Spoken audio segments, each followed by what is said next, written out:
All right, let's see what's on. But that's not all. The Switch 2 attaches controllers with electromagnetic technology. Cool. 4K raw power. Do you struggle with unexpected movements? Shut up! You may be.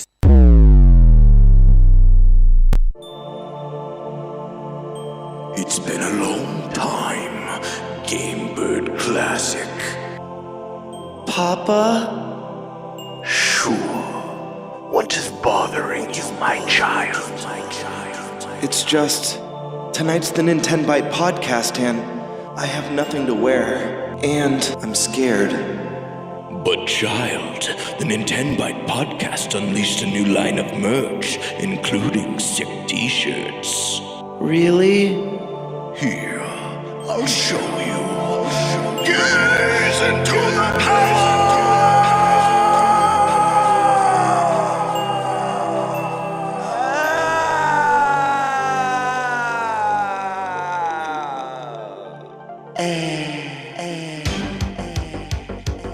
The future is now.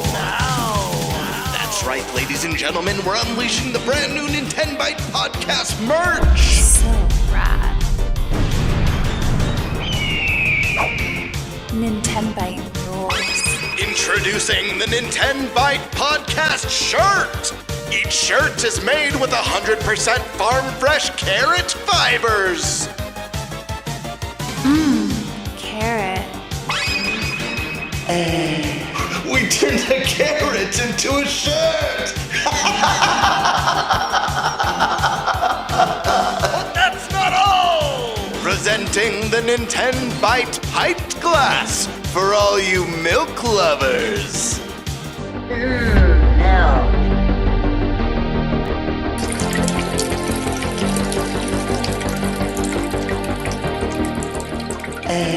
Nintenbyte offers a variety of merch. And never miss the mark. I'm Nintendo Prime. I'm Thunderstash. I'm Game Bird Classic.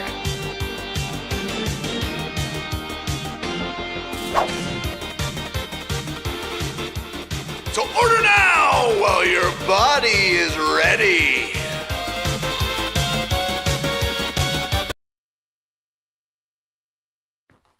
Hey everyone, welcome to the Nintenbyte Podcast Season 2, Episode 21. And oh man, there's a lot going on.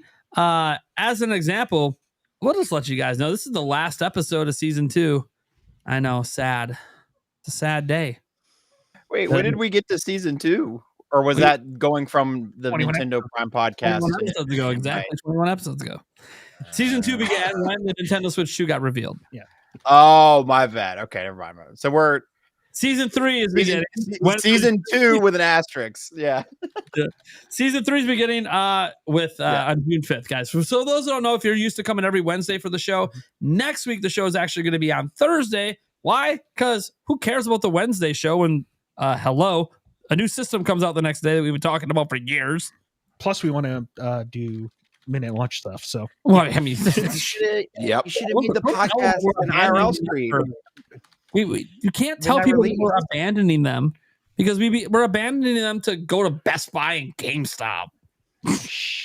I'm just saying, IRL stream, man. Oh, there is going to be an IRL stream. That's so you're going to do that anyways. Okay, cool. It's just can't do the podcast. There'll still be content, gamers. Wait, that'd be really funny though. Just set up like chairs and have them. There's no content. Absolutely none. Anyways, yeah. So next week's going to be in season 3. It's going to be awesome. I have a little surprise for you guys next week. It's going to be wild. Something cooking in the kitchen. That being said, let's go around the room and welcome in our guests. We got 3 of them this week for the first time in a while, going with a 3-pack. We got Mr. Robot Joe. bang, bang, bang. What's going on, guys? Oh, beautiful. That was perfect. That's what we're talking about. Glad to have you back on, man. It's been a bit. Thanks for having me back. For the first time ever, a man I have had drinks with, Mr. Yes. Dimitri. What up? It's an honor to be here. Nintendo Prime, you're one of the OG Nintendo content creators, so this is a very momentous occasion. I am honored, and it was a lot of fun drinking with you. Yeah, this is how I'm sure it was a lot of fun. Get you everywhere here, my friend. I'm sure it was a lot of fun for you. I'm a fun everywhere I go when I'm drinking. That being said, it feels weird to be called like an OG because I didn't start making content until 2017, and when I think of OG like Nintendo YouTubers, I'm thinking of like Nathaniel Bandy and Game Explain. What with the blogs and stuff, like what you did with Zelda? Because usually when I think of like OG Nintendo content creators, I think of Joshy, people around that time. So that's what I meant. It goes beyond videos. I'm not trying to like insult you. What I'm trying to say is, God, I'm old. I'm trying to old, all right? Man, let me feel like there's some youth left in this. I got arms. Hey, I got arms. I got arms on the Switch. I didn't want to get kicked out of the bar at 10. I wanted to keep partying, but you know, Boston. Yeah, God, blame it on Boston. Boston. What's up, guys? They do close surprisingly early. Yeah, not all of them. Their dive bars are the ones open till 2 a.m. I'm like, dive bar? That's every bar here. Pretty much. I think we took advantage of the free drinks. The food was just terrible. Do you have those pretzels? Yeah, they were. They just couldn't keep up with it. So I got the pretzel. My problem was I never got my pretzel and cheese. I never got the cheese. It doesn't matter if you put the cheese on the pretzel. It was still the third worst thing I ever tasted. I did were microwave pretzels. It is what it is. Yeah. I'm well aware of what they are. I buy them for my kids. And I bought this from the Nintendo store. Whoever thought that pizzas this big was a great idea for feeding, a couple hundred people. A couple hundred people coming in. Let's bring out the pizzas. It's like they were not. It was like maybe a tortilla. They were not prepared. No, they were not prepared. Did you guys go to that PAX party the day before? It was at some restaurant. No. They had a buffet of free food for PAX attendees consisting of fried pickles. You're talking about the Howl at the Moon thing? Yeah, I was there. Yeah, that was it was like fried broccoli or like fried cauliflower and like fried pickles. That was it. That was all the food they had. And then you get like a drink. I mean, I was like, drink. That's brutal. Listen, for them to just be offering it to everybody who's going to PAX, like, because that wasn't just creators, that was like everybody. Oh, got it. Yeah, okay. Yeah. Still, I thought that was the special treatment. Not even worth a trip. You got treated better going to the Red Bull room as a creator. Mm-hmm. I mean, Howl at the Moon's just a fun spot to party. If you're in Boston, that's always just a great time, regardless. But anyways, yeah. Yeah, if I want to spend a lot of money, that's the problem. Partying in Boston's a lot of money. Partying anywhere. You haven't been to Wisconsin. You come here with a party in the launch line for the Switch 2. That's all you need is $100 in Wisconsin. Yeah, and I'm not even just talking up here. You can go to Milwaukee and still get away with $100 on the right bar. I need to go to Milwaukee. I love Milwaukee. It sounds fun. I have a lot of friends there. Anyways, all right. Enough to talk about the party. Welcome aboard, Wham. Hi, hello. You all know me. I've been here plenty of times. I'm the Nintendo guy. I'll talk about Nintendo things and stuff and whatever, just like everybody else here. But I do it in a fun, cool green screen way. I have a green screen. Ooh, Is that thing on the floor underneath your username there? Yeah. Hang on. It's a ceiling one. No, I have it. Oh, it's right. Fancy. I've set up like a curtain rod. Hang on, wait. He just made a video about Mario Party 10, and I got flashbacks just reminded of it. Yeah, but did you paint your walls green? No. I live in an apartment. I can't paint nothing. We still have I won't get my deposit back. Yeah. And also, I have a whole room. We didn't paint the floor though. That would have been next level. That would have been next level, painting the floor. Anyway, think about what Gamebird could do with the videos he makes with us when we shoot our green screen stuff. If I could be literally floating in space. Yeah, I can't say anymore. Sorry, I can't say anymore. But no, this is something. This is literally. I literally had that same thought last night as I was working at my computer, I'm like, oh man, if only I could have Nate floating in space right now. You'll understand why. You'll understand why very soon. I assure you. You'll be like, I see what. Giant green screen sheet that can go on the floor if I needed to. Yeah, I need to do a setup like that as well. I think I have the same green screen as Thunder Stash. Thunder, do you have the Elgato, the pull-up one? Yep. I love it. It's a great green screen. I love that it's nice and smooth, no wrinkles, shadows are never an issue. But you're just so limited with like space. You can't do full body. So yeah, I need to get a setup like Flam. I mean, I just have it's literally just a curtain, and the way I get rid of the wrinkles, well, I just leave it up all the time, but then I just I pull it taut, like I have a little clamp so that it pulls it really tight. Yeah, but then it also lets me it's long enough that it goes on the floor, so it lets me do full body shot. Yeah. So this one behind me, that one is a pull down one from Elgato. It's really wide and it does go all the way to the floor. Now, not long enough that you can stand on it, right? But you can pretty much do full body with it, which is really cool. That's cool. You gotta hang it from your ceiling. That's like kind of the caveat. But dude, maybe that's the one that I'll look at investing in. Awesome. So I don't have to like set it up, and I could just keep it in here, mount it to the ceiling. But yeah, and if you ever wanted like a full body with the feet, all you need is one of like those green screen sheets. Yeah, you can wrap. That's what I have. I have a sheet.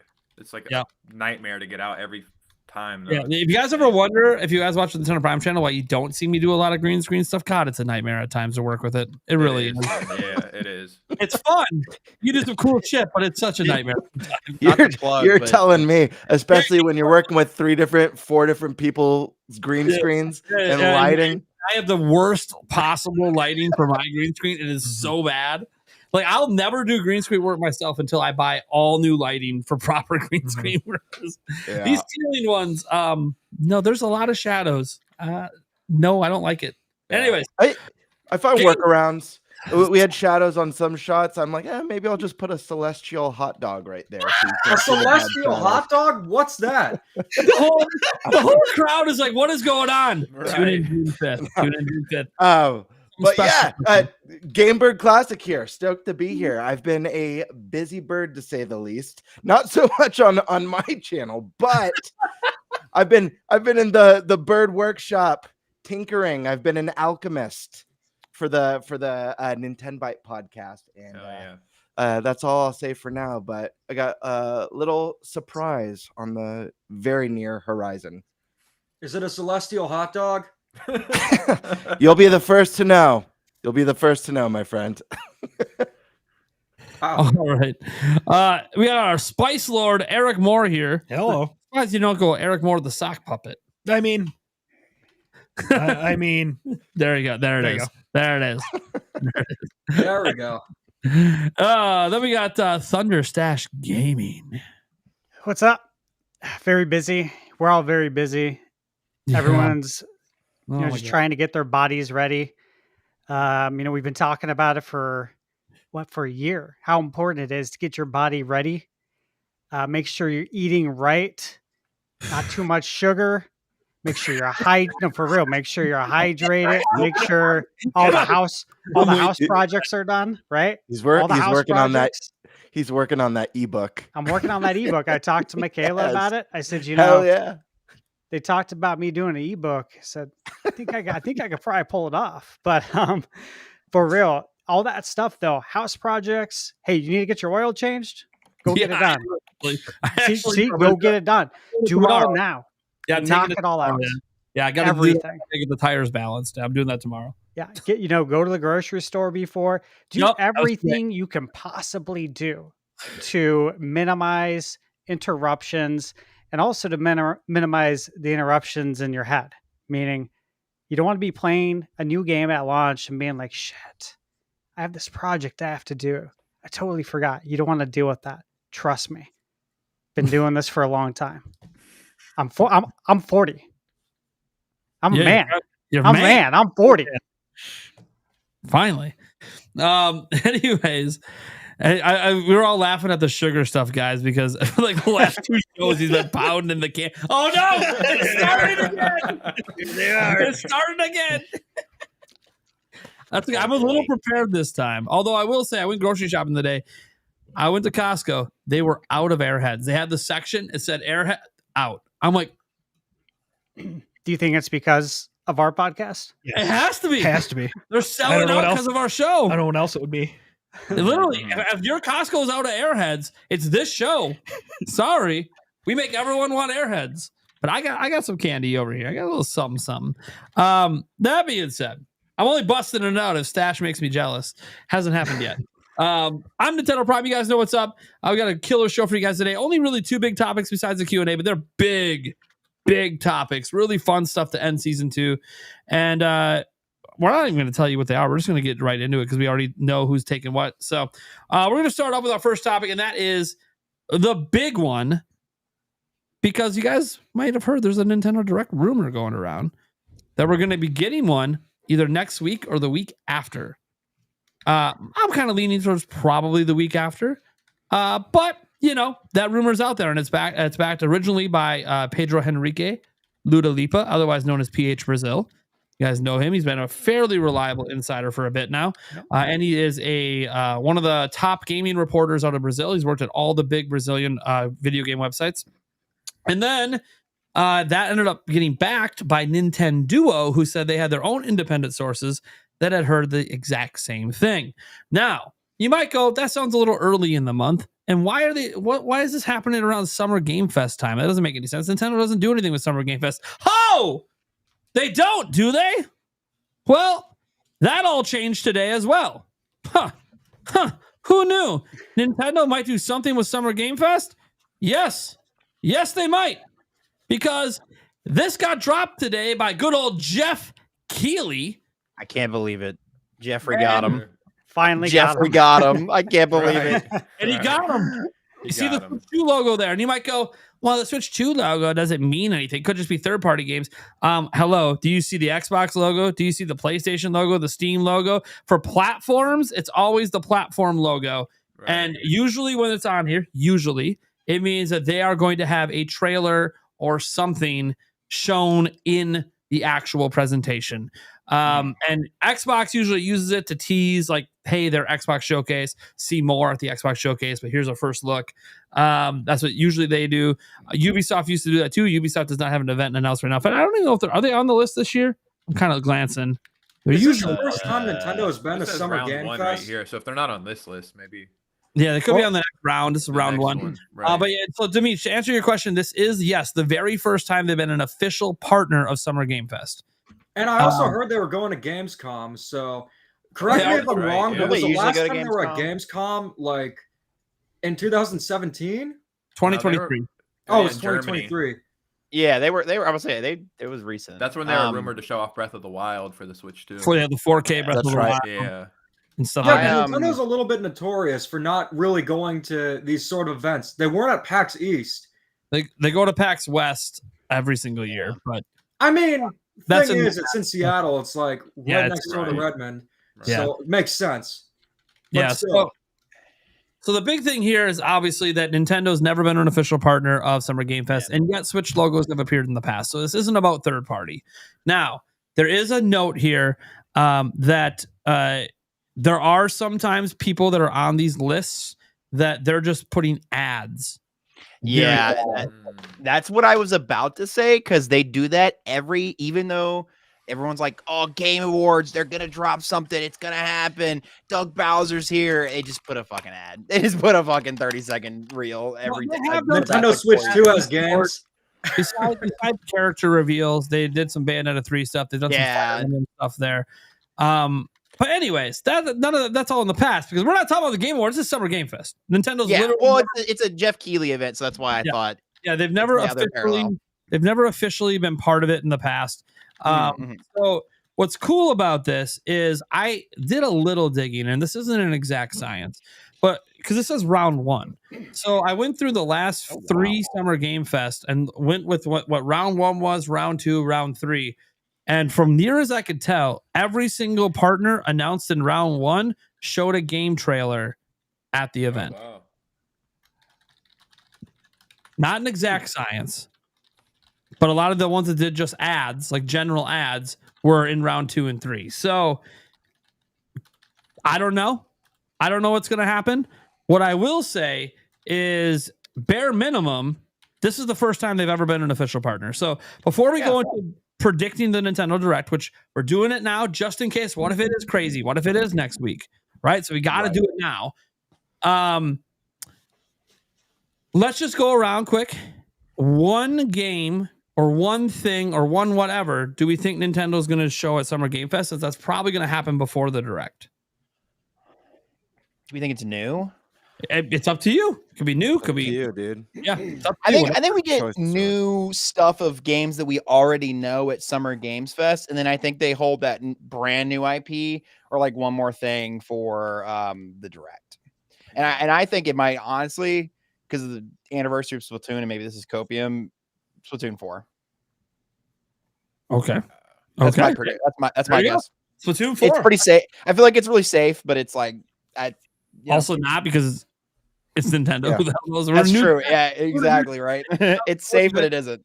I don't know that that's safe. I think that's a pretty ballsy. I mean, it's Summer Games Fest. First time there. Did they release a brand new like staple IP game at Summer Games Fest?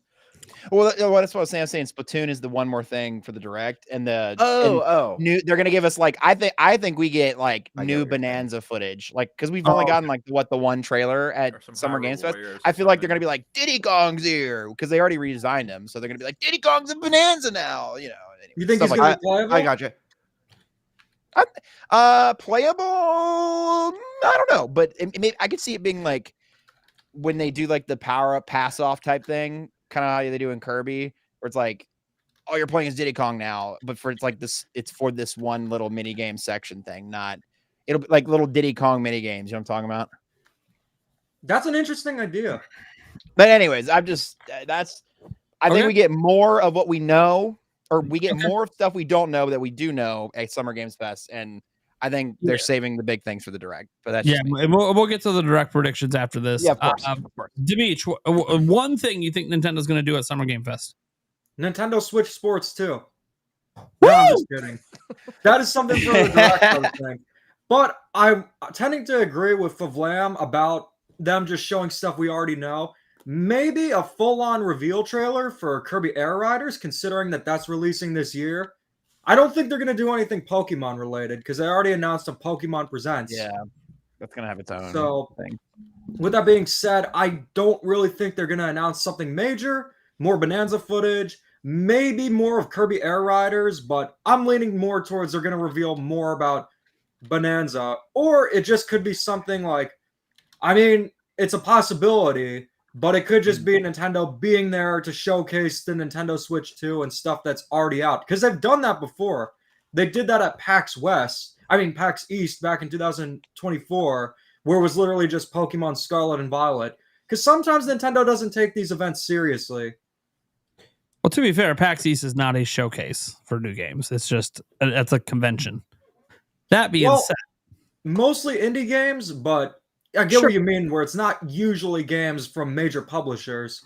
Yeah, like there was Night Rain there this year, but in the end, like those events are not the same. Like this event exists for game announcements. Like that's the entire point of its existence. I mean, it's a replacement for E3.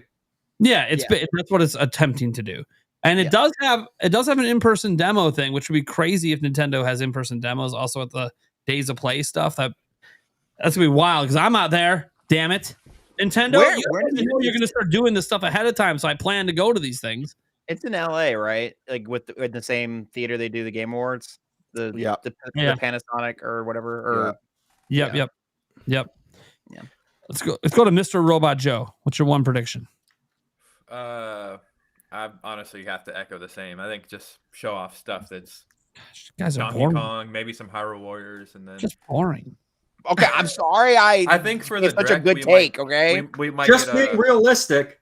If I think we could get some, he was the one that went first. I think we could get another round of Switch 2 upgrades in the Direct. I think we could see Smash Brothers, maybe like a. Let's take a pause. We're not to the Direct prediction. Oh, okay. Summer Games Fest still. Yeah, I don't know. Just Donkey Kong, maybe. Donkey Kong, got it. There we go. Bonanza, good. Game Bird, come on, we gotta go. All right, listen. I'm trying to entertain over here. I'm known for going balls to the wall with some of my predictions. I'm saving that for the direct, but I will give you a more specific prediction for Summer Games Fest.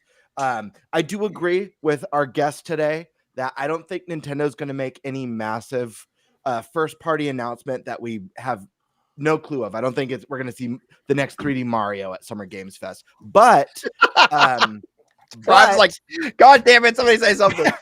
I do think we will get the release date trailer for Metroid Prime 4. I think Summer Games Fest is a great spot, a great avenue, just like the Game Awards.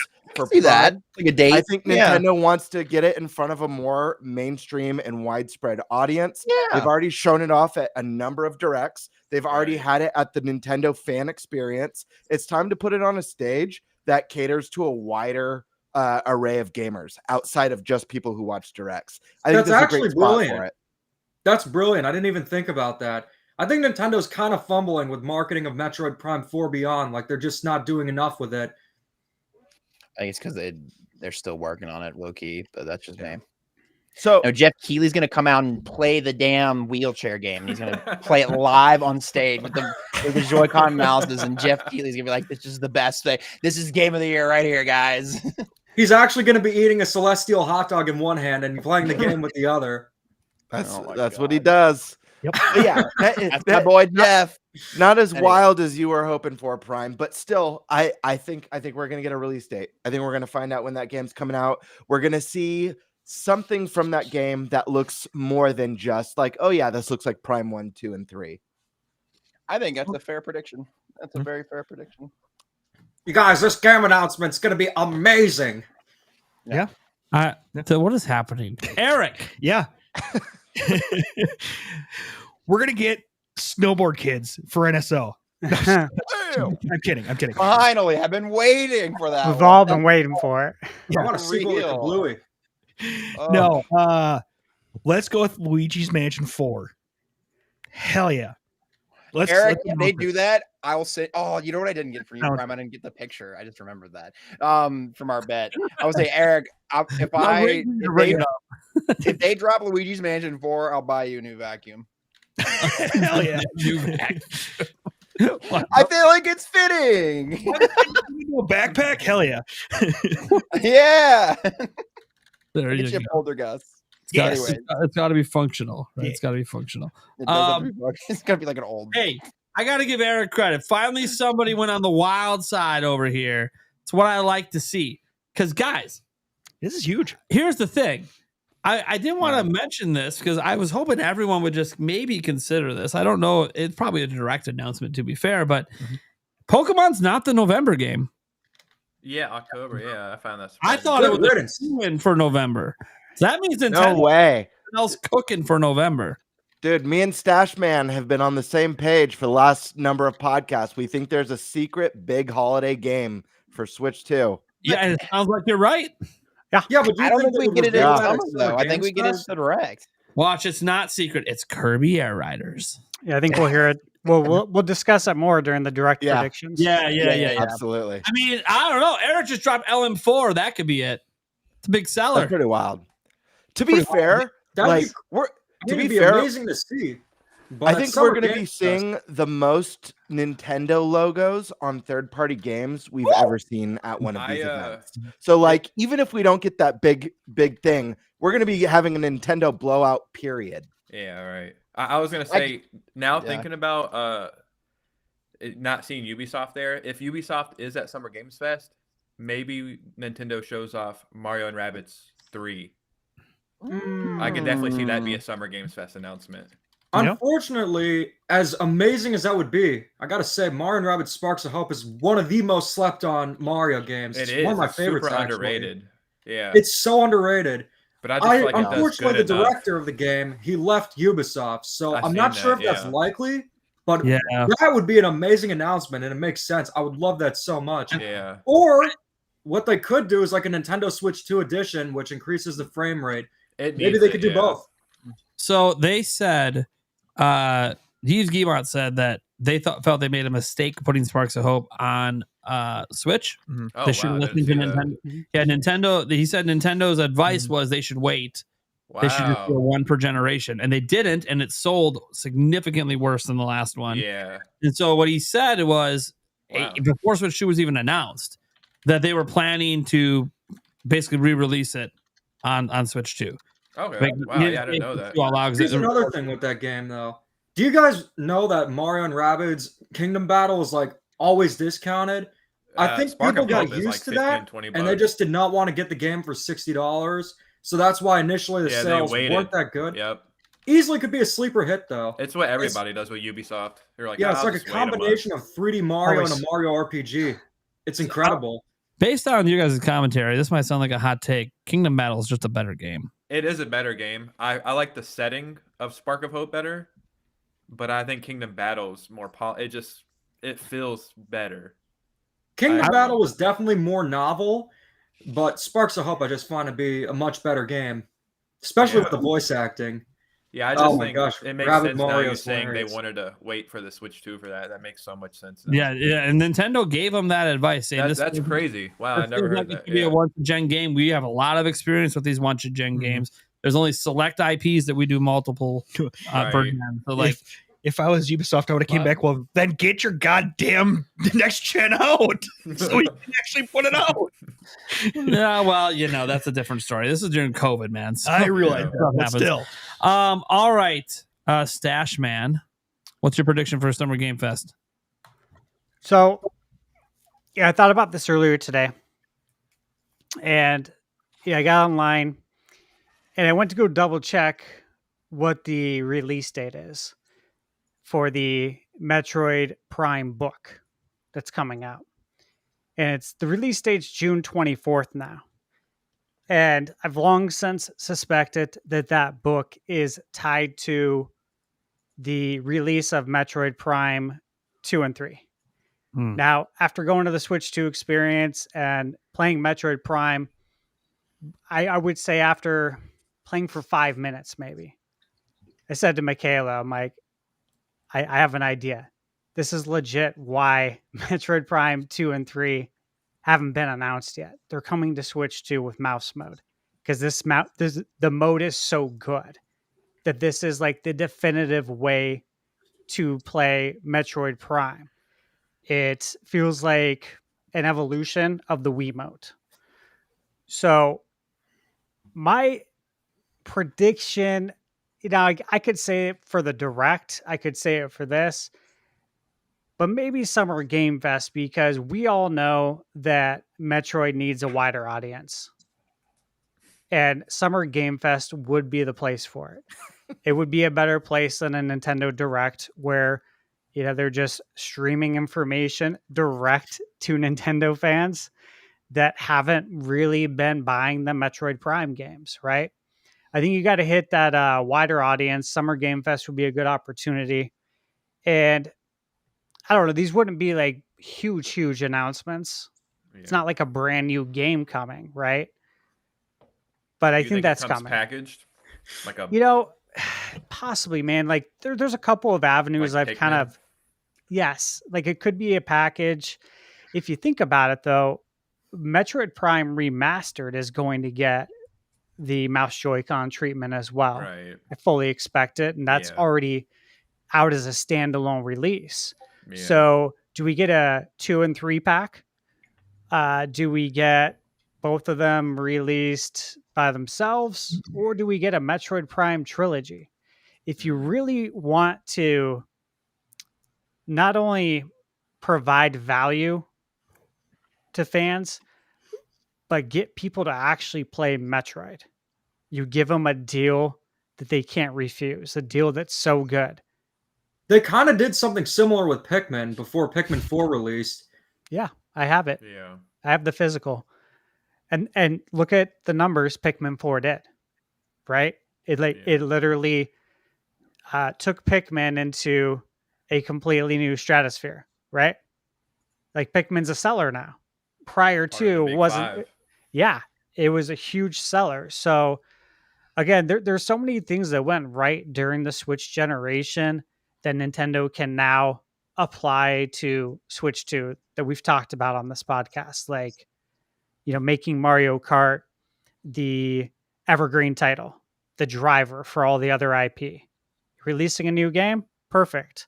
Let's get a cup for that in Mario Kart. Let's put a Metroid Cup in Mario Kart. Or let's put something like this. Do that? Where it's going to be third or like other Nintendo franchises? Other Nintendo IP? Moving away from that. Well, we'll see. I mean, they just did it, right? So they just did it with Mario Kart 8 DX with the DLC. I don't think it's going to be right off the bat. But again, you're putting Mario Kart World into the hands of the majority, 70%, right? It's a 70-30 split, 70% bundles, 30% non-bundles. There's a reason why you want Mario Kart in everyone's hands, and I think it is a advertising tool for Nintendo's other IP. Like, it's going to act as that as well. And again, I think the reason we see that is because of the successes of Mario Kart 8 DX, because it was so damn successful. The DLC was so successful. And not only does it help Mario Kart sales, but obviously it's a driver for these other IPs. Other IPs are now benefiting. And we've talked about this with Smash. Same thing. When you put characters in Smash from other Nintendo IP, it piques people's interest and they say, who's this character? What game are they from? And I'm talking about the casual gamer, not us, right? But the casual gamer, they're asking questions now. Who's this character from? What game is this? Should I check it out? They go online, they see reviews. Oh, wow, this reviewed really well. Maybe I should go play it. That's the whole point. So if you can emulate that twice and do it with not only Smash, but with Mario Kart, that's how you grow all of these IPs. So we talk about Metroid till we're blue in the face, and we're not going to today. I'm going to move on from this, but I would just say that Metroid needs all the help it can get. And so Summer Game Fest would be a great platform for it. Okay. You guys. Yeah. Everyone is so safe. Everyone is so safe right now. Like, you guys have no faith that Nintendo is going to take advantage of one of the largest marketing events of the year. Correct. It's correct. That's absolutely fine. Here's the thing. I was going to go with the super, super lame one. And then you guys all went lame. No offense. Eric, screw you. I like that one. What if it's just more Pokemon Legends Zaza stuff? No. And even if let's just say as an example, even if we're going to go with something that like, oh, it's already announced, they're going to show it again, then I'll go with Dustblood. If that's the route you want to go. Ooh, there you go. Why don't we see more of the game from software that fits with the audience that Summer Game Fest is catering to? I mean, there is that. True. And that could, we actually saw some of that game. So clearly it's in some sort of state that they could show more of it if they want. So that would be sick, especially with Night Rain coming up. It'd be maybe a great way to like cross the road. Yeah. That being said, that's not what I want to go with now because you guys made it lame. And I was going to say, like, oh, Nintendo's just going to do like an ad and call it a day. But you know what? Fuck all of you. Now I got to go big because no one else is going big but Eric, and I can't leave him hanging. Okay? Luigi's Mansion 4, great fucking prediction. But here's what's going to happen. This hurts me because this goes against everything I've been saying about this game. They're going to show 3D Mario. Really? Wow. I have been of mind. Oh, I know, crazy. I've been of mind. 3D Mario's in September, right? It's the 40th anniversary. I don't think it's coming out till next year. DK Bonanza's coming out. They can't show it before DK Bonanza. Can they? No, they can't do that. Yeah, but see, they show it at this event, which probably was not my original prediction, but fuck it. Now it is. So we got to have fun with it. So, but it's going to overshadow DK Bonanza. No, because when they're showing the 3D Mario, there's a small section where DK is running in the background from DK Bonanza, showing that these games are actually interlinked together. That's crazy. That's crazy. And that's insane. Yeah, I'll tell you another thing. Are you mental? No, because guess what? Guess what? Wayne's World? Anyone? To this. The last time Mario came up at a Jeff Keighley event was the Game Awards last year when Astrobot who won Game of the Year, said it out loud that they had to thank the Mario franchise for their ability to even make the game they did. Awesome. Cool. Now it's time for Mario to go to a Jeff Keighley event and remind everyone who the real king of 3D platformers is. Now, look, this was not where I was going to go with this, but you know what? Nobody else is willing to do it. They're all saving the big things for the Direct. Well, I'm telling you, they can show this now because they don't have to show it in the Direct because it's still not going to come out till next year. Anyways. When you brought that up, you want to be realistic, Metroid, the what I was going to say was Gamebird, the Metroid Prime 4 thing. There's not a release date yet. Yeah. They could drop a full trailer and do a release date kind of thing and just get that out of the way. Because, we've already seen it a couple of times now. They keep teasing it on Nintendo Today as well. So, but, I was trying to like, someone's got to have some fun. There's no point to even bring up the Summer Game Fest thing. We're not going to have fun with it. We're all just going to be like, you can show stuff. They already do every fucking day. Listen, if Nintendo Today, it's got to be bigger than that. If we had more than one prediction for this, I'd get all sorts of freaky. But gotta be boring. We only got one. Yeah. Now, when you brought that up, Nintendo Prime, were you referring to when Kit and Krista said that they thought the next 3D Mario would be a Mario Donkey Kong crossover? No, it wasn't a reference to that. I was just trying to find a way for it not to overshadow Bonanza.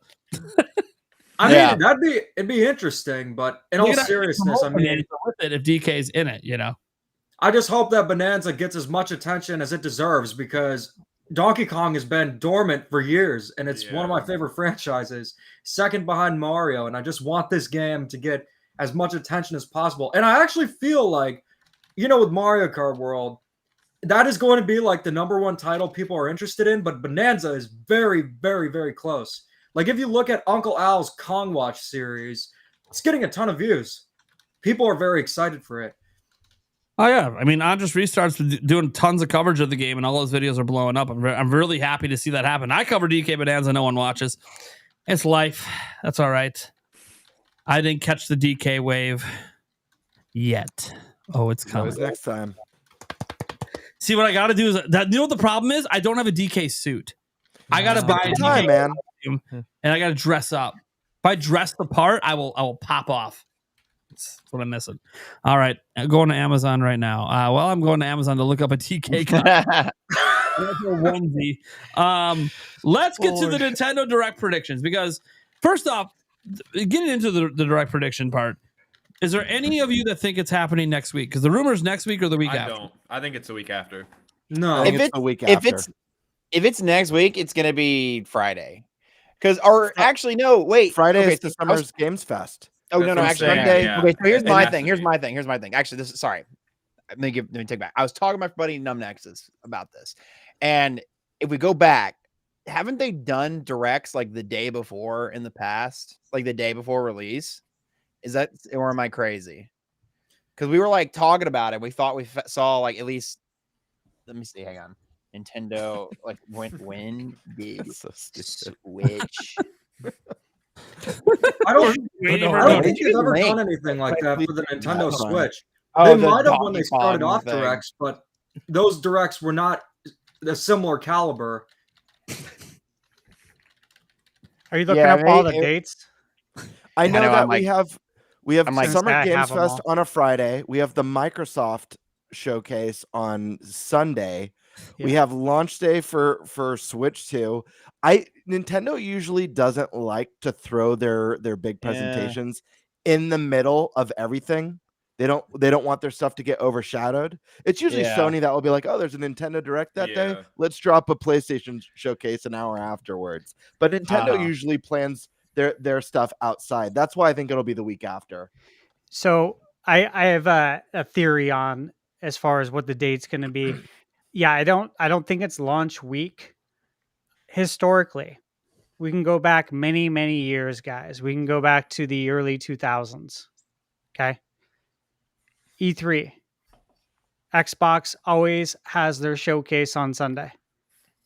Nintendo follows it up on Monday. I think we would get a direct after the Xbox showcase that's on Sunday. So I think you will probably see one maybe on that Tuesday. But I think it's going to be after the Xbox Direct because Xbox has a lot of stuff I think, to show that is going to obviously affect Switch 2. I 100% agree with Yeah, we're Stash. sticking with the same E3 schedule. It's just we don't have the E3 branding. Okay. So we're pretty much mostly in agreement that it's going to be the week after. Right. Yeah. Which I always felt made the most sense when Brazil brought it up. I was like, well, launch week with Summer Game Fest a bit tough, but after Sunday, there's lots of free space in there to do something. And if they're an official partner of Summer Game Fest, it could even be one of those things that it's part of Summer Game Fest because Jeff Keighley claims it like he does to every event that happens around that time. But also they're an official partner now, so maybe it is a thing. Maybe they do want to have it tied. Heck, maybe it even gets announced at Summer Game Fest where they say, hey, whatever game we're showing off, see more of it at next week's Nintendo Direct, blah, blah, blah. That would be sick. Anyways, okay. So we're all kind of in agreement when it was going to happen. I just figured I'd bring it up because I'm like, it is kind of wild to think it would be launch week. But Nintendo's got Furukawa and he's built different. He did two things at once. We got the third party Direct and the Indie World at the exact same time. Oh my God. A week after we got the Direct for the dang museum. What is going on? Like, he's a wild man. So I'm not going to put anything by him. Next thing you know, the Direct's the same damn day as... Dude, can you imagine if he does the Direct the same day as the release of Switch 2? And I'm like, what are we doing? I'm in the Switch 2 live stream, and hey, guys, we got to watch a Direct now. People are lined up outside of GameStop to get their Switch 2, camping out to try and snap day one, watching the Direct. Oh, that would be wild. Then feeling even greater disappointment when they are out of stock. They're too far back in the line. Oh my God, you see what they just announced? The line just triples in size. Yeah. They showed the news out. It's coming, guys. Anyways, all right. So let's get to the actual predictions. You can predict as much or as little as you want. I really don't care. You can go third party, you can go indie, first party, all that good jazz. Let's see. We started at the bottom, I think, last time. Yeah. Actually, we probably started with Favlam. I think I just kind of started yapping. I'll wait till the end. Yeah, you're last now, buddy. All right. Let's have Eric go first before everyone takes their games. Is it sad that I want to do the exact same thing as what I did for Summer More Game? Luigi's Mansion 4, baby. 4. Yeah. Let's go. It's here, baby. And I still need to talk it into existence. Snowboard Kids for NSO. So NSO I gotta keep talking it. Gotta keep talking it into existence. So, man, yeah, I mean, outside of what they don't show at Summer Game Fest is what's going to be here. I doubt that they're going to show the same thing at both of them. So, whether it's Metroid Prime 4 at Summer Game Fest, and then, probably won't show it here at the Direct, but, there's plenty of stuff that we still have yet to know on what's on Nintendo's plate. So, and there's, how many, rumors of ports and remasters and things like that are still out there that we have no clue on. So I could see a whole bunch of different things with this Direct going any which direction. So I have a feeling it's going to be big because it's going to be the first one of Switch 2 though. So, yeah. Okay. All right. Short and sweet. In other words, banger after banger after banger. Yeah. In other words, the greatest Nintendo Direct of all time, baby. Woo woo. All right. All right, Eric. Don't ever do that again. No, I will do what I want. Whatever. I do what I want. No. Nintendo Prime, bitch. That too. Screw you guys. I'm going home. All right. Let's go. Okay, let's go to one of our guests, Mr. Robot Joe. Yeah, I actually think it's going to be a lot better than the Switch 2 reveal Direct presentation. I think it's going to be more exciting. I think we get a second round of Switch 2 upgrades, not like the free Switch games that are getting upgrades. I think official Switch 2. I think we get a Smash Brothers one. I think that would hold us over until maybe Kirby Air Ride or some kind of Sakurai something. Maybe with all the DLC. I think that could be a possibility. Splatoon 3 upgrade with mouse controls and all that good stuff. Maybe an official. I don't really follow Splatoon like that, but maybe some DLC packed in or something. But and then I think we're gonna get some weird Japanese only like DS games bringing stateside, and I think I've seen like a trademark for some kind of game recently. Some kind of like Mother 3. There it is. Oh my god! There Don't we get go. me started. That would be insane. It's But finally yeah, coming. some weird. I think we get some weird announcements that we don't expect. Like, oh my god, this is a game that only released in Japan on the DS, and now it's getting a remake or something. And then I don't know what it makes sense for Nintendo to do, because Mario's eventually getting announced for the 40th anniversary or something. But I'm trying to think of franchises. Maybe actually Star Fox or Kid Icarus with mouse controls. I can't imagine. I think we might see something like that. Maybe a new F-Zero. Or I think there's going to be a weird wild card where it's like, we didn't see this on the Switch at all.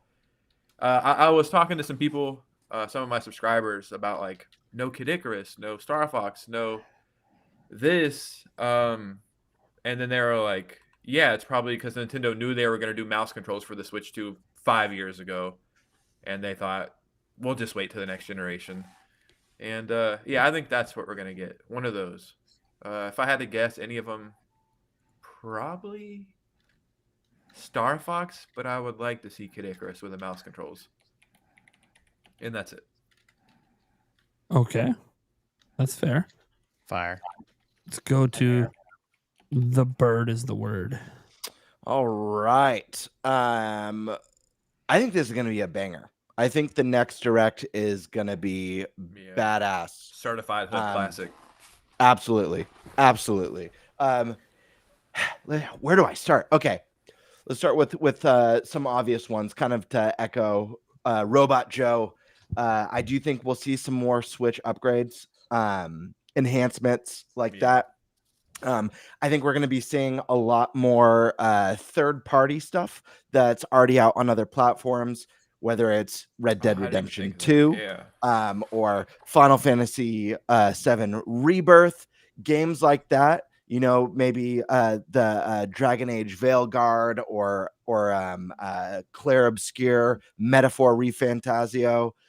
Some of the big games that are on other platforms that those companies are going to want to get on Switch 2 as soon as possible, while the hype is at an all-time high. As far as new things, I think we'll get a release date trailer for the new Hyrule Warriors, and see some new gameplay, a little bit of a deeper dive on that one. Because I do think that game is going to be demoed later in the year at probably like PAX West or something. I know that they demoed in the past Echoes of Wisdom at PAX West. Brand new things. I'm gonna go balls to the wall with this one. I predicted this for the Switch 2 reveal direct. A new Star Fox game. I think we're going to see a new vision for Star Fox. It's not going to be just another Star Fox 64 re-release. I think they realize like they have a great IP that they just need to reinvent and kind of modernize and not let it be held back by the 64. And I say that with all the love for Star Fox 64. I think it's time for Fire Emblem to make its appearance. I think Fire Emblem is a very strong contender for the Nintendo Direct. Another third party. This is a very specific prediction. I don't know why, but I just have like a gut feeling. I think we might see the next Suda51 / Grasshopper Studios game at the Nintendo Direct. I don't know why. Suda's been there for all the Nintendo consoles. Big support on the Wii. He supported the Switch. He's a big Nintendo fan. He loves when there's like new control types and innovations added to hardware. I see him having fun with the mouse mode, whatever he decides to come up with. Whether it's not going to be No More Heroes. He's already stated that the next No More Heroes is, you know, if not impossible, a really, really long ways away. But I think Suda51's next game is a strong possibility. I think, oh man, I'm struggling with this one because I'm not sure if it'll be Microsoft or Nintendo, but Silksong release date trailer, like the final trailer for Silksong. Yeah. I think it's a possibility. And then I think the big one, man, I've said this maybe 3 shows now. I think Stash and I are on the same page on this one. We'll find out when Stash goes, but I'm not ruling out Mario, the next 3D Mario, being the big holiday game this year. I know most people don't think it's happening. I would not be surprised. I do not think it's an impossibility. I don't think that DK Bonanza in any way interferes or is a conflict of interest. And I think Nintendo, they may have been saving this one. They've already got Mario Kart for the initial hype to do that first huge push. I think they've been holding this one tight. I think it might be ready to be shown at this direct. It's the big one more thing, and it's coming out this holiday. And I think that's setting them up for one of the strongest opening years of Nintendo hardware ever. Okay. Pretty good.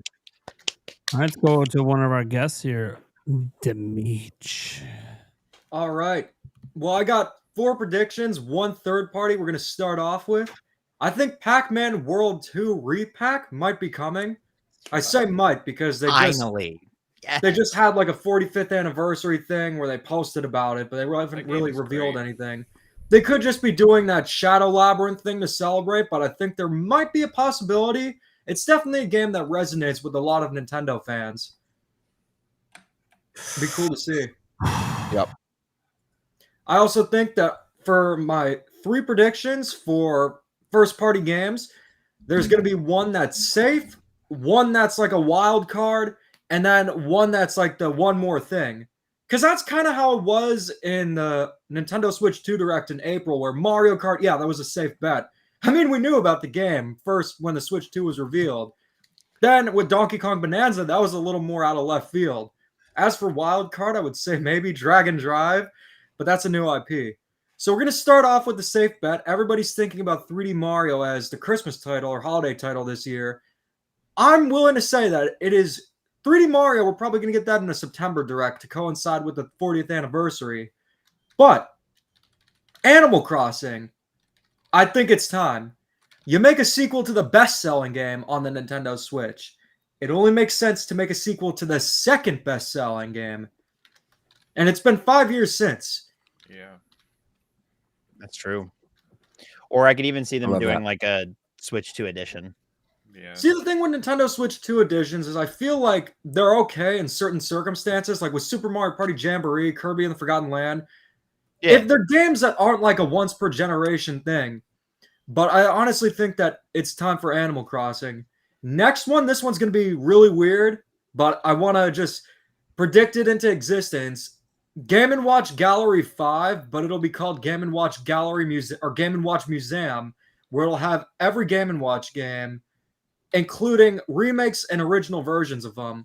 Wow. That's cool. That's cool. That will also be on Nintendo Switch, not just Switch 2.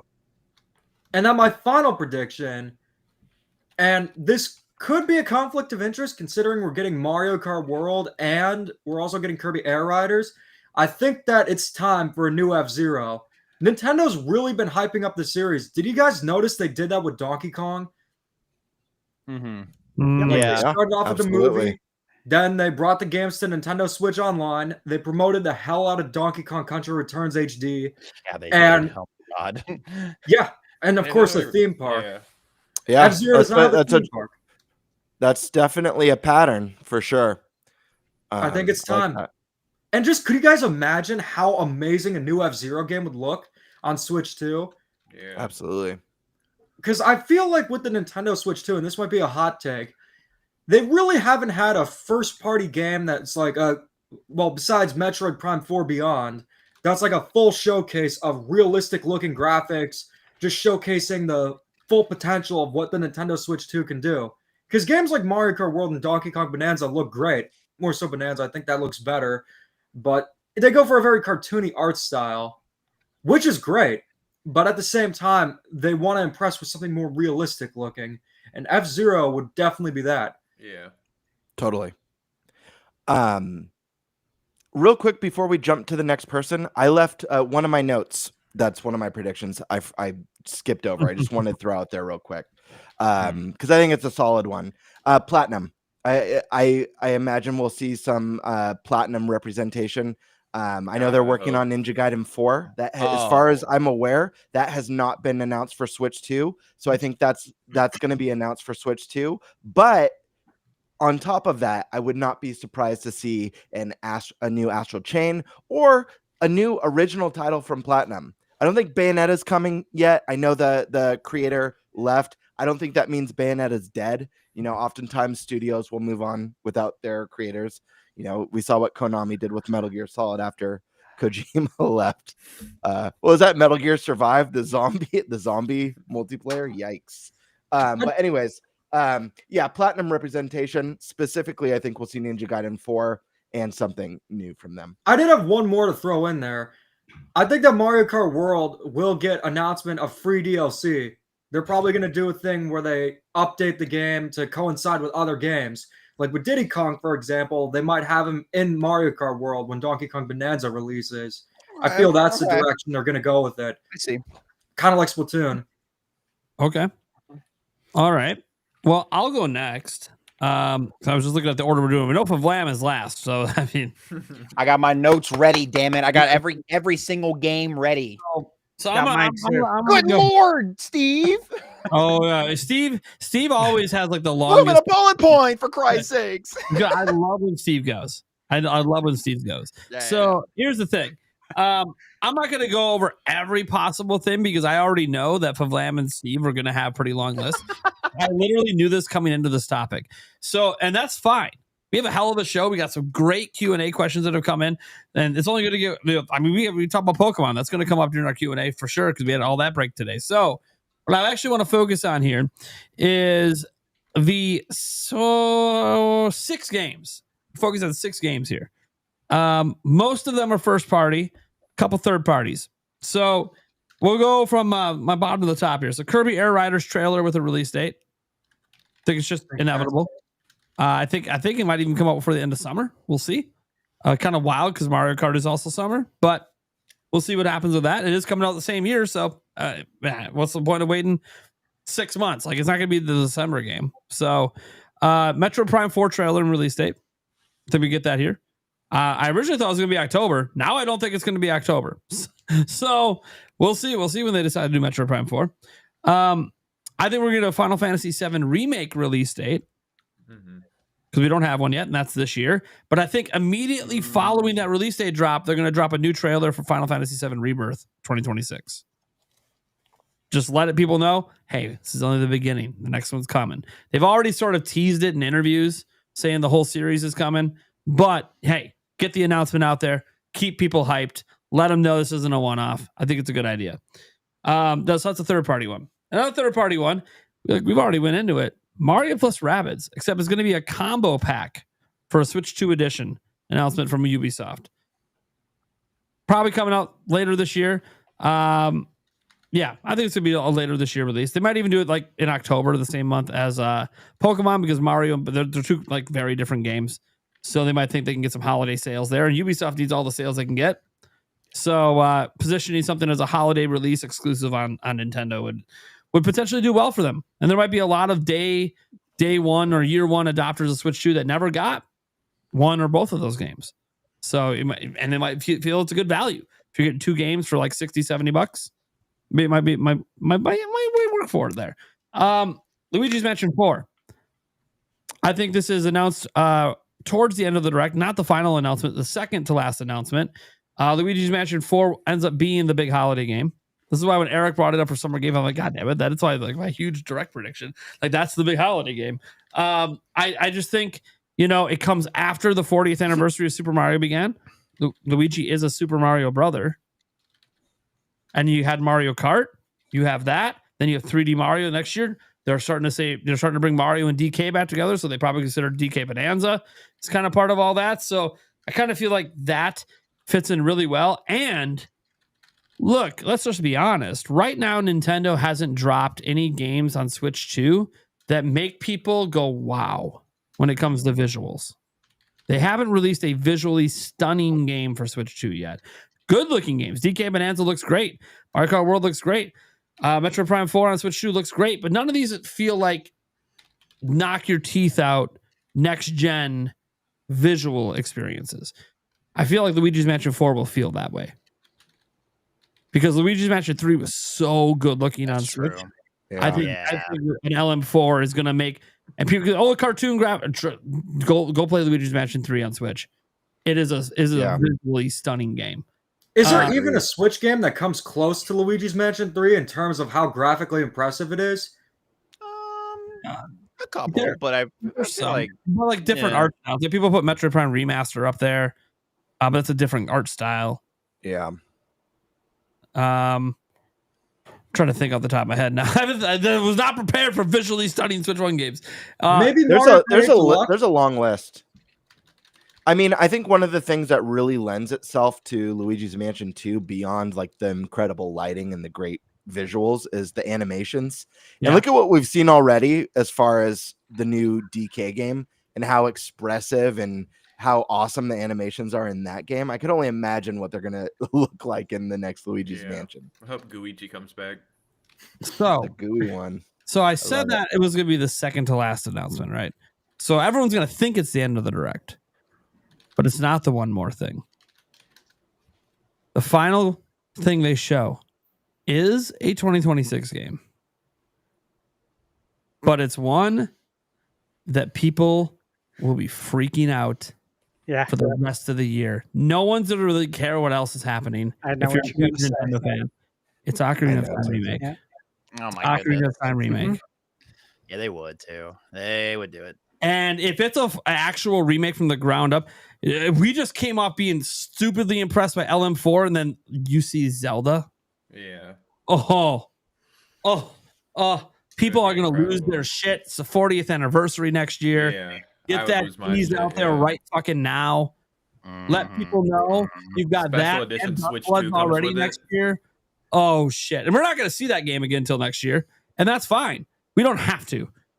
All we need is a teaser for it, and people are we just need the opening music for the fucking title screen redone, right? And fully orchestrated. Like and then just riding Epona across Hyrule, just that shot. Oh, it would give me chills, dude. And then the logo, done, 2026. You're like, people would be fucking... They literally would stop. Just the piano. They're like, and everything. Oh my god! There's gonna tail spike just off of that reveal, just because. And we're at launch. We're still not even outside of like 1 week from launch. So like, it's insane. We're not even a week into the system, and we're already talking about Ocarina of Time remake.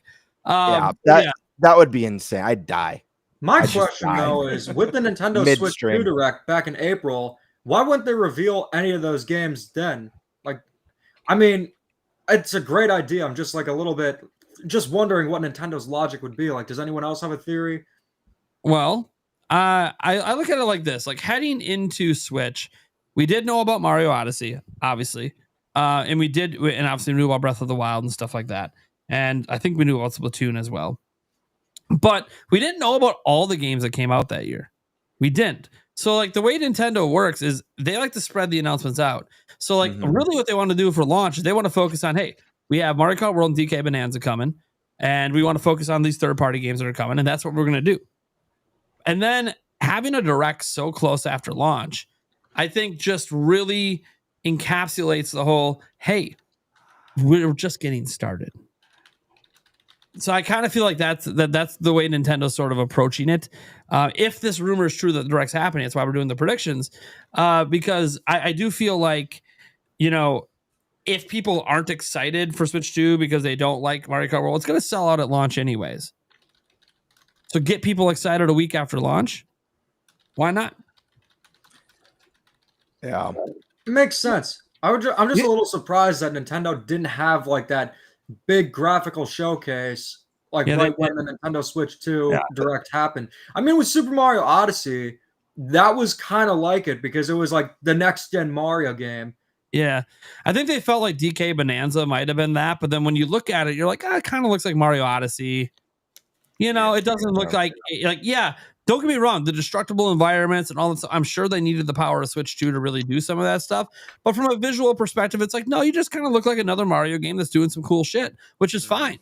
But you don't look like that big standout visual stuff. That's why a lot of people thought like something from Monolith Soft could end up getting shown off. That's what a lot of people thought was going to happen in the Switch 2 Direct, because it'd be like, hey, even if that's not this year, that's a visually stunning thing. We know Zelda's not for a little bit. But they didn't go that route. They went with their most popular IP. And they're bringing back DK in a big way, and that's what they're leaning on for launch, and that's fine because they obviously know the Nintendo plans these things out months in advance. They obviously knew they were going to have a Direct shortly after launch, so they kind of figured, hey, we don't need to worry about that stuff. We can get that after we get past the launch period, and then they have another Direct. They have the 40th anniversary coming up for Mario in September, and they always do September Directs. So Nintendo's kind of set up really, really pretty right now to just kind of dominate for the next like 6 months, and maybe even further, because the September Direct might even set up like all the way to March of next year of game releases, and they tend to have a big game in March as well. Maybe that's when 3D Mario even comes out right before the movie. I have no idea, but we'll see. You know what else would be wild? I'm thinking about like, man, if they show off Ocarina of Time remake, I mean, that's going to be just so freaking huge for Zelda fans across the world. I mean, that game means so much to most like lifelong Zelda fans. That game has such a strong place in their hearts. But another crazy one, I just thought about how wild this would be, and I don't think it's beyond the realm of possibility. Let's say that the second to last game they show is Kirby Air Riders. That one was already teased. And then we get to see gameplay. We get the release date for it. And they're like, oh, and we've got one more announcement. And then it's freaking Smash Brothers. And they run the Smash Brothers trailer for 2026. And Sakurai comes out. He's like chuckling. You thought he was done with Smash, being all coy about it. It's like, yeah, I was working on Kirby Air Riders for a while ago. But I never said that was the only thing I was working on. And Smash would be huge, because then it's like we got Mario Kart and we got Smash within 12 months or whatever. Maybe Smash wouldn't be till the next holiday, but that would be a pretty epic reveal, I feel like. Awesome. All right. Amazing. Speaking of Stash, he said he wanted to go second to last, so it's the Stash Man's turn. Oh boy, I'm excited for this list. He's always bring it. We got about a 45-minute list here. Let's go, baby. All right, everyone start my monologue here. Okay. I wish that notepad was like 10 times the size of a normal. It looked like it at first. Notepad. Yeah. That's what I thought about that. It's like a phone book. Oversized. Oh my god! With a giant pencil. He's got like his big pencil and stuff. All right, here we go, Stash. Okay, let's see here. If I say something twice, forgive me. All right. Metroid Prime 1 and 2. Again, I think we see that. Something that I have been thinking about a lot. And again, Gamebird, you just mentioned it a moment ago. You mentioned Smash in 2026, right? Are you talking about the new Smash? The new Smash. I'm not talking no Ultimate. Okay. I'm talking a brand new Smash Brothers. I think there's a good chance that we get Smash Brothers Switch 2 edition in 4K. I think there's a very good chance we get that. I think it would go a long way if they fixed the online play in the game as part of the Switch 2 edition. I don't know how hard that would be or what would go into it, but I think there's a really good chance we can get a Switch 2 edition. And I think there's a reason why that wasn't included as part of the 12 games that are getting updates and as part of the games that are getting a Switch 2 edition. I think it's strategically planned to get that a little bit later, not everything at once, because they want to make a big deal out of it. Let's see. Elden Ring. We need to get a date on Elden Ring. Additionally, no, it's not. Fair enough. Yeah. Love it. So I think that we're going to get just a little bit. Nothing that would mess with the Elden Ring lore because there is lore there. I think we get something Zelda related in the game, whether it be a couple of items like a Master Sword, possibly some armor, maybe even Epona. That'd be sick. Or an Epona skin. Yeah, something that Hylian ties shield. in. Yes, exactly. Nothing huge. Again, nothing that's gonna tinker with the lore because they got a lot going on there. They have a movie planned, and I forget the guy who did some of the lore for the game. Famous dude. He did Game of Thrones. Yeah, George R. R. Martin. Martin, yeah. Yeah, so you got to be careful with all that stuff, right? That's why I don't think we're going to get anything crazy, but I think we'll get some nods, okay? Final Fantasy VII Remake. Yeah, 100%. We're going to get the release date. All that's said so far is 2025. Nate, you mentioned getting a trailer for Rebirth, and I think that would be a really good timing, okay? Because I know Rebirth is coming. You guys know Rebirth is coming. Any of us who have read any of the news, right? Or ask the developer, we know Rebirth's coming. We know the trilogy's coming, right? We do.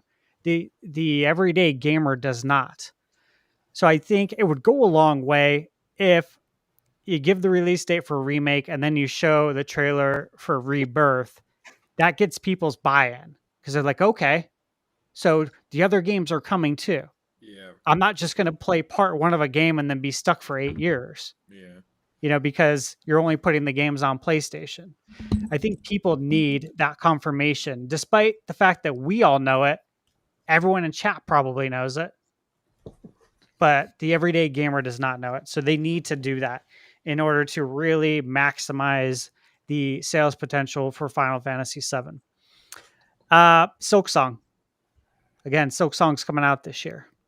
It was in the first direct. I think we're going to get an update on that. Now, here's one that's interesting, okay? And it's about Mario, right? And I've long since thought that, yes, we can get a 3D Mario. I know a lot of people have crapped on the idea. And look, I get it, right? It could go either way. I'm not putting all my eggs in one basket. If it doesn't happen, it doesn't happen. No big deal. We're going to get it next year around the movie then, right? Either way, we know it's coming. Mm-hmm. But I do wonder, like with Mario 3D All-Stars, right? Is that, do we get anything in that realm? And for me, playing Mario 3D All-Stars on Switch, I immediately felt that these games should be running better. Okay. If I can play Mario 64 on my PC in 4K at 60 frames per second, that's not good. The best place to play all of the classic Nintendo titles should be on a Nintendo platform, right? So the fact that there's a better version out there made by someone who's coding in a garage on the weekend, that shouldn't happen. You know what I mean? The hobbyist shouldn't be making better versions of Nintendo games. Nintendo should have the best version. And they need to fix that. Okay? Because if they do, people wouldn't go and try and play these games, right? People wouldn't be interested. But when you say, hey, Steve, you know you can play 4K Mario 64 at 60 FPS? Like, really? Interesting. Let me check this out, right? Because we're gamers. That stuff interests us. So I'm thinking they got to do something with this 3D All-Stars collection. Mario 64 should be in 4K 60. That would be really nice. Mario Sunshine should be in 4K 60, and so should Mario Galaxy. Now, I've long since thought that Mario Galaxy 2 was left out for a reason. And it could be like, for me, I think it could be one of two reasons. One is that strategy to add it later on for another anniversary. Here we are 5 years later, possibly.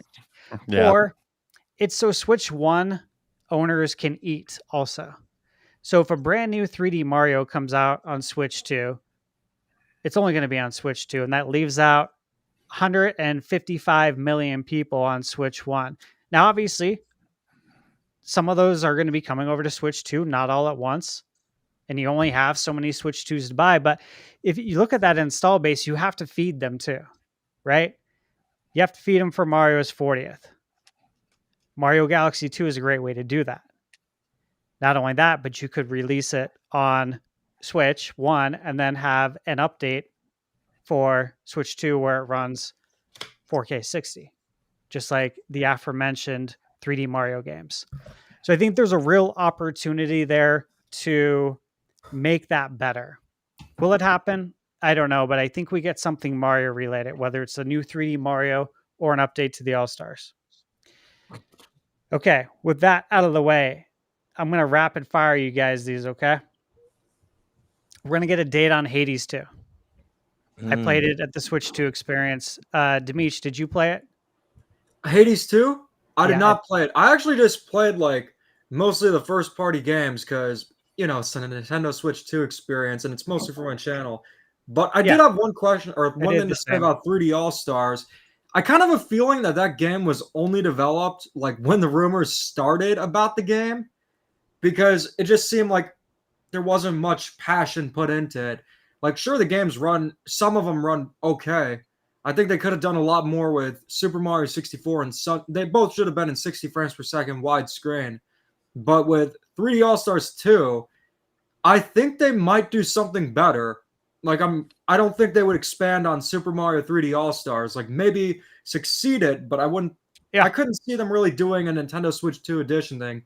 I don't think this is going to be like the McRib of Nintendo games where they bring it back every 5 years. Yeah, I did. And if I came across that way, that's not what I meant. I just mean like in the All-Stars realm, right? We're going to get something new. Like we're going to revisit the All-Stars idea. But as far as this, you know, the Super Mario 3D All-Stars, we all know that was a limited release. Oh, I see. Yeah. So, I think I misunderstood it a little bit. Yeah, my bad. I think they're just going to revisit. Yeah, it just seems like a good opportunity to revisit that. And I do think they strategically left the door open on the quality as far as running at 60 FPS, right? Could they have done that on Switch 1? Yes. I think they could have. But if they did that, then they can't resell it to you on Switch 2 where it runs better. What about Super Mario 3D Land and Super Mario 64 DS? You think they're going to include them? I think there's a possibility that they do, especially with like 64 DS. That's a great one. 3D Land's awesome. I don't see why those should be stuck on those platforms forever, right? But then you got to ask, are they ever going to do the DS on NSO? Because if they are, then they don't include something like that. Because that would be a flagship title for the Nintendo DS NSO. So it really just comes down to what their long-term strategy is going to be. Okay, Hades 2, yeah. So again, I played that at a Switch 2 experience, and Demetrius, I ended up staying there for like 5 hours. I stayed much longer than I was supposed to. How do you end up staying there for 5 hours? Did you have like an early appointment? Because mine was like at 3. I think we stayed for like 3 hours. We just finagled it. Yeah, he just refused to leave. Pretty much. Yeah, he just like circled back. It's actually really funny because when we were talking with Stash on the podcast about his experience, and we were sharing footage from when he was playing, he was showing the footage from when he stayed way after and circled back to DK Bonanza, and you could literally see through the reflection of the TV some of the like Nintendo employees just like looming over him, looking like, what the hell do we do? How do we get this guy out of here? Get out. And he just kept loading the demo back up, and they looked confused, like When I was there, getting footage, there was this lady who was just like so adamant that my hands were in the frame at all times, holding up the controller, and she was breathing down my neck. It was insane. I wonder if it's the same lady, because he said breathing down his neck. That's exactly what the lady was like when I was playing Donkey Kong. It felt like she was breathing down my neck. Your hands and you couldn't be went in the to frame while you recorded? No, yeah, they have they had to be. Yeah. They had to be. you Gotcha. have to have some sort of part of Oh, you they didn't want. I got it. I'm in there. the frame when you're recording Got it. Nintendo games. Did you go to They the don't New want. York They don't one? want like pure gameplay. I went to footage. the Yeah, Dallas yeah. one, but Correct. I think the staff could have been the same. Was Okay. she like a shorter lady and just like very much like a stickler for the rules, stuff like that? Yeah, actually, I went to the New York one, and yeah, that was the vibe for sure. Shorter. I think I know exactly who you're talking about. And like when I was getting footage, I think she appeared in it. Oh, Riders DX was there for it too. Yeah. It's in the chat right now. Okay. All right. So Hades 2, I think we're going to get a date on that. That's a game I'm very excited about. It did very well. Hades did extremely well on Switch 1. It's really a flagship indie title. Another indie game that we're due an update on is 2 games from the same developer from Yacht Club Games, Mina the Hollower. Oh my god. Very excited for this game, and the Shovel Knight DX. Again, these are all iconic like indie games, right? That are synonymous with Nintendo that I expect to get an update on.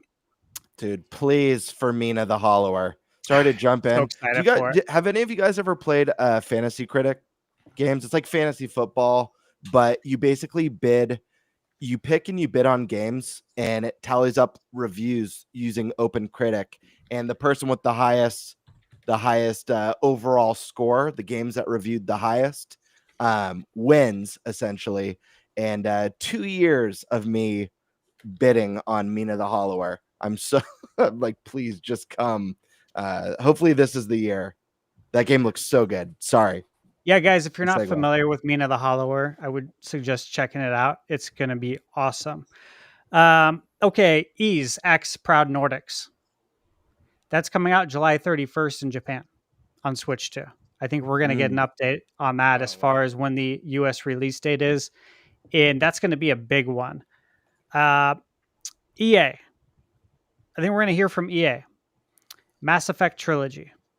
Perfect Home on Switch 2. The Mass Effect Legendary Edition came out on PlayStation 4, and it was specifically to take advantage of the PS4 Pro. That was the whole thing, is that they added HDR and all this other stuff. Perfect Home on Switch 2. Mario Wonder. Okay, again, talking about Mario, I do wonder if we're going to get a Switch 2 edition with some DLC, because they left the door wide open. There's no DLC on that. Well, it doesn't. Again, have, it could be a reason why. It doesn't have like upgrade features though. Like we're getting like HDR and stuff with Wonder. Yeah, I don't think. No, I'm Wonder- pretty sure not we on the are. list. No, 100%. Yeah, I have They the could list. do a Mario Wonder Switch 2 edition. That'd be kind of cool. I think they definitely 120 frames per second. They kind of teased that when they announced it. I think they left out the DLC for. Yeah, they left out DLC for a reason, in my opinion. Because why wouldn't they add DLC to that? And again, I think it's just too coincided with the Switch 2 edition. So that's going to be excited about. It was the U Mario one U. That's what I got confused with. My bad. Yeah, no, all good. Yeah, I'm super excited to test out all those games personally. Yeah. Red Dead Redemption 2. Game I've been talking about since probably around this time last year. And then recently it's been pretty much confirmed that we're going to get that. Here's another one that we got a Peggy rating on. Assassin's Creed Shadows. Yeah. I expect that to come out this year again. Ubisoft needs to make money and they need to make it fast. Mario Rabbids, I think we're going to get a Switch 2 collection again for all the same reasons that we've discussed for well over a year, and that these games, obviously Sparks of Hope did not perform well, and it should have been released on Switch 2, and I think that was the plan, but ultimately I think things got pushed internally. Diablo 4 again, Switch 2, perfect That'd be home. a huge win. Yeah, the Diablo Eternal Collection did very good on Switch 1. And again, it just makes sense. Metaphor ReFantasia. Yeah. Game Bird, you mentioned that. I played it. Yep. I platinumed the game, reviewed it on PS5, absolutely loved it. Perfect home on Switch 2. Dragon's Dogma 2. I think there's a decent chance that comes to Switch 2. And I say decent only because the frame rate chugs a little bit on PS5. It runs at 30 frames. So we'll see about that. Kingdom Come Deliverance. That was a game that came out earlier this year. Kingdom Come is on Switch 1. I expect it to come to Switch 2. Let's see. Indiana Jones. We haven't heard yet about the Giants DLC. That's a big thing that's supposed to be coming. The fact that we haven't heard about it yet is interesting because the release date for it is spring. And we're almost out of spring. So I think we're going to get an update probably at the Xbox Showcase on June 8th. We'll finally hear when it's coming. But Indiana Jones, again, it's a very expensive IP. It did not sell numbers on Xbox. It's already selling. PS5 has already outsold Xbox and Steam. And it came out, I think, mid-April. So they need to get that over to Switch 2 to make up the rest of the sales. I think we're going to see NBA 2K. We haven't seen it yet. That was at the Switch 2 Direct. I think we see WWE 2K. I think we do see the Halo Master Chief Collection. I think we're going to see a lot of games from Microsoft. Yep. Game Bird, I think you mentioned it. Ninja Gaiden 4. I fully expect it. We're getting Ragebound on Switch 1, and I expect Ninja Gaiden 4 on Switch 2. Persona 3 Reload, I think there's a very strong possibility that shows up in some sort of sizzle reel. A game that is really synonymous with Nintendo launch or launch windows is Super Monkey Ball. I think we need a Monkey Ball on Switch 2. Now, whether they take the most recent one that came out and they give it a Switch 2 edition, which again, Sega just did that with Sonic X Shadow. Maybe they'll do that. I think the games came out around the same time frame. The most recent Monkey Ball is not that old. Did anyone mention the Oblivion remake? Mm-mm. Yeah, I think that's totally fun. Oh yeah, that could be a good one. Look at the success of Skyrim, right? Yeah. Oblivion remake feels like an automatic. It's more or less just when are they going to release it? Star Wars Jedi Survivor. Again, this is a long rumored game. Starfield. Another game that underperformed and needs to make money. They have not announced the PS5 edition yet. I think the reason they haven't is because they're going to announce it at the same time with Switch 2. Tekken 8. Again, this is another rumored game. It wasn't, in my opinion, they haven't announced it yet because they want to let Street Fighter cook first. And then we'll bring in Tekken. We don't need two fighting games to be announced at the same time. Those that cannibalize each other. Resident Evil 4. Guys, are we getting Resident Evil? Yes. Right? Absolutely. No. I think we're going to see a lot of them. I wouldn't be surprised. Obviously 4, 2, 8. I think that all those make sense. We're due for a Resident Evil 9 announcement. Capcom's going to be at Summer Games Fest. They might do it there. They might do it at the Microsoft, but I guarantee you the next Resident Evil is coming to Switch. So if that's something that gets announced, I would not be surprised to see that land in the Direct. We just don't know if it's ready to be shown yet. I say Resident Evil 4. Like, I know we're going to get 2, 3, and 4. But Resident Evil 4 really is synonymous with Nintendo. You got to remember, that was a GameCube exclusive. Yeah. That was part of the Capcom 5. The 5 games that were exclusive. That exclusivity deal that included, Killer 7, I believe Beautiful Joe, right? a game that was canceled that looked like it could be Kid Icarus and something else. I forget the name. But that's why I think Resident Evil 4 would be pretty iconic. Kingdom Hearts, guys. Yeah. And again, I'm not acknowledging the cloud bullshit. Yeah, okay. Please be with me on that. We need physical editions of Kingdom Hearts. This is such an easy seller on Nintendo to Nintendo's audience. Am I right? I think we get that announcement. Not that I think we'll get it reiterated at the Direct, but I honestly think we get that at Summer Games. Actually, yeah, I think we see it initially there, and then they'll reiterate in the Direct. I think that's a good call, man. I really do, because it's such a great. Yeah, Summer Game Fest is a great place to have it, obviously, because it's going to make tons of noise. But we need physical editions of this. Agreed. But how much you want to bet they're going to do a game key card on that? Of course. I mean, it's a large game. Plus, I don't know. I think they're going to push the digital versions anyways. I know. So. It is what it is. It really is at this point. Okay, Paper Mario 1,000 Year Door. What do you guys think? Are we getting that 4K 60 mode? Because we know 4K is in the code. Yeah, I think it's likely. Is it in the code? Okay. Yeah. It is. It's in the code. Maybe. I think we do get a Switch 2 edition of that, actually. I could see that happening. So from what I read from developer interviews with 1,000 Year Doors, that they could have really pushed to get 60, but they couldn't have locked it. So I think there was a reason that they didn't lock it in, and that's to give us the Switch 2 edition. 100% on that. You think they'll include something like Luigi in the Waffle Kingdom? That'd be funny. That'd be really funny.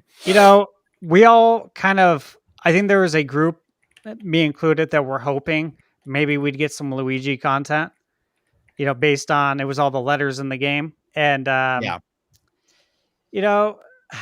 Nintendo has such a great opportunity to do something there to really appease fans who have been extra with the 1,000 Year Door since the GameCube era. Also, I think you gotta upgrade 1,000 Year Door, because if you bring 1,000 Year Door to the GameCube NSO and it's running at 60 frames, people are the casuals are going to be confused. Like, wait a minute. Yep. How does this GameCube game run better than the one on Nintendo Switch? They won't even be able to wrap their heads around it. Yeah, and then they'll get on, Twitter and all social media and just start losing their minds, right? So we're probably going to see 1,000 videos about it with AI generated thumbnails of Mario. Yep, probably.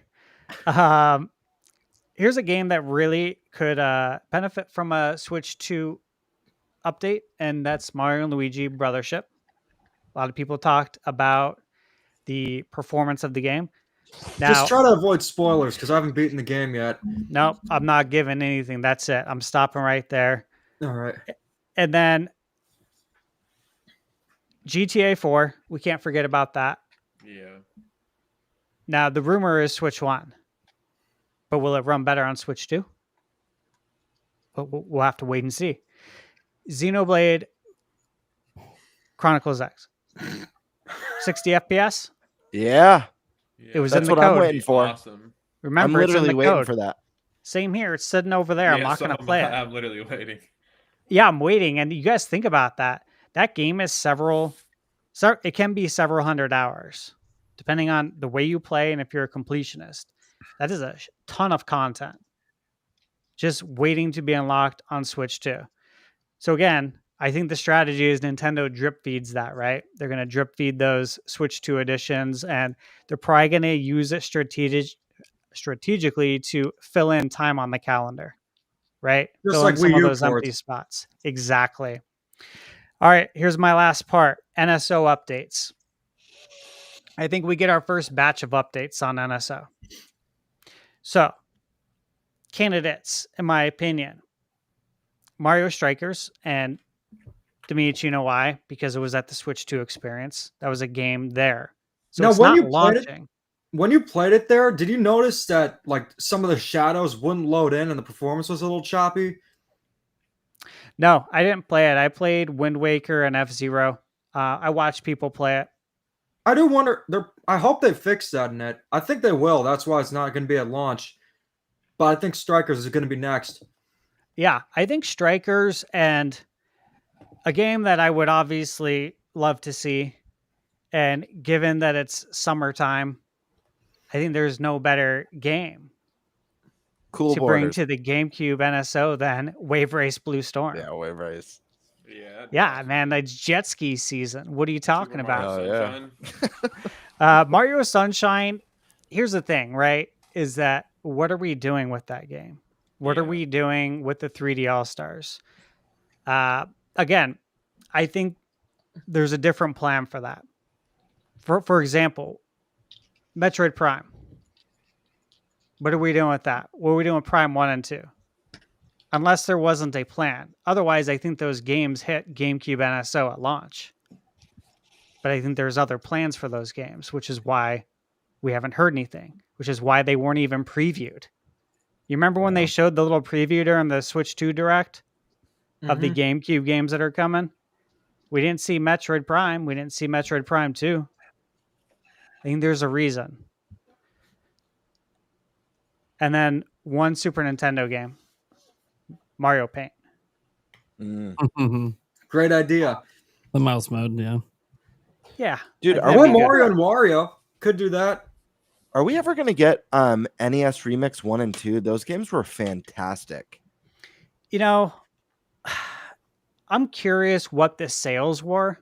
Yeah. On the, I have it over here, the Nintendo World Championship. Was that in Nintendo's financial report? I don't think it was, which means it didn't hit 1 million. Yeah. Which sucks. For that install base to not hit 1 million. Yeah. And not only that, but like it came with some really nice collectibles in there for a good deal. That was discounted at GameStop and Best Buy.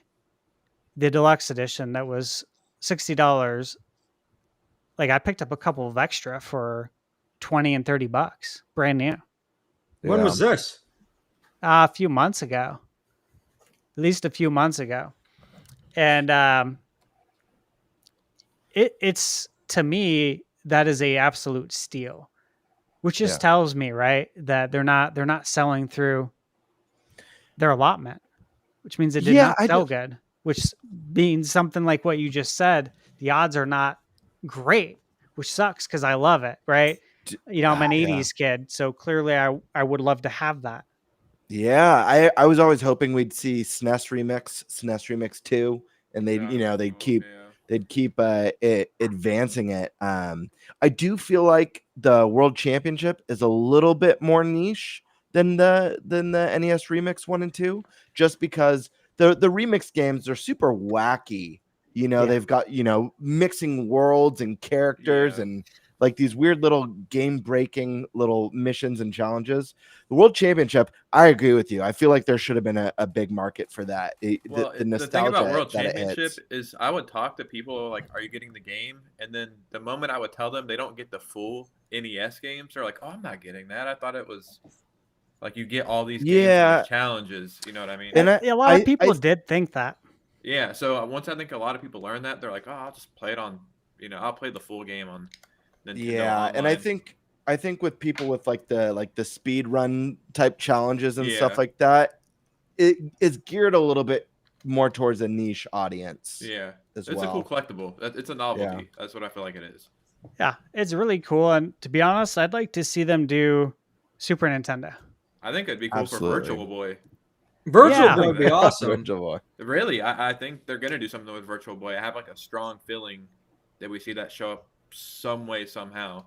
Yeah, it would be cool to do a little product like that. But would they have the games be in red and black, or would they do it grayscale? I think it'd be red and black. I mean, there's some cool Virtual Boy games, even in red and black, but it's a hard sell. It's like, I think what would be cool for that is to drop it in the NSO, have the default be red and black, but then offer one of those filters that lets you play the games in color, which you couldn't do on the original hardware. Yeah, that you could play the way it was meant to be, kind of like how you could play games, on some devices with like if you play those the games modern colored. looks, or you could add like the CRT filter and scan lines and stuff like that. Okay. Well, since he ruined before, Favlam gets to go last. How's it going, buddy? Nintendo Direct predictions. Get that list out. What are we doing? Throw everything out you just heard. We're doing it my way. We're doing it my style. So he has just one prediction. Opening 2-4. Opening. We're getting it fresh out the gate. A hard cut, or was it cold open? Splatoon 4. No way we're not getting it. Easiest. Like that's a T-ball toss up. Next, we get a shit ton of indie games. That is just. We get all the farming sims, we get the anime games, but then we also get the good ones like Stash was mentioning, like we get the release date of Hades finally. We get a bunch of other indie games. You just offended so many people in the audience. We get the farming games and the anime, and then we get some good ones. Okay, well, I didn't say they were bad. I just said they were. I just categorized them. As we get I'm Yuka just calling Replay, it as I hear it.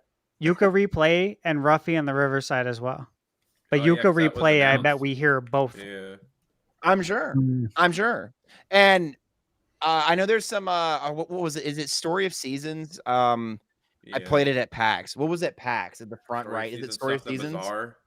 It was yes, I think we get we have that on Switch too. I think I could see that happening as well. And then I think we start to just get into the good stuff. We get a date for Air Ride. My prediction, September for Air Ride. And then actually interesting. I don't know. Because it can either be like really late in December. Well, hang on, because I was forgot I put a different game on I put a different set of things on my later in my list. I was like, I have to adjudicate it live. It's gonna be this year, obviously, but I think it's gonna be. I want to say November, but I don't think that's right either, because it's like there's so many big things they want to sell in November, and it's like maybe December. I'm gonna say December. We'll give it that. Anyways, we get the date for Hyrule Warriors. I'm not gonna guess dates anymore because I'm probably gonna be totally off with that. Finally get a date for Prime 4, but I think we get another new IP finally. And then our one more thing is going to be, well, before I get to the one more thing, let me I forgot I wrote this. We get themes finally. They bring themes from like 3DS. Oh God, kind of careful, Favlam. Careful, because you're gonna piss off Nintendo Prime. I'm just already, why? We got into it pretty hard about an anti-themer. He hates themes, like hates them with a passion.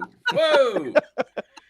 He's extremely passionate about how much he hates themes. You're crazy. Yeah, he screamed at me live. Wow. I thought it was interesting. He's leaving. He's like, I'm taking off. We get themes or something to customize your menu a little bit more than what we did on Switch 2. Or Switch 1, excuse me. I think we get a shit ton as our one more thing, a shit ton of like Mario things. Like I think we get a Switch 2 version of the 3D All-Stars. Maybe it has more games, maybe it doesn't, maybe it's just support. I think we get sports mix, because I think I liked the idea of like, I was like, yeah, strikers would be good, but I feel like that's still also kind of recent. But I don't know. I think they need something fresh or newer with like the Mario sports kind of genre. So I think they're gonna bring something that is either older than the strikers, or they're gonna bring out like the sports mix again, which is a IP we haven't gotten since like the Wii era, Mario which would baseball. that's a really deep pull.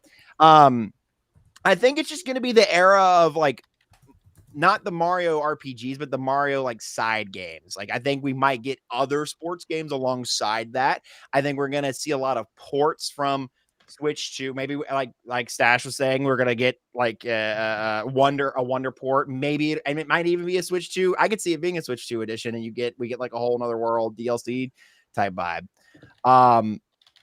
Yeah, and I think that'll be our. If that's not our one more thing, I think we get like a Fire Emblem as our one more thing, because they just love Fire Emblem. I just don't think we get 3D Mario this year. I genuinely don't think we get 3D Mario this year or anytime. I don't think we get it in 2026. I'll be real. Really? Yeah, well, what do you know?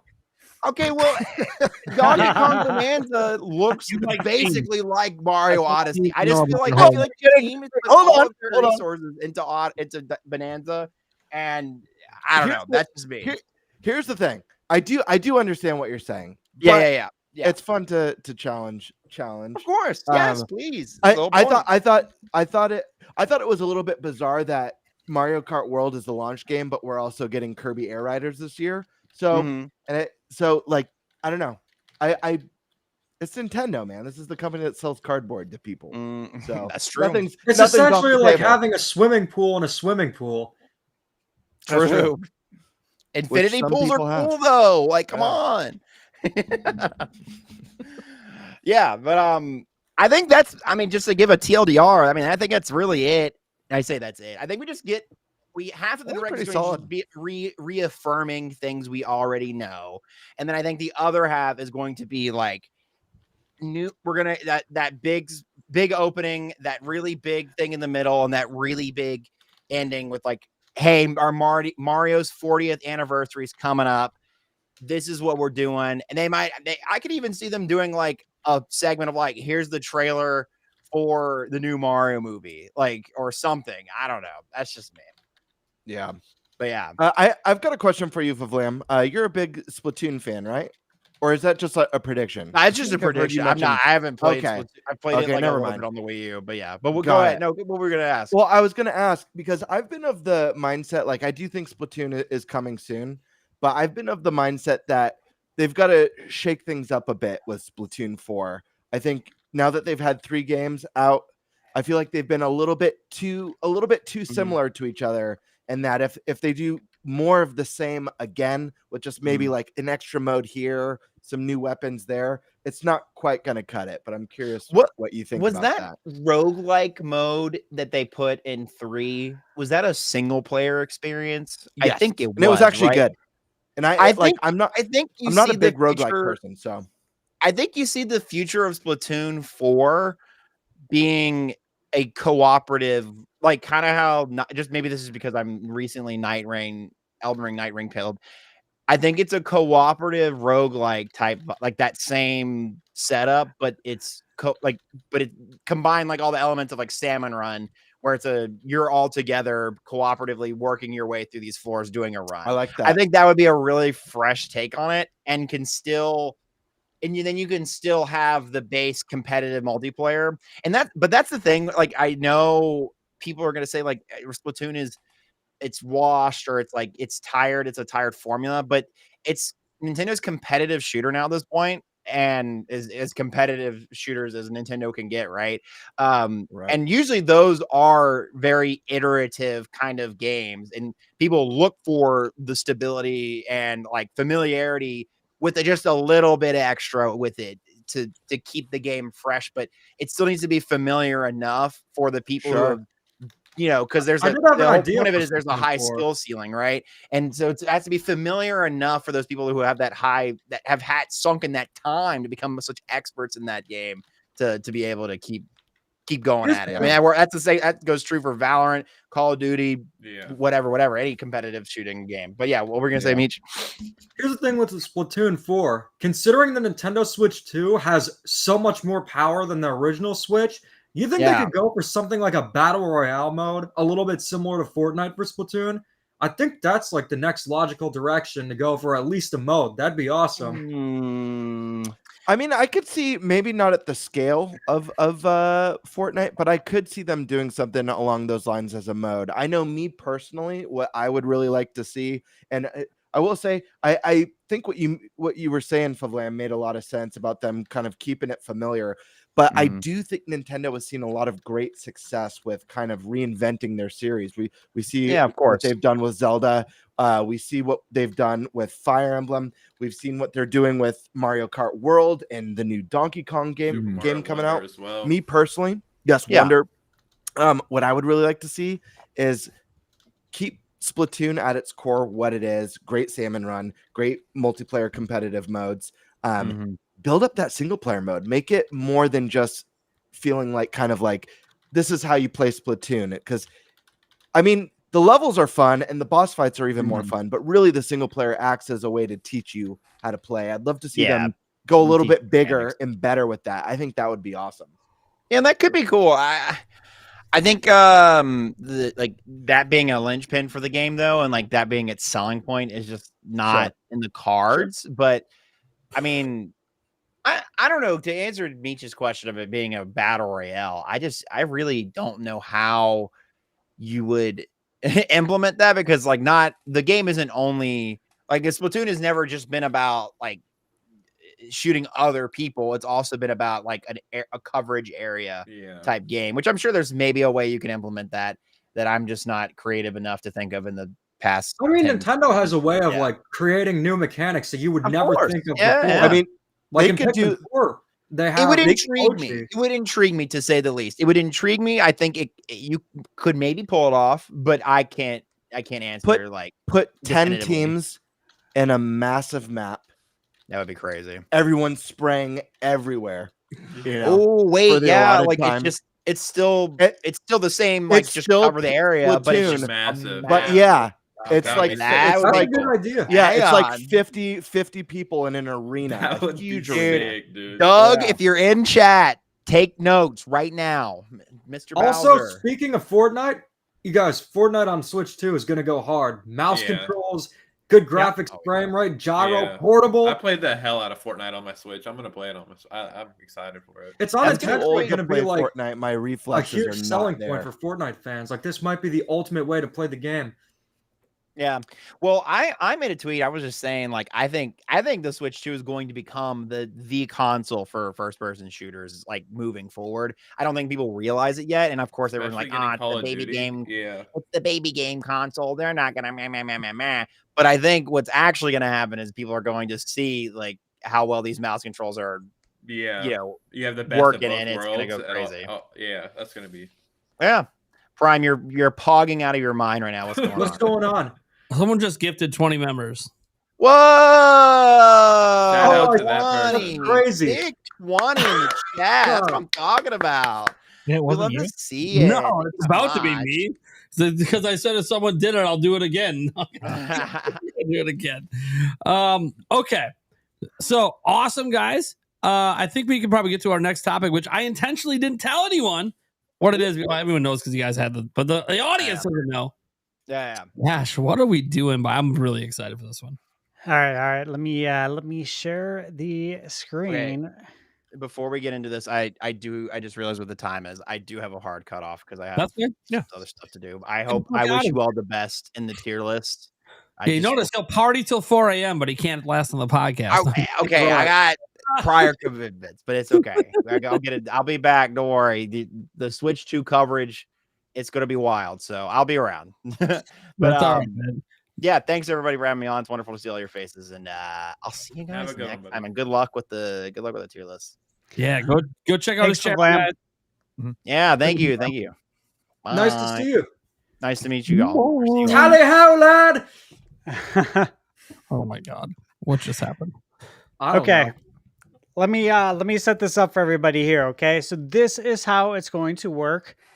This is the tier maker list, of course, and we're gonna go through each launch game one by one, and everyone is going to have a chance to talk about each game because you're gonna have to, because we're all going to be picking where it's going to land on the tier list.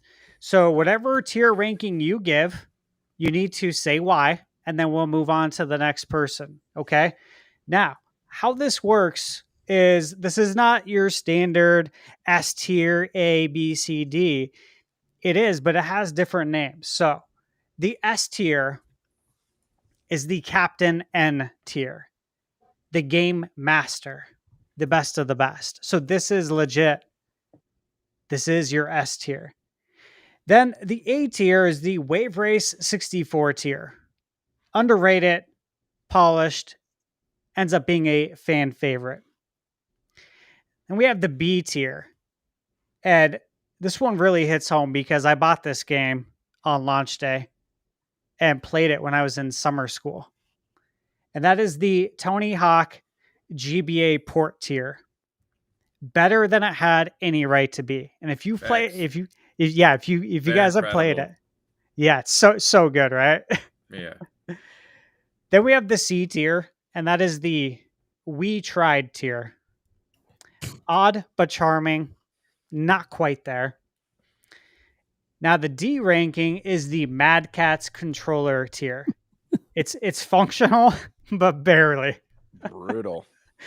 And then we have the F tier, which is Reggie Fils-Aimé saying, "What's wrong with you?" This is the tier that Reggie disapproves. When Reggie's asking what's wrong with you, what's wrong with this game, that is an F tier. Because if anyone can see the good in a game, it's Reggie Fils-Aimé.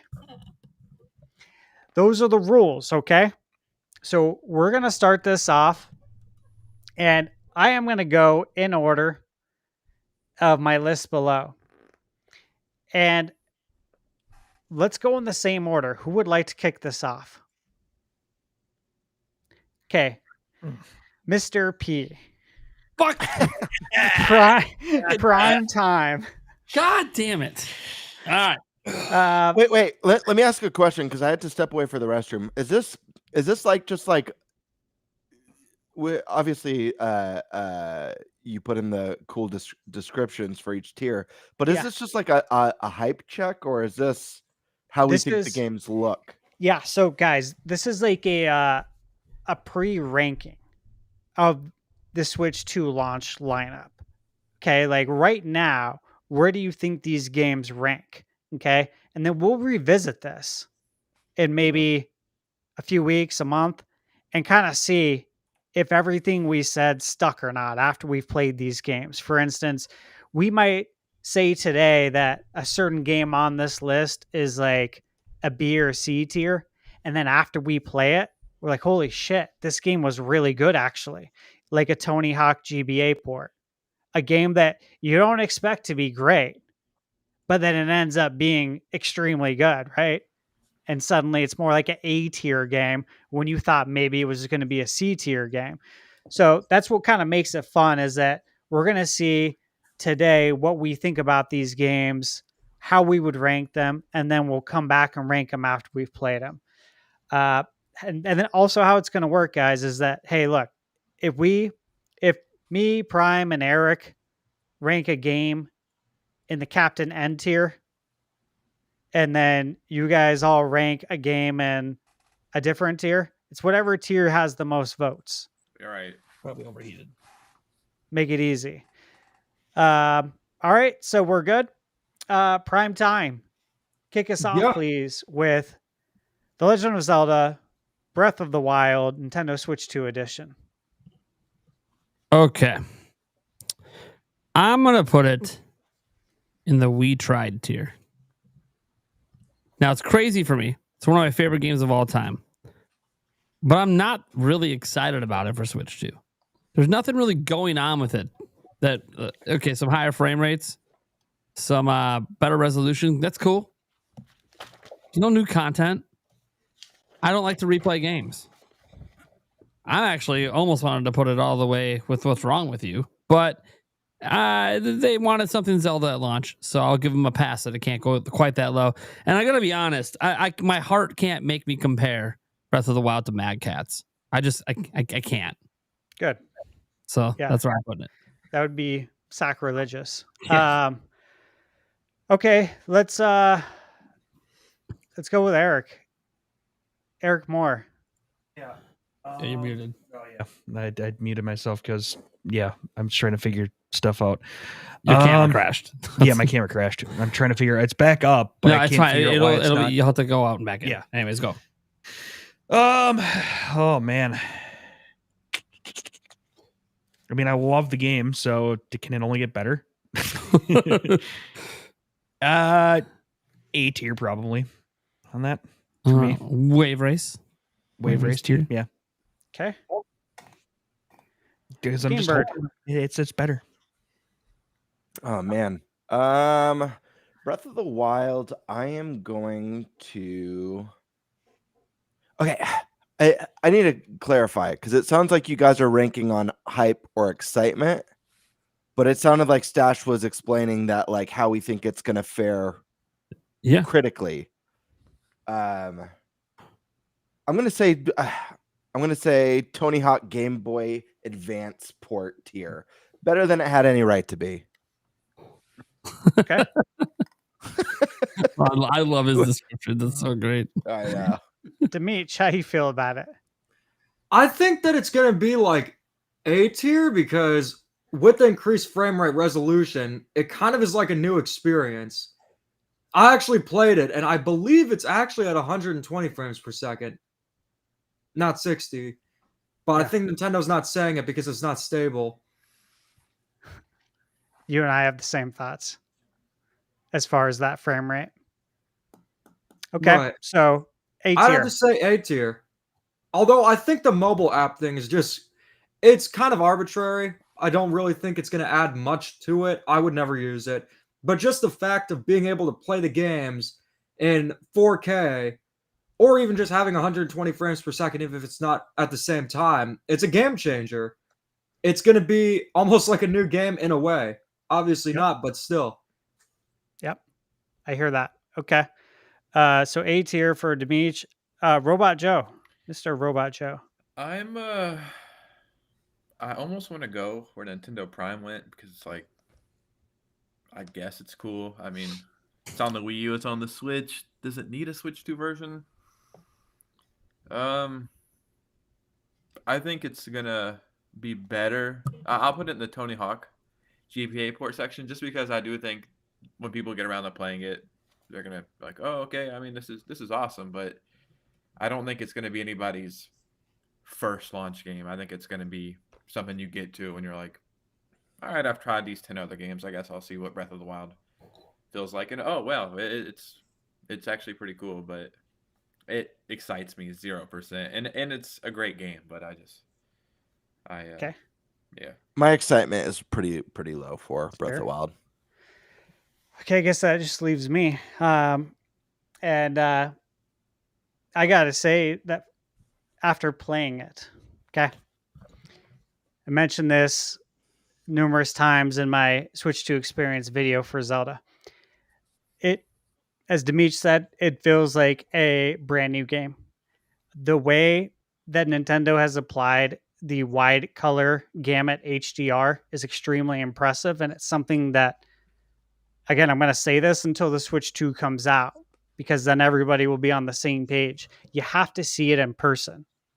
The way the colors pop is extremely impressive. And between that, the resolution and the frame rate makes a world of difference for a game like Breath of the Wild and Tears of the Kingdom.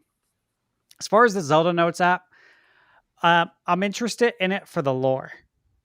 Because, again, I've been playing Zelda since the 80s. If you give me more lore, I'm going to eat that up. I'm very excited about the lore aspect. Am I going to use the GPS? No. Am I going to use some of the other functions as far as giving me all the stats on where I'm at as far as 100% completing the game? That seems useful. Like, I'm down with that. That's cool. I'll take a look at it. I'm really there for the lore, though. And, that's the updated, what is it? The Zelda. What does she give you? The information? You guys remember what I'm talking about? All the updated lore that they're adding to it. I thought the Zelda voice part. Yeah, I think that was for Tears of the Kingdom. Yeah, I don't think it was for Breath of the Wild. Well. Yeah, I think it's. Is it for both, Robot Joe? No, I thought it was only for Tears of the Kingdom. Okay. I definitely could be mistaken though. Yeah. So as far as the app, GPS, I'm not going to use. I've already beat the game. Here's the thing, though. I beat the game 8 years ago. I beat it when it came out. I have not returned to it. Typically, I do not return to games like you, Nate, because there's too many games to play. There's too many experiences to be had. However, after playing it at the Switch 2 experience, I was immediately excited to return to this. Legit. Like, I'm going to 100% it again. I am very excited for it. I would almost give it an S tier. Almost. If it was a brand new experience, I would.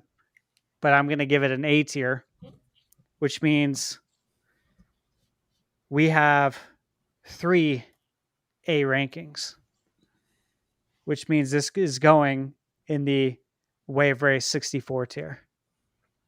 Damn. And then again, we'll see how everyone feels after everyone's played it. True. Right. All right. Bravely Default. Prime time.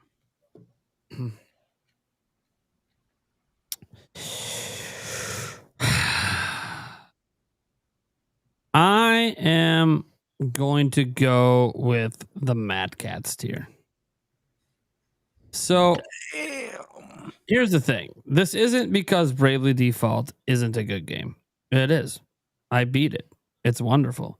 Well, what did I just talk about replaying games? Not really that into it.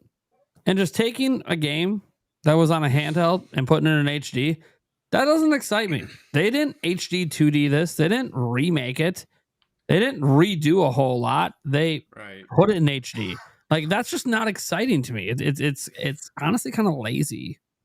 And I'm not saying the developers are lazy. I think the decision to only do this with the game is a lazy decision. It's like a quick cash grab kind of game. And the thing kind of reminds me of Luigi's Mansion 2 HD, just like the way it was remastered. I get like Luigi's Mansion 2 is great. I love the game. Did not buy the HD version. Read the reviews. Glad I didn't buy it. It just wasn't a good decision. And I think it did affect the sales of Luigi's Mansion 2 not being as big as they could have been. And I think the same thing kind of here with Bravely Default. People buy it because it's cheap, right? It is one of the cheaper games at launch. But it's also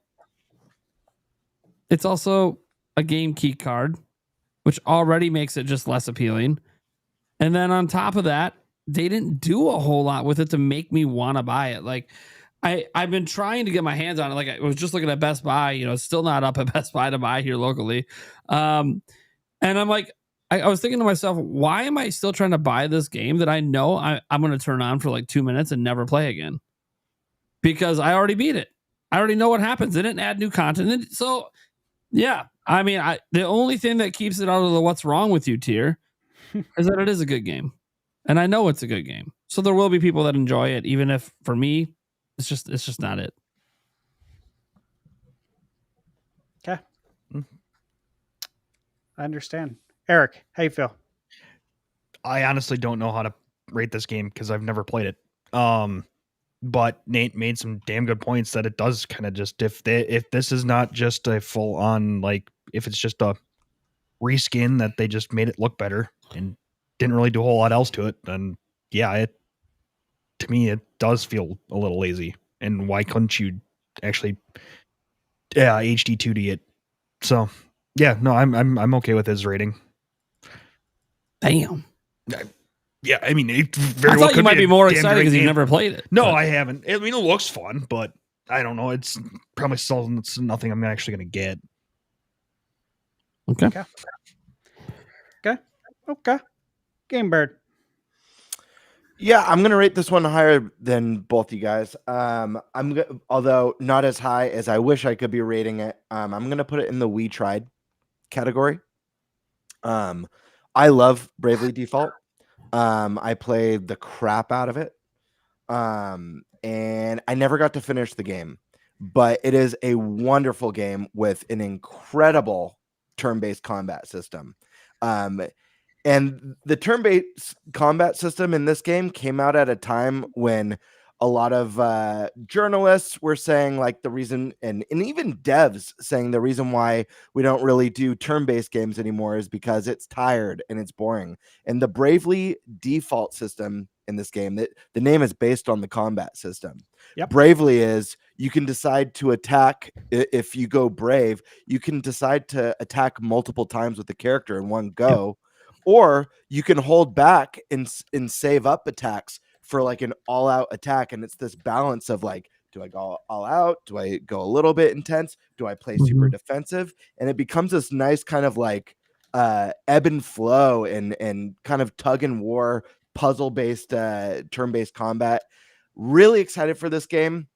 It loses points for one. I do agree it does feel like a slightly lazy port of the game. and it loses some points for me because it's a key card game and not a true physical release. That being said, I'm probably picking this one up, and I'll probably revisit it because I must have been like 3/4 of the way done with this game. So it'll be an opportunity to revisit a game that I really, really loved and finish it. And the story is really good too. Nice. So you have a lot of history with this game. Yeah. Cool. Now the thing is, it's just like, this is not a game I've ever played, and it's not one that particularly interests me. But the fact of the matter that it's a very basic upscale sort of remaster from a 3DS game, and that it's a key card, it's kind of leaning towards the "what is wrong with you" category, even if it's a good game. Like, all right, I think this is like a good talking point. Like, whenever a game is revealed to be a game key card, do you guys lose hype for it? Because it seems like we are in sort of agreement. Yeah. I don't lose hype for it myself because if I did that, I'd be losing hype for a majority of the lineup. Yeah. So I'm just not going to let it affect me that way. Just like all the bullshit that goes on in the world every day, I'm not going to let it affect me, even though I don't like it, but I won't let it affect me because I can't. Because if you do, what are you going to do with yourself? Yeah. So game key cards, they don't make me necessarily knock games down much unless it's a game that I feel like already isn't that compelling of an offering, and then it's also a game key card. That's where I kind of knock some points off. If it's like puking on a pile of crap. Yeah, like if it's like a brand new game that I'm really excited for, it being a game key card probably won't knock it down a whole much for me because ultimately the game is what matters the most. But in this case, like Bravely Default, as much as I love the game, I'm not going to replay it. I'm not going to get it. It's only HD, so I don't feel like they did enough. And then you're also telling me I can't even own it completely physically. It just isn't that kind of. That's where where a game key card comes into play, where it's like, if it was full physical, right, maybe I would have picked it up, but I'm not. So, I mean, if it's a good game, maybe that would save it. I wouldn't say that I have hard feelings about it either way, but just everything so far kind of leaning towards the "what is wrong with you" category. Mm-hmm. Brutal. Hey, I don't hold anything back. It's just to give you a little bit of background. You said if it's a good game, IGN gave it 8.6 back in the day. It's got 85% Metacritic, 91% of Google users liked the game, and many people sing the absolute praises of this game. I can tell you firsthand, it is a phenomenal RPG at a time when they were feeling stale. The combat system, I can't sing enough praises for it. The Bravely Default, I didn't do a great job of explaining it. There's a lot more depth to it than that. It really makes for some exciting battles. Amazing soundtrack too, right? Yeah. Okay. Real quick, when you enter the towns and cities, they do it like the storybook, almost like the pop-up book diorama, and it's gorgeous, all hand drawn, like the cities when you enter them. It's stunning. All right, Demet, you're going with what's wrong with you? Yeah, okay. Let's do it. Let's start things off on a wonderful note like that. All right, Mr. Robot Joe. A couple questions first. Yes. Did this game release on the Switch at all? No. Okay. So there's Bravely Default 2 released on Switch. Okay. Yeah. And okay, it wasn't on the Switch. I don't know about this one because I was gonna say if it was on the Switch, I would just pick up the Switch copy because we've seen that the new Dragon Quest 1 and 2 is getting the Switch 2 is a game key card, but the Switch version is obviously there, so I'm just gonna get the Switch version. So I would say maybe that would change it up a little bit, but I don't know. I haven't played it. It does sound interesting though. I don't know. I'll put it in We Tried. Just because it sounds like something cool, and maybe I'll pick it up one day when it's on sale, but yeah, I just don't really care that much, to be honest. There we go. Okay. I do have this game pre-ordered. I have it pre-ordered physically, and however we want to define that. It is a game key card. Fake physical. Yeah, fake physical, but I do have it pre-ordered. From what I've gathered, both Best Buy and GameStop are not going to be getting this game in store. It's delivery only.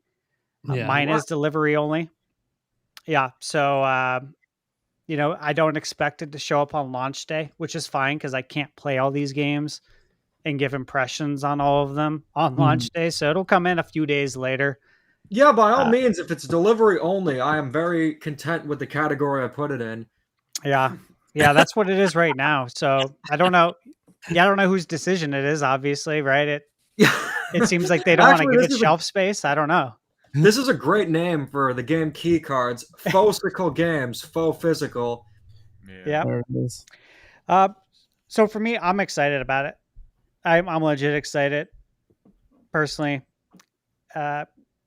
Bravely Default, awesome games. And like Game Bird, I didn't get to spend enough time with this back in the day. Mm-hmm. So I was very excited to revisit it. And because it's such a great game, I'm not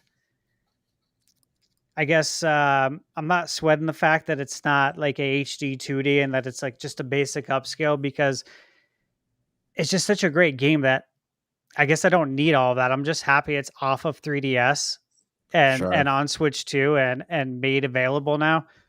And TV turned off. I am just very excited for it. So I would give it at the least a Tony Hawk GBA port. Personally, I would give it that.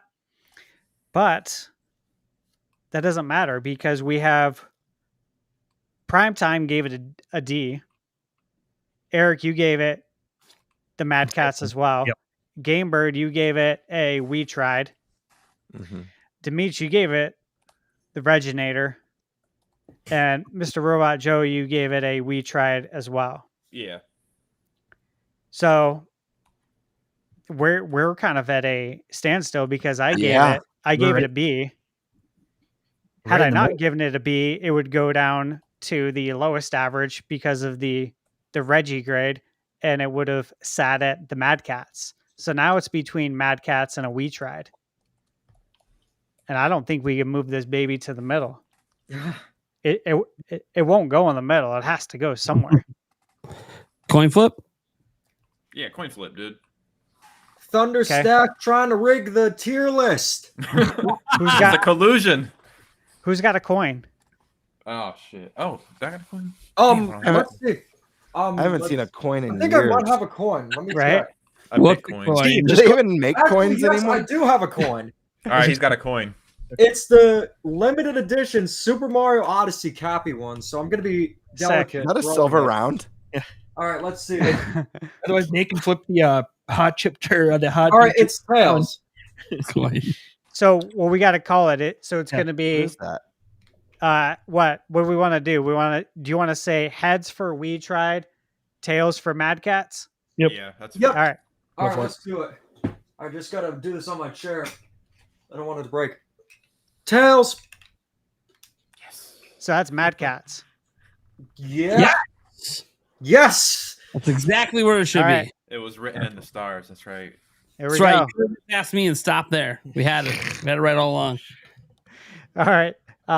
Next up, we have Civ 7. Oh wow, I forgot this game was launching. Oh now, yeah. Let me mention something to everyone real quick. So it's $70, right? $69.99. It is a game key card. However, you can buy the Switch 1 edition and upgrade for $10. I bought the Switch 1 edition on Amazon about 2 weeks ago for $49. So I'm gonna upgrade it for $10. So I basically got it for $59, the Switch 2 edition, and I got an actual physical game. That's it. Just want to throw that out there. Those are the options. Sure. And Nate's a big Civ 7 fan. I love Civ. Yeah. Okay. So I have not played Civ 7 yet. I've been holding out because of Switch 2. And I usually play Civ on PC. I want to be very clear. It is a perfect PC game. It's a strategy game. I love it on PC. But I had this feeling that Switch 2 would have that mouse mode, and I'm like, you know what? We're gonna wait and see what it's like on Switch 2. And everything that I've seen so far looks really good. The developers have talked really well about it. They're saying, it's up there with some of the PC settings. Obviously, it's not going to be as beautiful as it would be on my nice big desktop or my gaming laptop. But I don't expect that because it's a different experience and handheld, and you can go to mouse mode super quick. And when they showed in a video how smooth it was going from mouse mode and back, I'm like, okay, this is cool. This is becoming a pattern that I'm noticing how smooth that transition is. So I don't think it's going to end up being an S tier, but I kind of have it up in the Wave Race 64 tier because, what does it say? Underrated, polished, fan favorite. Now, it might not be the fan favorite part. I don't think this is going to be a game that sells like bonkers. But I do think that it is being underrated and overlooked. I heard a lot of people at the Switch 2 experience is one of the games that got played the least. Facts. And that's a bummer because Civ's an amazing game, but it's like people don't really understand how big of a deal the mouse controls are in a strategy game like that. And that's where I'm like, dude, the one thing I don't do with computers is I don't hook them up to my TV because I can never quite get it to look as good as it does on a monitor. But being able to slap this game up on the big screen behind me with Switch 2, oh yeah, baby. Like, and I read about that upgrade, so that's what I've been looking for. I've been looking for the Switch 1 sale so I can get it slightly cheaper than the Switch 2. So you said that, then I looked at it, I'm like, oh dude, now it's down to 48. Oh, dude, yeah. How do I hold out a little bit longer? Do I hold out a little? Like, is it going to get 40 next week? I mean, if anything, I think it goes up. Yeah, it probably will go back up. So, so that might be the route I go. Not because, and by the way, I'm going to give Civ a pass for the game key card, and the only reason I'm giving it a pass on the game key card and having it not affect anything, like I'll buy it for the game key card, I guess, if that's how I choose to get it. To me, it's a PC game. All PC games are all digital. Right. So I can't really get mad at them for not wanting to do a physical cartridge when literally a majority of their sales are on a platform that doesn't do physical. So that makes sense. I mean, I never thought that I could find a rationale for game key cards, but hey, you actually came up with a good one. Well, yeah, PC first games, like they literally are all digital. So yeah. That makes sense. Still it does. Yeah, So, I suppose getting a physical edition of a PC first game would be a luxury. So, and I will say, when there's a chance that I might just bite the bullet on the Switch 2 version because I'm going to go pay off all my stuff at GameStop. And if I'd be like, do you guys still have pre-orders for Civ 7? Ah, fuck. Throw it on there. That's what's going to happen. I already know it because I love Civ 7 and I haven't played it yet. Well, I love Civ. Sorry, I can't say I love 7. I haven't played it yet, but I knew what you meant. Yeah. We get you. All right, Eric, can you add some more to that? Yeah, I can actually. No, I agree with Nate. It's I've played Civ games; they're awesome. Yeah, love them. The only thing that I could see would be the sales is just I don't know how well this is going to sell on the Switch 2, just because it is mainly a PC game. But again, the mouse mode is perfect for this, so I'm going to probably put it in the Tony Hawk, just because of the sales. I just don't know how well it's going to sell. So, do you think that Nintendo fans are maybe less civilized? No, it's kind of nicely said. Man, it's yes, man, yes, we are completely uncivilized. And yes. All right, so you said Tony Hawk. Tony Hawk. All right, Tony Hawk tier. Game Bird, how you feeling? I'm gonna put Civ 7 in Mad Catz category.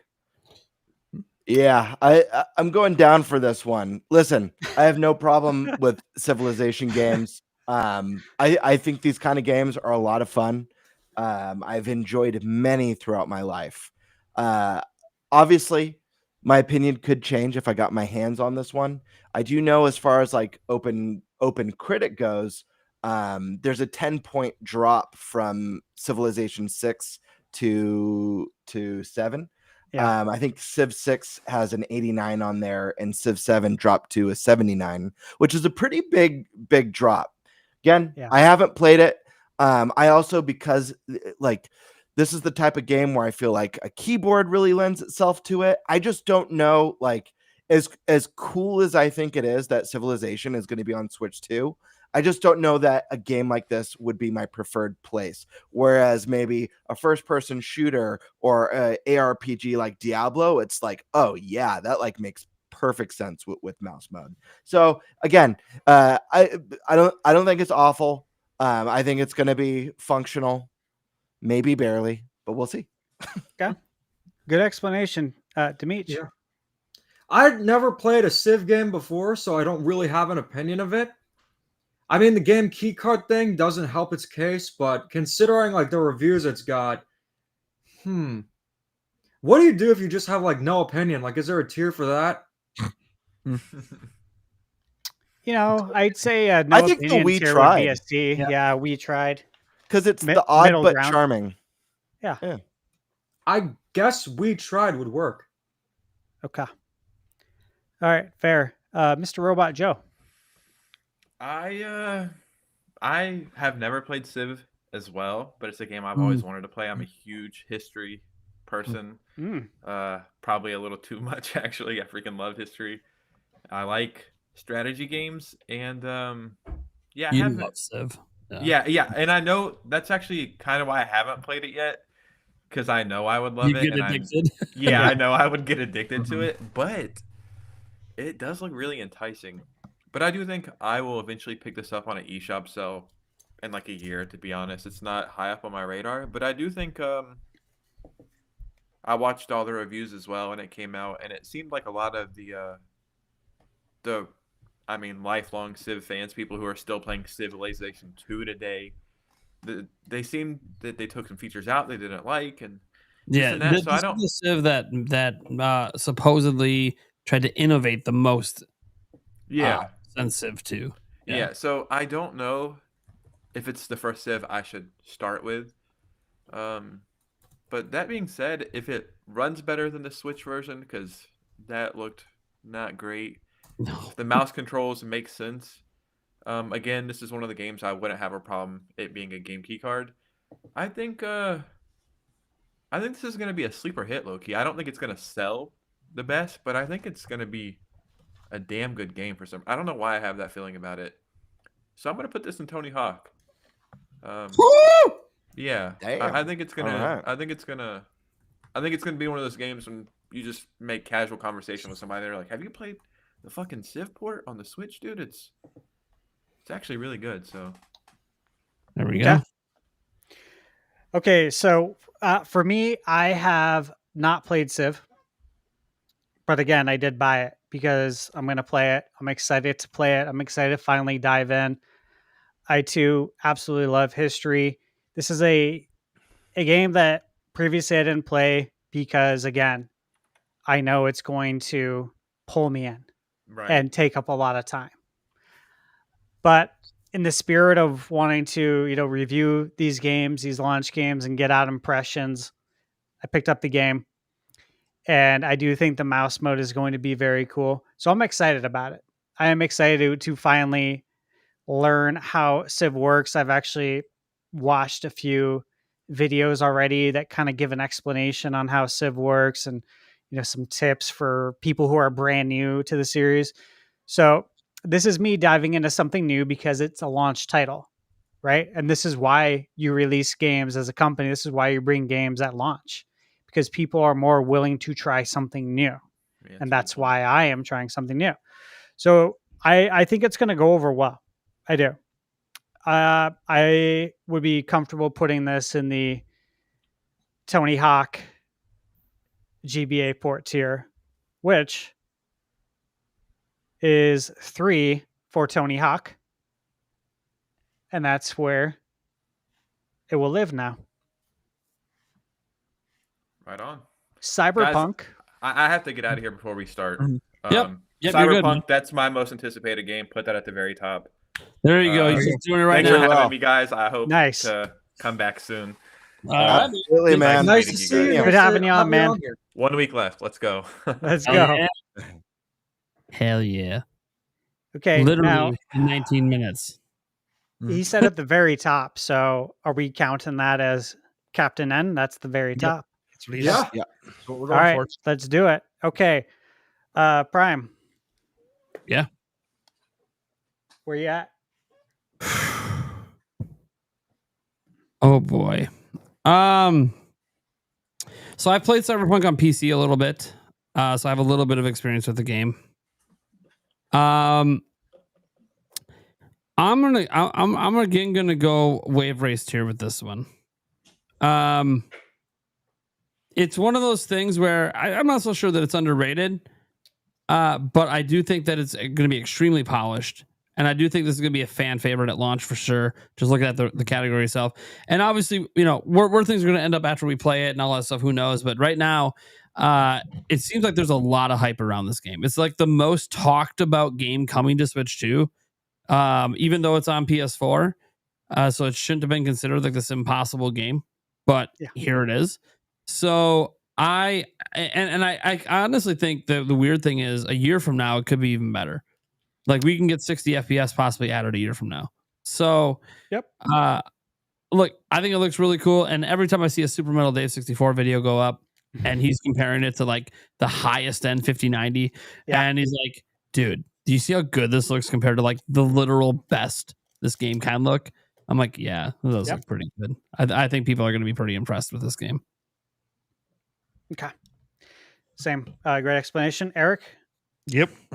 I just pre-ordered it right now. Oh, nice. Physical? Yeah. Yeah. Remember, this is the flagship third-party physical, and that you're getting the whole game plus the expansion on cartridge, which again is unheard of right now. So I will say one thing positive about game key cards is that they are tangible. I like to call digital games NFTs because they're not freaking tangible. But at least with game key cards, you can trade them, give them to a friend, sell them. Looking on the bright side, guys. But Demetri, I agree with you. I actually compared them on a previous show to like a nice. Listen, we're all headed towards the full digital age. It's inevitable. It's going to happen. Whether can the memory of Stadia just stay a little longer? I know, right? But that being said, I think it's at the very least, and not that this is like a big positive, but if you want something tangible on your shelf, this is a transition item, I suppose, for the key cards at least. Not this game. This game's obviously. Yeah, this game's physical. Oh, man, this is good. You can taste them. Yes, that's true. Yeah. You can't taste them. Gamebird, or did you give your thoughts on Cyberpunk? No, is it my turn? Yes, it is. I also race tier. I'm putting this in S tier. And the reason being is this game is doing everything right, in my opinion. We're getting Cyberpunk, including Game of the Year nominated DLC on a physical cartridge. It has regular controls. It has mouse mode that I think is going to complement the game really nicely. Prime mentioned what I was going to say. I'm glad you mentioned it, Prime. This is one of those ones that all of us on the podcast for a long time kind of predicted leading up to, the big Switch 2 reveal that this game was going to be ported over to Switch 2. For whatever reason, a lot of people thought this was an impossible port. But the game looks stunning. And the build that Stash got to play based on his impressions and the great impressions that Stash had visually, the way it felt, knowing that build was 7 weeks old, right? Am I correct in my memory? It was a 7-week-old build that you played, and they confirmed that there would maybe not to you, but in articles or interviews, they confirmed that there would be improvements leading up to the full release. But yeah, this game looks stunning. People have had great impressions of the way it plays. Again, it's doing everything right. Physical release, includes DLC at a great price. I'm sold. This game looks awesome. I played maybe, I want to say like 12 hours of the game on PS5, but hey, we're going to get this game. You know, it's not as powerful as the PS5, but we're also getting the game on the go.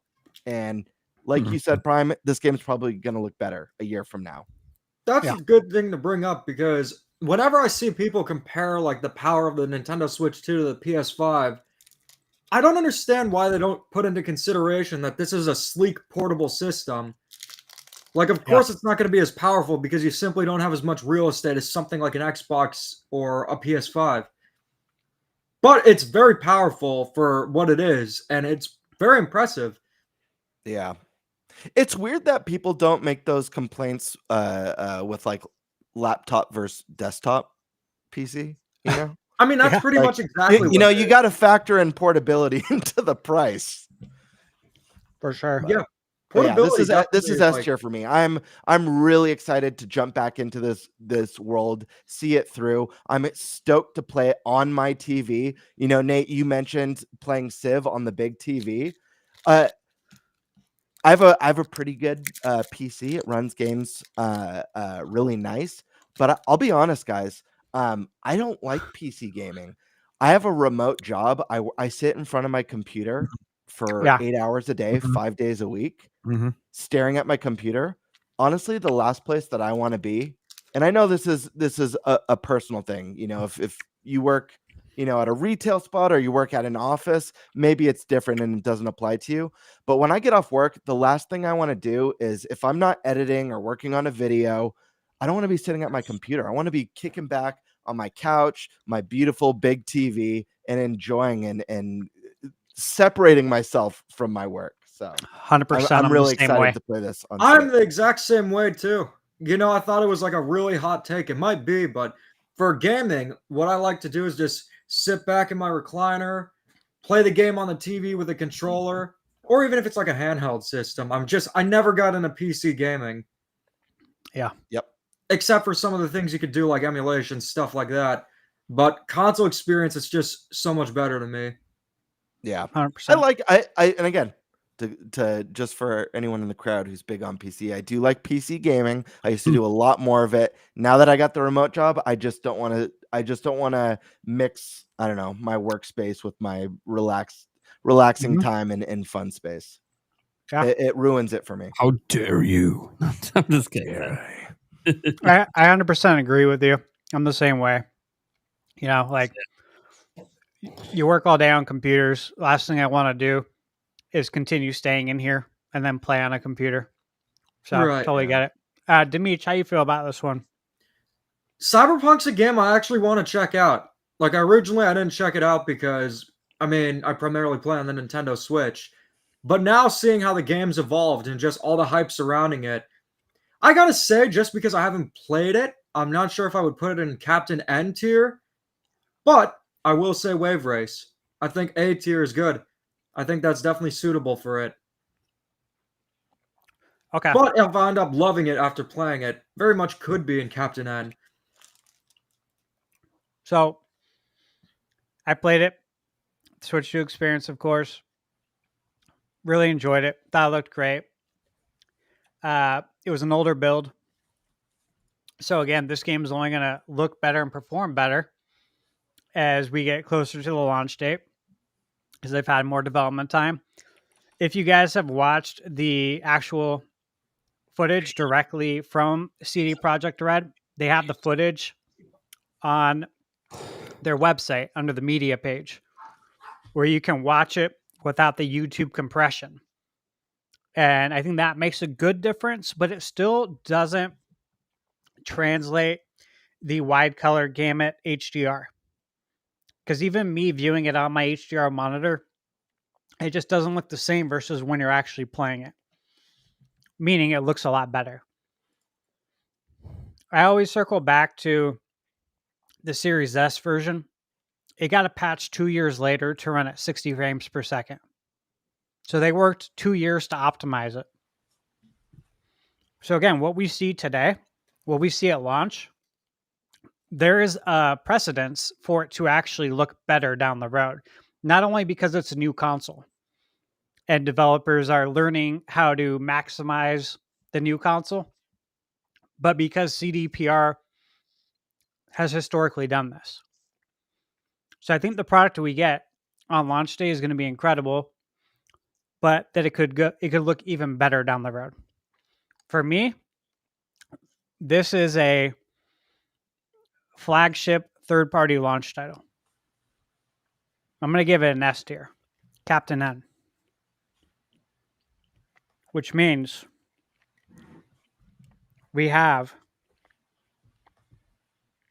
that's an S tier. All right. As our first S tier. The first S tier, baby. First S tier. Let's go. Let's go. Cyberpunk! All right. Delta Rune. Yeah. That was a Okay. good one. Okay, we have a lot of games to go here, so I'm gonna keep this short. Yeah. I'm gonna try to keep it short for a lot of these games. Let's do it. I am gonna say this is gonna be Wave Race 64 tier. Because we already know Deltarune kicks ass, and we've been waiting for chapters 3 and 4 forever. I fully believe these are gonna hold up. I agree. I've always wanted to play Undertale, and considering the reception, I would say I agree with you there. Yep. Okay. Undertale is awesome. If Deltarune's any as good as that is, then yeah, that's exactly. How long was the gap between the first two, or like the first chapters and this? Oh, it's been huge. It's been a massive gap. I can't remember. Released in 2018, I believe, or I could be wrong.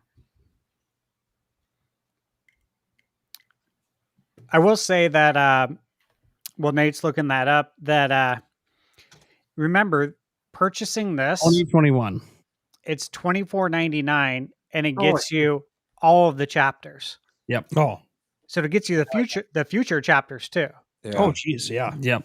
Yeah, which is, I mean, that seems like a really good deal, right? Yeah. Yeah. All right, Game Bird. Yeah, I'm gonna put this one in Wave Race 64 tier. I've actually never played Undertale, and Oh man, get it. I've been told by many people, dude, this is a game that you'd love, and I have no doubts in my mind. It's just one that I've never picked up and have never played. Obviously, I'm a huge Earthbound fan. Yeah. Many recommendations. So again, kind of like how Eric said, if this game is anything like Undertale or nearly as good as Undertale, people seem to really love that game. It's something that I definitely want to get my hands on and play, and I'm sure I'll love it. So I'm going to put it in A tier. Do you need to play Undertale before playing Deltarune? I don't know. You don't need to. You don't need to, but there are reoccurring characters. So you'll get more out of it, but you don't have to. It's not going to be the game if you played. Yeah, exactly. Like any long running franchise, there's always going to be some things that complement it from other games, some Easter eggs, that sort of thing that you can pick up on. And Demeet, you gave it a Wave Race already, right? Right. Okay. So this one's unanimous. I'm giving it a Wave Race as well. I am very excited for it. I love Undertale. And again, I mentioned this in my launch video, my Switch 2 launch guide. A lot of inspiration from Earthbound. So again, support this. Go out, support this game. You support it. Hey, maybe Nintendo will pay attention, right? Maybe we'll get Mother 3 someday on GBA. All right. So next up, we got Fast Fusion. Fast Fusion, $14.99. Shinin, digital only. Already announced a free update. 4K 60. 8K backgrounds. What the hell is going on here?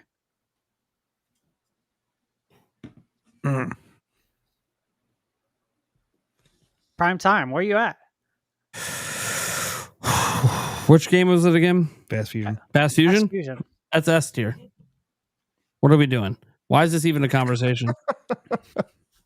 Do I even need to explain why it's S tier? One, it's the first. I don't think so. It's the first 4K Switch 2 game. Confirmed. 4K.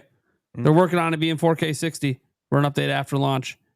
Not just that, set aside frame rate. Dude, this game kicks ass. The original game that came out at launch of Switch kicked ass. This game looks like it's going to kick more ass. And honestly, if you guys look at any of the trailers or any of the screenshots, it's almost one of the most visually stunning games at launch. I think people are going to play this and be massively impressed. Okay. Sure. I'm good with that. I have it pre-ordered. I'm good with that too. I mean, I'm surprised I haven't even played the first one yet. Yeah. You'll see why coming up. Okay. Gamebird? I'm S tier. I agree with everything Nate said. And like you said, Stash, it's $14.99. You're getting an F-Zero-like racer with stunning 4K visuals, 60 frames per second, once that update hits. $14.99. The first one was fantastic. This is going to be a sleeper hit. Guys, check out this game, please. I beg you. Okay. Yeah, and I'm also good with S tier. And again, I talked about this in my launch guide video. I'm super hyped. $15. They already announced a free content update. And they have, I think, like at least six different performance graphic profiles. One of them is actually 8K backgrounds, which is insane. Wow. Obviously, the Switch 2 can't output 8K, but the backgrounds are in 8K. Yeah, this is going to be badass. And at $15, everyone should be picking this up at $15. I think I'm just going to... Is there any physical one? Or so it's digital only.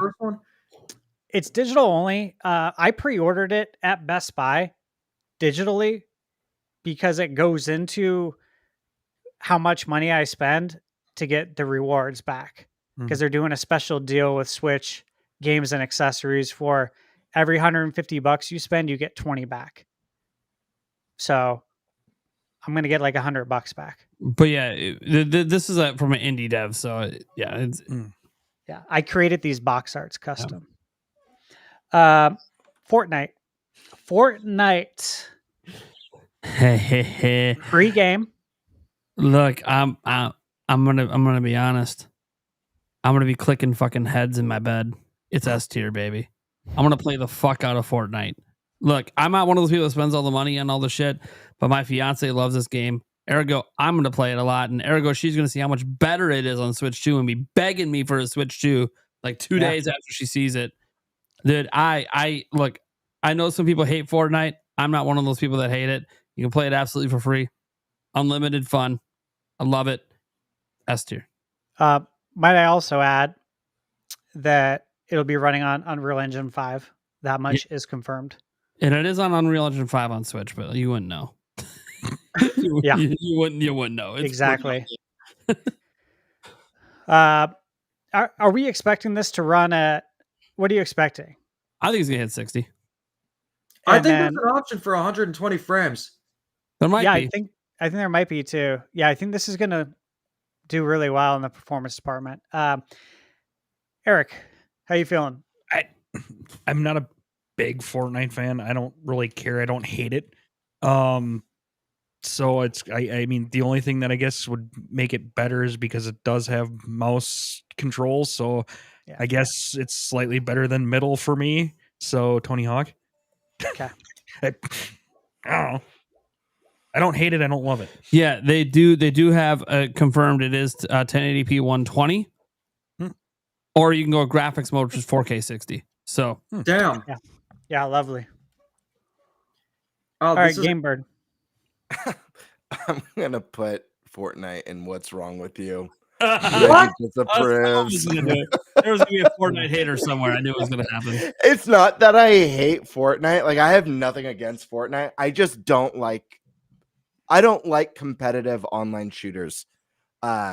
There are very rare exceptions to that, like Splatoon, but Splatoon has a very niche appeal, and it has the salmon run, and it has the single player.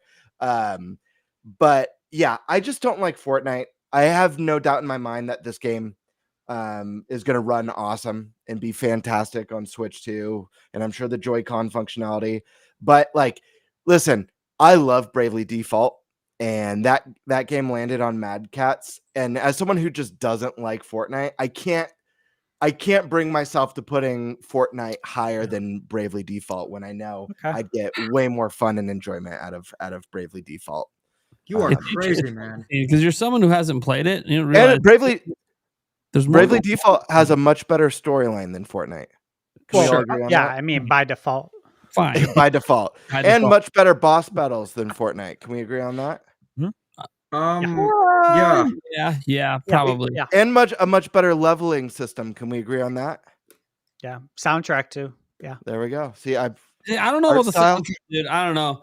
Right now, when I'm Art listening style? to the John Williams Star Wars theme, come on. That doesn't count. You get into the X-Wing. Original music, though. I get it. I know. The reason I'm going to try to defend Fortnite just for a moment is you described it, for what it basically is, right? That third-person shooter, online shooter thing. But that lets me know you haven't played Fortnite because there's racing in the game. I have played Fortnite.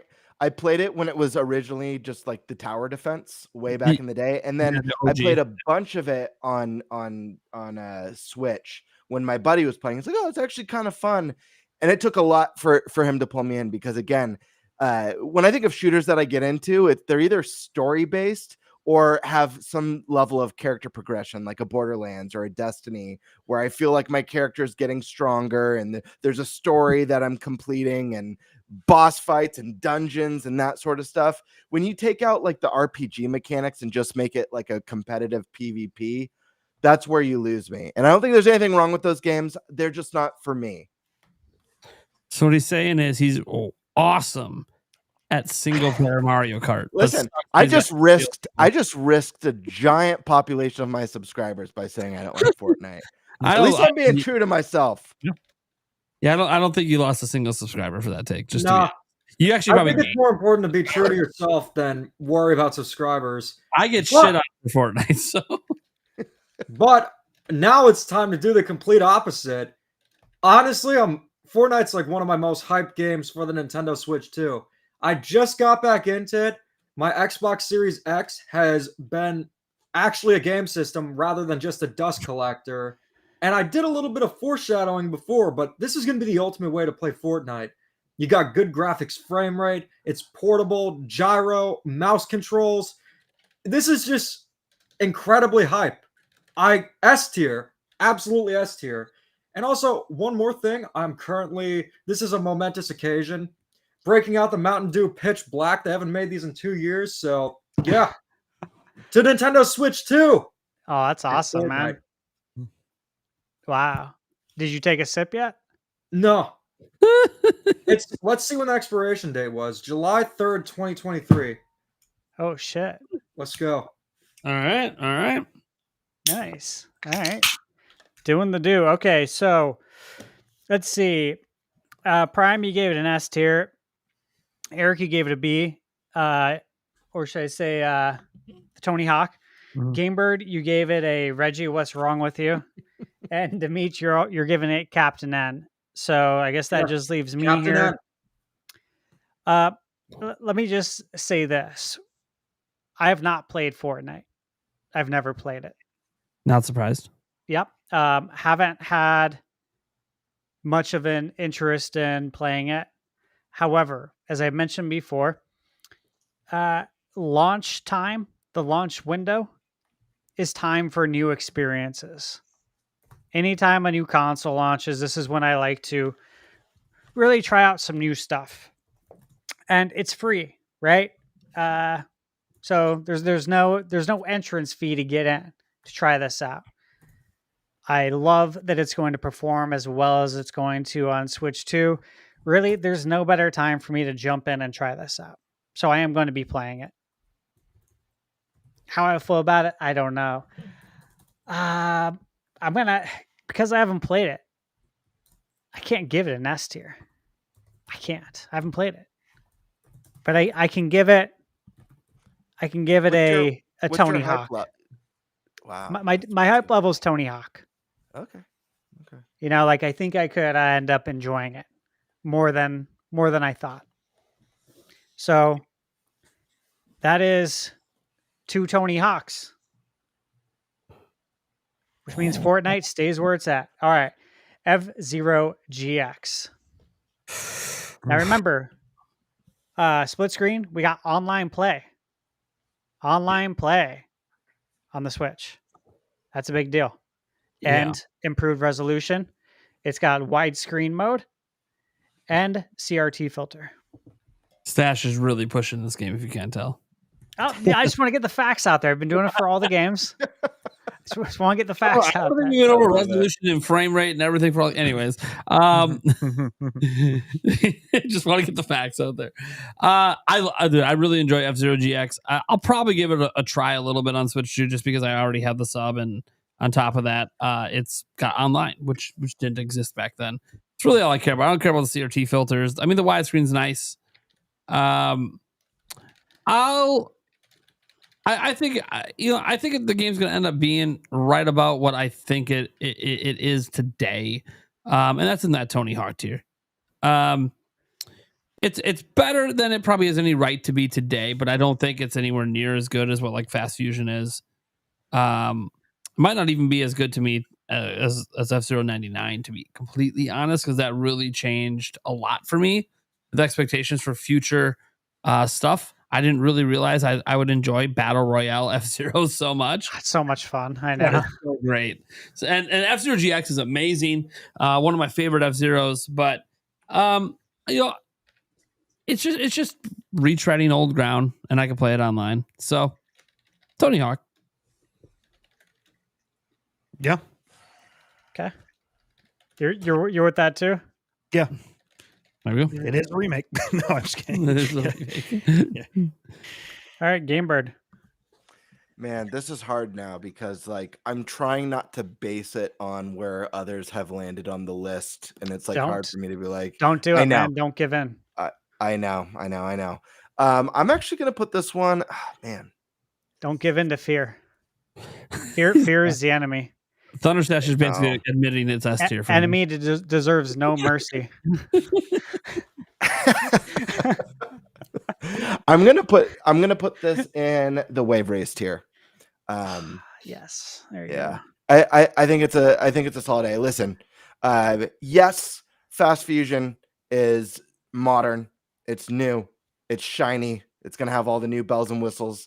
But listen, man, this is a franchise that like fans have been dying for a new entry. So to see one of the most beloved entries make a triumphant return, including those 4K up-res, the 60 frames per second, and more importantly, online play, something we've never had in the series ever.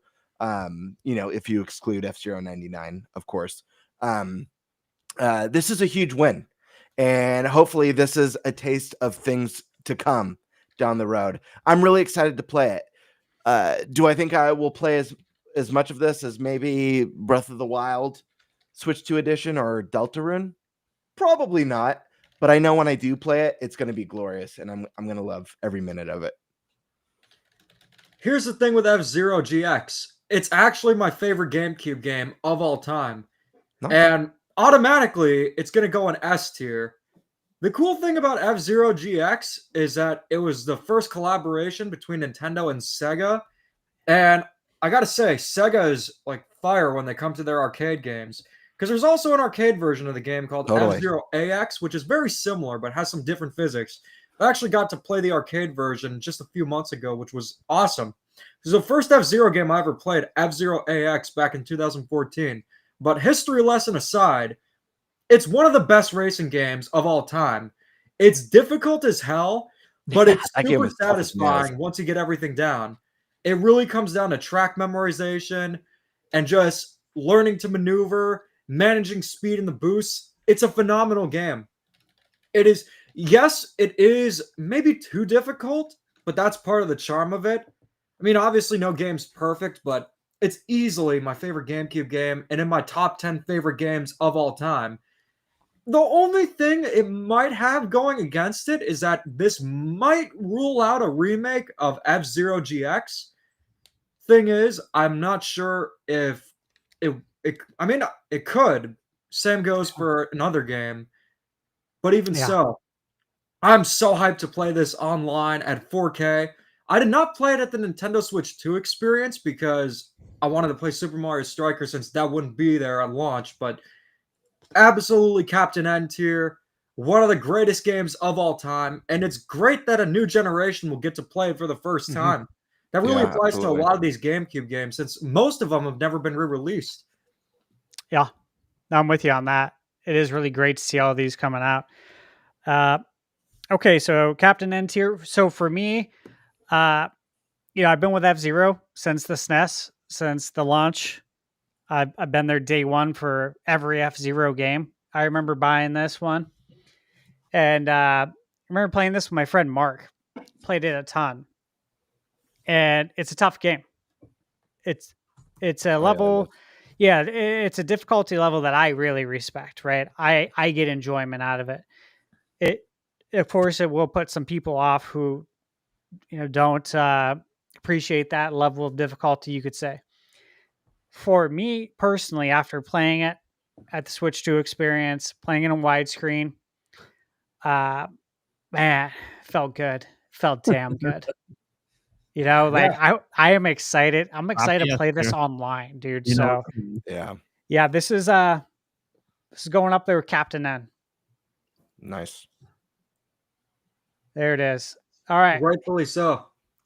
Exactly. Hitman. Okay, remember, this is Hitman World of Assassination. It has Hitman 1, 2, 3, and all the DLC. I have this game on PlayStation VR 2. I have not played it yet. I received a review code for it, and I have not got to it. But let me just tell you, the amount of additional content that I had to download was insane. Like, I even said this in my launch video. Time to 100% it, I think, was like 330 some hours. $59.99. Okay. I'm still gonna leave it where you said it. You said it in the We Tried tier. I feel like that's where it belongs. Hitman's never really been a huge series for me. I do enjoy it. I'm undecided if I'm gonna end up picking this up. I might wait for a discount, but yeah, I think right there it's gonna be like, it's a nice to have. So you're not a fan of Hitman? Not a huge fan of Hitman, no. Not even Brett? Okay, well, we're not going there, are we? That's a different type of Hitman. I mean, it's a Hitman, nonetheless. Brett the Hitman Hart. Just I know. Okay, all right. Eric, how you feeling? That would be actually kind of cool if they did. Right? Yeah. I haven't really played it. It is kind of a cool thought. So, I mean, I really have no here nor there, so I guess it goes into We Tried. Okay. I have no opinion on it either. So you're gonna go on the We Tried? Yep. Okay. Is this so I've never played a Hitman game. Is this the one where it was kind of like a reboot for the series that was regarded for its really good storytelling? Am I remembering correctly? There was like a series of Hitman games that came out that wasn't the the older ones from maybe like 10 years ago. This is Critics were saying the storytelling's really good in it, or the story's really good in it. And these it are was released in episodes. Yeah, these are the new Hitmans. Hitman 1, 2, 3. It's all the games put together with all of the DLC. So yeah. Okay. They're the recent ones. I'm gonna put this in Tony Hawk. I've never played a Hitman. I've heard good things about the story and gameplay in it. I think the fact that they've just packed this package full of content is a huge win. This is the sort of thing that you like to see. So I'm gonna put it into Tony Hawk. I think that's awesome. I'd love to try this out someday. Not 100% sure if it's a game that I'd enjoy, but I'm interested enough knowing that everything is all there in one place to bump it up a little bit. Okay. I'm also going the Tony Hawk tier personally. Again, for the same reasons. It's just chock full of content. I really like the Hitman games. They're a ton of fun. I think it'd be fun and portable play. I like that they added in the Mario and Luigi suits as well. and they had it in a golden wrench as a weapon. You know, of course, a plumber's weapon that you can use to assassinate people, which I think is very cool. But regardless, we got voted off the island, Game Bird, because we did. This is a we tried, so it stays there. All right, Hogwarts Legacy. Oh baby, S tier, that sumbitch. Look, I played a significant amount of Hogwarts Legacy on Switch. Didn't beat it because it is a little frustrating. Because of course I've seen it on other systems and be significantly better. And there's just enough frustrations that kind of hit you throughout the Switch 1 experience. And the bottom line is, since I bought it on Switch 1, I only had to spend $10. And for $10 fucking dollars, this Switch 2 version is going to be amazing. $10 holla. I might even restart the whole thing all over again, not even worry about transferring my save. Was this digital or physical? You can upgrade both. So if you own it physically, there's a spot in the menu within the game where you can upgrade. If you bought it digitally, you can upgrade it on the Nintendo eShop, which I did that. I upgraded digitally. $10. Yeah. And it's a key card game if you're buying it like brand new physically. Yeah. For Switch 2. All right, so you're going S tier, Eric. Let's go, man. This one's tough. I think I'm going to put it in Wave Race. Not sure why, but fine. Yeah, I think I'm just going to go do that. Don't worry, I'll borrow it to you and you'll change your mind. Probably. It's really fun. I'm going to throw this one in Wave Race. I'll preface that with saying I own this game on PlayStation 5 already. Yeah. I have not played it yet. I've never, I got to be honest, I've never read a Harry Potter book and I've never seen a Harry Potter movie in my life. But it seems like the type of game that I would really love. If this is one that I end up, when I do dive into the PlayStation 5 version, I could see it ending up being a game that I double dip. That way, maybe I do a second playthrough. I'm not sure how much the story can change based on how you play, but I know from what I remember, you can get assigned to different wizard houses and stuff like that. So if this is one that I like and I'm like, oh man, I want to replay this, I'll definitely pick it up on Switch 2, especially for that portable functionality on it. But I think the most I could say is, based on what we've seen, the game looks fantastic on Switch 2. So I would have to agree with you there, because I haven't seen a Harry Potter movie or read a Harry Potter book, but it looks like a cool game. It's definitely something I'd be interested in playing. So I would say I would probably put it in Tony Hawk tier, but that's only because I don't know anything about the Harry Potter series, really. I mean, I know the characters, I know of it, but it's not something I invested myself in. But I'd be down to check out the game at some point. Okay. All right, so for me with Hogwarts Legacy, again, when it comes to the Harry Potter movies, when I was 29, I had to get an emergency appendectomy. And I was managing in the restaurant business. So, of course, I couldn't lift or anything for like 2 weeks, right? So I was on paid medical leave. And I had never seen the movies. I said, you know what? This seems like a good time to watch these, right? I'm on pain medication. So playing video games, not so much fun, right? Mm-hmm. You're probably going to lose a lot of lives playing on pain medication. So I watched all the movies. I bought them on Blu-ray. And they were awesome. They were magical. John Williams scores the first movie. Music is legendary. Of course, John Williams is a GOAT. And really enjoyed the movies. Only saw them once. That's when I saw them. Haven't watched them since. Didn't rewatch them or anything. Bought Hogwarts Legacy on PS5. Loved it. Bought it on Switch for Michaela to give to her. She loved it. She's logged hundreds of hours. And I have it coming on Switch too. I did not beat it on PS5. It got busy. You know how life goes. You end up doing something else. I'm excited to play this on Switch too. This is a great game, in my opinion, to be able to play in handheld mode.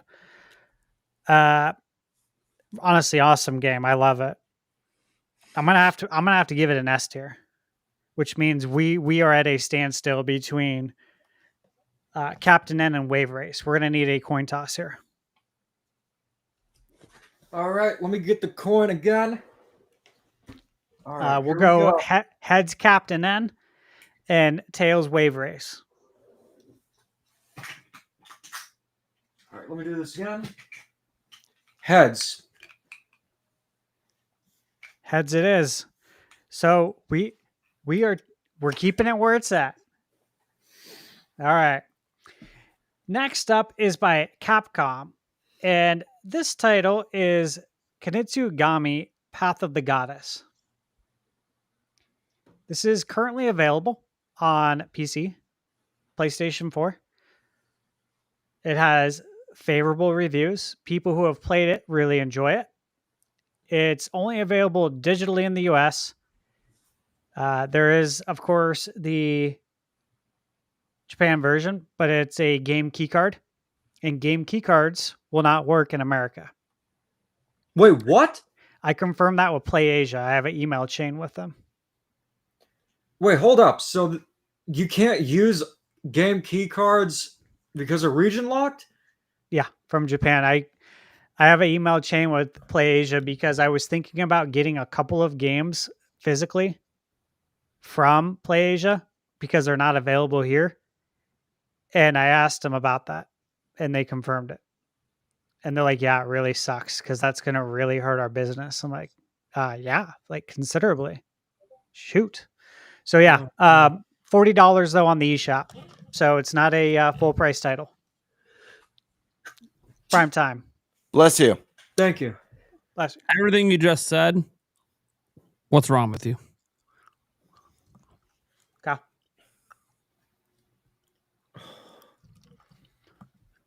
Eric Moore. He's not here. Okay. If he's not here, we default to a C. Okay. Gamebird. I'm putting this in Wave Race, baby. I've been wanting to play this game since the very first teaser trailer. This game looks right up my alley. I think the art style and the visuals, it has like almost this like watercolor / kaleidoscope, wild stuff. I was so refreshed when I saw this announced from Capcom. So often with modern games, we get stuck on the big IP, you know, all the Resident Evils and the Monster Hunters, and we see a lot of the same, a lot of what works. And seeing this getting released reminded me of like back in the GameCube and PS2 days when companies were taking a lot more risks and coming out with interesting new IP. It had visuals that reminded me a little bit of Konami, a little bit of Onimusha. Before we knew we were getting new versions of those games coming out. It's one that's been on my radar. It's a $40 game. It has great reviews for the most part. And this is just one I'm not sure because I know this game's on PC. I don't know how it runs on mouse, but this is one. It does have some tower defense like elements and strategy elements. So if mouse mode is something that is supported, which I don't know, I'm not sure if it is. Yeah, this is an A, almost an S tier for me. I'm really looking forward to checking this one out, and I'm happy I never picked it up because this will be an early purchase for me. Okay, I like it. All right, Demetch. Ooh, if the fact of the matter is that this is region locked, that's really bad. Yeah, I mean, just physically is what I'm saying. It's like you can't buy this physically from PlayAsia and play it on your make a Japanese account. It's available here on the eShop. It's just the physical aspect of it. And as far as Japanese accounts, you need a Japanese payment method. So, yeah. Throw it in the garbage. What is wrong with you? Okay. I'm not even that interested in the game, but that's insane. And not in a good way either. Well, to be fair though, this game doesn't have a physical release on any platform. You know, the Xbox version is all digital, the PlayStation version is all digital, and the PC version is all digital. So the only bonus is that Japan is getting a key card. Yeah, but that's it's not like they took physical away for this release.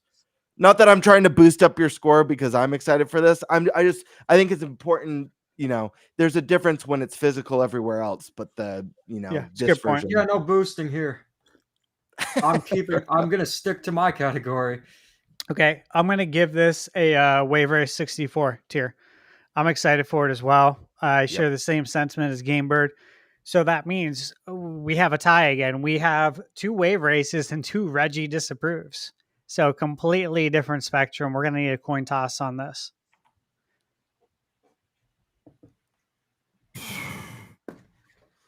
Demeet, you got that coin for us still? Dude. Yeah. This one's going to sting. That coin's getting a lot of use. Yeah. We're going to have to go, what, heads for Wave Race? Sure. Heads for Wave Race, tails for the other one. It's heads. Thank God. Thank God. Thank God. Okay. You Mario guys are Kart crazy. World. Ooh, this is going to be interesting. Yeah. Very interesting. Like, what do I say to a game I think is going to be the greatest Mario Kart that's ever existed? Well, Prime, you need to factor in the $80 price tag. But I didn't spend 80. I don't care. You still have to. You have to. Especially when you review the game. Why am I factoring in money I didn't spend? Because you're brainwashing your audience. That's why.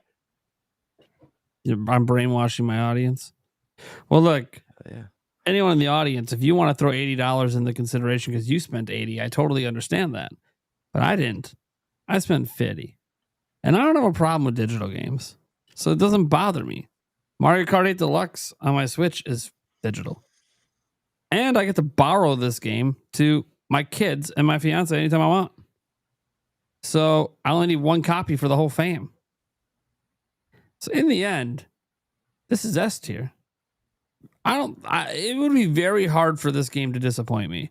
It is very hard for a game at Nintendo to spend 8 years in development and then just suck. But it doesn't have Pink Gold Peach, so maybe it could disappoint you. I don't care about that. I never played with Pink Gold Peach. So I'm going S tier. I feel like it's going to hold at S tier.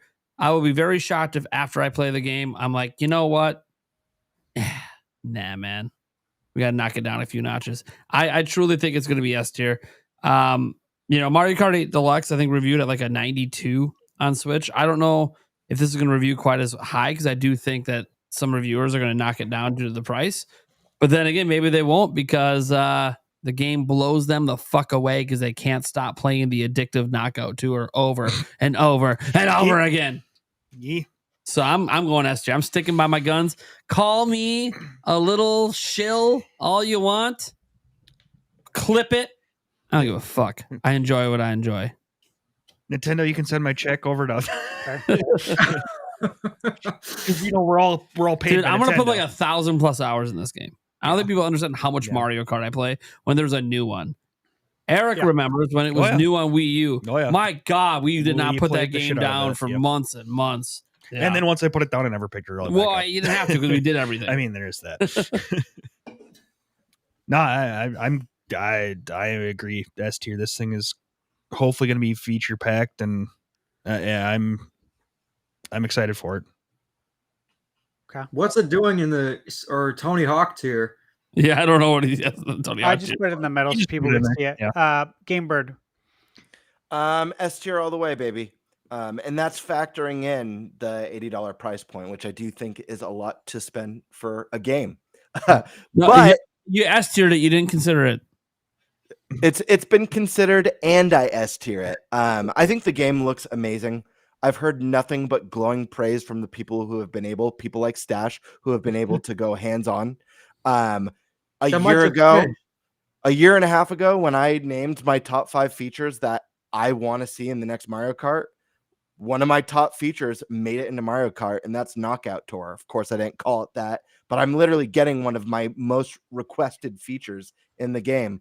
That being said, the chances of me clocking in more hours in another game by the end of the Switch 2 life cycle is next to zero. Not saying it's impossible. Who knows when we get the next Smash or whatever surprises might land this generation. I'm just saying, based on history, the likelihood is next to zero. This is going to be a game that I play for years and years to come at get-togethers with the kids, with friends, at parties. It's going to be endless fun. And to me, it looks like the best Mario Kart to date. Now, you can make the argument Mario Kart 8 Deluxe has more content. Mario Kart 8 Deluxe not only it includes all the expansion software. You have to compare it to launch Mario Kart 8, and this looks bigger and better than Mario Kart 8 in every way, in my opinion. This is S tier. Yeah, it's to people that like knock it down. Oh, not as much content as Mario Kart 8 Deluxe. I'm like, okay. Well, how long was Mario Kart 8 on the market for? Let's see how much content's in this game when this game's on the market for just as long. Like, people are comparing it to two console generations of Mario Kart with a re-release and DLC completed. This game looks incredible. That's my thoughts. Okay. Demeech. Eric, did you give your thoughts yet? Yeah. All right, so I actually got to play Mario Kart World early at the Nintendo Switch 2 experience, and I know everyone's really positive about it. They want it to be an S tier, but being part of the podcast, I'm going to give my full thoughts on it. So I've been waiting for a new Mario Kart game for the longest time. I think that by 2020, that's when I was like, okay, we really need a new Mario Kart now. I can't say the wait's been 11 years since, I mean, you get Mario Kart 8, you're not going to wait immediately for a new game after playing it. But the anticipation was massive. But after playing it, I can say that there are some great things about the game. The demo just did not leave a good first impression, because what Nintendo did is they nerfed the demo where it was only 100cc and it had smart steering forced. You couldn't turn it off. So you couldn't get the full idea of the game. So I'll just start off with the positives first. Knockout Tour is going to be addictive and so much fun. That is easily going to be the highlight I could see for multiplayer. Open world free roam looks like it could be really cool. I am a little concerned that it might be a little bit empty. Like, I wish there was a story tying everything together. Nothing fancy, but just like something like Crash Team Racing does. Sure. So it's a bummer. We could have had like Tatanga return from Super Mario Land as the villain just to, have a cohesive reason why we're in this open world. But they're not really doing that. But at least missions are coming back, which is something I've wanted for the longest time. I like how the roster has all the cool, weird, wacky characters. That's really cool. But the thing is, I will say, I'm not expecting 96 tracks, but I did expect at least 48 and all the battle modes to return. Only having coin and balloon battle, that's not great. I wish there were 48 tracks. I'll have to see how 32 tracks, like at launch, hold up now. Because the thing is, standards change over the years. Mario Kart games used to have 16 tracks. Then it jumped to 32. And I think that with Mario Kart 8 Deluxe being around for almost a decade, I think that set a standard for like at least 48. But really, it's just like, I think it's the price tag. Yeah, it sucks. Everyone's complained about it. I have nothing new to say about it. We'll just have to see what happens if people buy it. We're Nintendo fans. Of course, we're going to buy it. We'll just have to see how the casuals and like other fans handle it. Like, will they get it? Will they not? Either way, not my concern. It's just the thing is, I think that it feels very similar to Mario Kart 8 Deluxe physics-wise, which is good. Mechanics, definitely going to have some skill involved, which is great. A lot of Mario Kart's luck-based, but having some skill with the rail grinding and wall jumping and finding different routes, that's going to be really cool. Yeah. Did you guys see that reverse tracks are going to be in the game? Yes. Yep. That is a huge addition there, and I think that even with 32 tracks, that's going to add a lot of replayability. It's different than mirror mode because although the tracks have the same theme, Reverse really just adds in more depth to them, and it feels like sort of like a new track. Think Super Mario Kart's different route, or like different tracks like Mario Circuit 1, Mario Circuit 2. Another thing is that I like the art style of the characters. I love it. I love how animated they are. I love how fun and colorful the game is. But I wish the tracks looked a little more realistic, like how Mario Kart 8 did. Because when I saw Mario Kart 8 for the first time, I was just completely blown away. Like, it was mind-blowing. But seeing Mario Kart World for the first time, it looked nice. It looked great. But it didn't have that wow factor that just was like, whoa, this is the next generation. This is insane. It's not quite that. And I wish that they went that route. I don't think that Bandai Namco is working on this game, because whenever Bandai Namco works on a Mario Kart game, specifically with their Mario Kart Arcade Grand Prix games and Mario Kart 8, they're graphically incredibly impressive. But I think when Nintendo does it in-house, it doesn't have like quite the same wow factor. So really just like my criticisms, the roster is another one. It's cool that we have all the wacky characters, but I'm assuming they're saving characters like Diddy Kong, Funky Kong for like free updates down the line. And I'm not a fan of not having a lot of the fan favorites. I think they could have easily included every Mario Kart character ever playable. That was the direction Mario Kart Tour was going in. It's not like adding a Smash character where, you know, they need a move set. They need to be completely balanced out. It's easier to add a character in Mario Kart. And I think Nintendo could have done it, especially considering how long this game's been in development for. But with all that being said, I'm very much still excited for it. So I'm going to put it in A tier, but I really, really wanted it to be in Captain N. I really wanted this to be the revolution for Mario Kart, like Super Mario Odyssey was for 3D Mario, or The Legend of Zelda Breath of the Wild was for Zelda. I think, and another thing, I played those routes between tracks, and it could be because it was just slow, but I did not have a good time with them. I feel like most people are gonna play this game either a knockout tour where those transitions actually fare much better, or they're just gonna play versus mode like a classic Mario Kart game. But yeah, I'm gonna put it in A tier. I just really hope that there's more to the game than we've seen, because that Mario Kart World Direct did not reveal anything other than the missions. Okay. Thank you. So yeah, you know, I played it, the Switch 2 experience. I absolutely loved it. I'm not gonna go into detail about it because it's in my video, but we all know I loved it, enjoyed it. I think what we see today from Mario Kart is going to evolve over the course of the console life cycle. This is a true evergreen title. They are going to continue to add new content, which I believe is why we don't have all the characters. It's why we don't have all the tracks. It's why we don't have all the information. We don't have all the battle modes. These are all things that will be drip fed to us throughout the course. Like, yeah, it's been 11 years.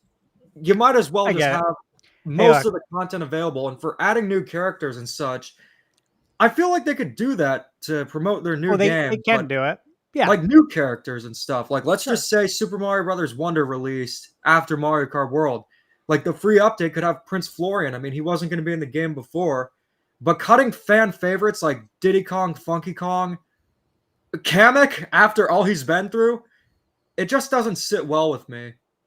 Yeah, I mean, I understand. I'm just looking at it from Nintendo's perspective, and I think that's the game plan, is that they'll just continue to add new content to it, because that's the definition of an evergreen title. And has Nintendo ever done a really good job with a live service game? Like, have they ever supported one consistently at launch and had enough content? Because they've been kind of notorious for releasing games with sometimes a satisfactory amount of content, but not quite much, or just sometimes where it's completely barren, like Mario Strikers Battle League. I think they did a pretty good job with the Splatoon games, adding new maps and new gear. I'm just literally going to say Mario Kart 8. Yeah, Mario Kart 8, Smash Brothers. They launched with the same amount of content they've always had before, and then they had a DLC pack. And then when they brought it over to Switch 2, they completely swapped out the multiplayer and added all new multiplayer aspects of the game. and then literally did a whole nother DLC pack again. So like that's a consistently supported game over 11 years. I feel like that was definitely a good way, or everything added was great, even with my reservations about the booster course pass. I just think that it was like spread out extremely far between because we didn't get anything for 5 years until the booster course pass. But I do see where you're coming from there. But we did get insight onto that because Mario Kart World was supposed to be World was supposed to come on the Switch. Yeah, that's why they weren't originally planning to do DLC for that game on Switch. They were going to do World. Yeah, they didn't decide until 5 years into it that they were going to do DLC, which is why we didn't get anything. With the booster course pass, that the thing is like Mario Kart Tour release, that game did okay, but it didn't do as well as Nintendo just would have thought it did. The game launched without multiplayer, so I see why, and it had some like horrible microtransactions, some of the worst, if not the worst I've ever seen. So maybe they thought, okay, we're not going to be able to release a new Mario Kart game because the Nintendo Switch just can't handle it. Why not bring over the content from Tour, which it's not a flop, but it's not exactly a hit either. Just bring that over, make DLC. It was a great idea. It was a perfect thing for the time. Yeah. So with that being said, I think that with Mario Kart World, it's going to be interesting seeing how they support it. And do you guys think the DLC will be paid? Or you think it's all going to be free updates? We'll have to see, right? Only time will tell if that $80 price tag has content baked in, right? We don't know. Literally only time will tell. Yeah. I think it all just depends on how the masses react to it. We don't know how it's going to happen yet. Yeah. We really don't. So for me, given my experience with it, how excited I am, I've said it before. The last Mario Kart came out in my 20s and now I'm in my 40s. So it's been a long ass time. I'm very excited. And again, I look at the simple math equation that I do for any video game and I do in all my reviews really is if we want to talk about price, we can, that's fine. Nobody's happy about the $80 price tag. But again, say you're going to play it for 1,000 hours. That's not going overboard. I might play it more. $80 divided into 1,000 is 8 cents per hour for entertainment. You can't find that anywhere else. And again, that's why video games are such a great deal for entertainment to begin with. So for me, I give it an S wholeheartedly. I'm very excited for it. I'd be surprised if a month later I feel different, but if I do, it'll be in my review. So S tier it is. Okay, Nobunaga's Ambition. This game was recently added to the launch lineup. It's a strategy game. These games were originally on Sega Genesis, Super Nintendo. The originals can actually be played on the NSO right now, if anyone is interested in seeing what this is all about. And if you have the Switch 1 version, you can upgrade to the Switch 2 version for free. I found that out when I was doing research for my launch video, which seems that information is nowhere outside of what I found. Prime time. Yep. Let's see. Which game is it again? Sorry, I'm trying to see what it is. Okay. Nobunaga's Ambition. Yeah, Nobunaga's Ambition. That'll be the one that I totally butchered pronouncing it in my video. people got so mad at me. It is a kind of game I like. I still don't know if I'm going to pick it up. I feel like I should pick it up. Are you feeling ambitious? I'm feeling a little ambitious. I'm going to go Tony Hawk with this one. Okay. In fact, I'm actually going to look it up right now. I need to get this thing bought. Eric. I have no clue about this game, so I'm going to just chug it right in the middle. Okay. Real-time strategy game. I realize that I've watched a little bit of YouTube on it, and I still have never heard, have no idea what's going on. Still had no idea. I'd never heard of this game, so yeah, right smack dab in the middle. All right. Gamebird. I'm gonna keep it where it's at. This is one that I might pick up. It's a weird nerdy thing. I am a huge Nobunaga fan. He is one of my favorite. Obviously, he's a real historical figure from Japan. Very fascinating character.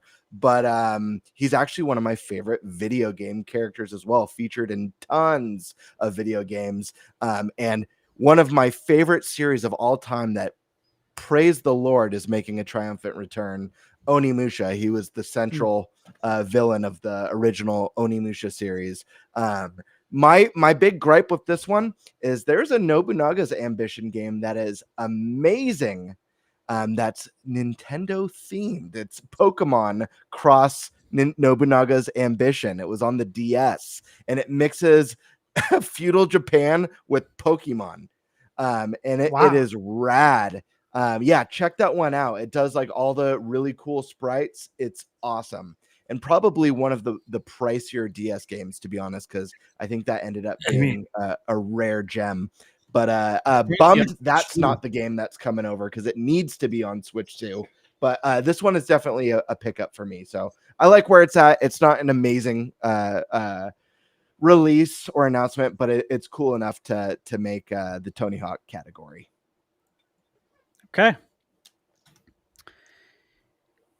Demetri, how you feeling on it? I would just say I've not heard of this series before, so we're going to put it in We Tried. At least for me. We tried. For me, I am not at all excited for it. But I'm not going to crap on it, so I'll give it a We Tried. And that is 3 We Trieds to 2 Tony Hawks. So fuck, it's gonna go down there. Nobunaga and the Hitman. God damn it! What? I was trying to find the physical version. I can't. So just because of that, fuck you. I'm buying it right now digitally. Well, he appreciates your ambition. God. Gamebird, by the way, they talk about Nobunaga in Assassin's Creed Shadows. Oh, do they? They do. Very cool, dude. Yeah, that was pretty cool. I love Nobunaga. Okay, next one is Ridge Racer. It's Ridge Racer. Cue the crickets. Is this a Nintendo 64 one? No, it's Arcade Archives 2. So it's Arcade Archives' new series that's starting with Ridge Racer. Arcade Archives 1 was on Switch 1 and PlayStation. So this is their launch of their 2 line, which means we're going to get, we're getting games like Ridge Racer instead of Pac-Man. Prime time. Ridge Racer. Here's the thing. I'm probably not really going to play much of it. So I'm going to go with We Tried. Okay. Yep. Okay. I'm going to go with Mad Cats. Nothing against Ridge Racer. I can't stand to just have everything sitting above Bravely Default. It's blasphemous. It is hurting me as we go through all of these. But here's the other part of it is like, I don't have a lot of nostalgia for Ridge Racer, and between Mario Kart World and F-Zero GX, and we've got Kirby Air Riders Fast Fusion coming out. Fast Fusion, thank you. I just don't see myself playing this one. Maybe someday out of like curiosity just to go back and play it. But I have my fill of amazing racers, and just since I don't have like the strong nostalgia for Ridge Racer, other than that famous E3 moment that was super awkward. Yeah, it's the best ever. It's so good. I don't know. It's for me, it's Mad Cats. Okay. Demetri. Ridge Racer looks interesting. I might want to try that out. Now that they're doing an Arcade Archives 2, I'm really hoping that they include the Mario Kart Arcade Grand Prix games. That'd be awesome. That would be. Like they could even do it like part of the GameCube Nintendo Classics app, because it's kind of running on the same hardware. Yeah, it's the Triforce, right? Yeah, Triforce. It's pretty much a modified GameCube, which is why you can play the games on your Wii. I would say We Tried, just because I'm interested in playing it. Okay. But also, when you mentioned E3 awkward moments, I would say still nothing really tops Nintendo's E3 2008. That's still legendary. The Wii music? The Wii music, the Shaun White fake laughing, Ravi drum, it was incredible. I wish they did something like that again. I miss those days, dude. Those were the best. You could always count on awkward moments at E3. Okay, so you're going to give it a Wii tried. So, Prime and Eric, you gave it a Wii tried? I think it's probably going to be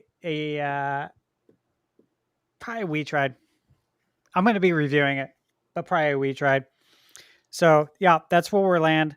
Right where it's at. Okay, Rune Factory, Guardians of Azuma. So, not just farming. There are RPG elements in this game, like legit ones from everything I've gathered. Seems like the most ambitious Rune Factory game yet. $59.99 or no, $69. $69? Gonna go with We Tried. Okay. Eric. $59.99. Thank you. I'm gonna go with We Tried because I don't play these games at all. So there you go. We tried, motherfucker. Gamebird. We tried. Yeah, not much to say. I rarely play games like this. We tried. For me, personally, I'm not hyped for it. I think it's going to do pretty well. It might be a hit for some people, but ultimately, we tried. We tried. Yeah, we tried. Okay. Sonic Shadow Generations. Now, again, let me preface this for everybody. If you own it on Switch 1, there is no upgrade path. Yeah, you have to upgrade read the path. whole thing. Now, it's $50, and this is a good value proposition because you're getting Sonic Generations and you're getting Shadow. You're getting 2 games. I reviewed this on PS5. I really enjoyed it. As far as double dipping goes, though, that's just how I'm looking at it from a double dip point of view. So, Prime, where you at on this? So I was gonna go with What's Wrong with You, but I did decide to wear the Sonic hat today. So we're going to Mad Cats. Not because it's a bad game. They're not bad games. I am just so really against the Switch version has a few performance issues and you're repackaging. I get it. You're adding another game in, but we've seen enough of these third-party companies offer these $10 paths to getting the new versions of the game that them not doing that to me is a huge turnoff. That ensured I'm not buying it. Yeah. Mm-hmm. Okay. You there too, Eric? Yep. You're at Mad Cats? Yeah, that just kind of is obnoxious on that no upgrade path and stuff like that. Yeah, you're lucky I'm wearing the Sonic hat, Sonic. Yeah.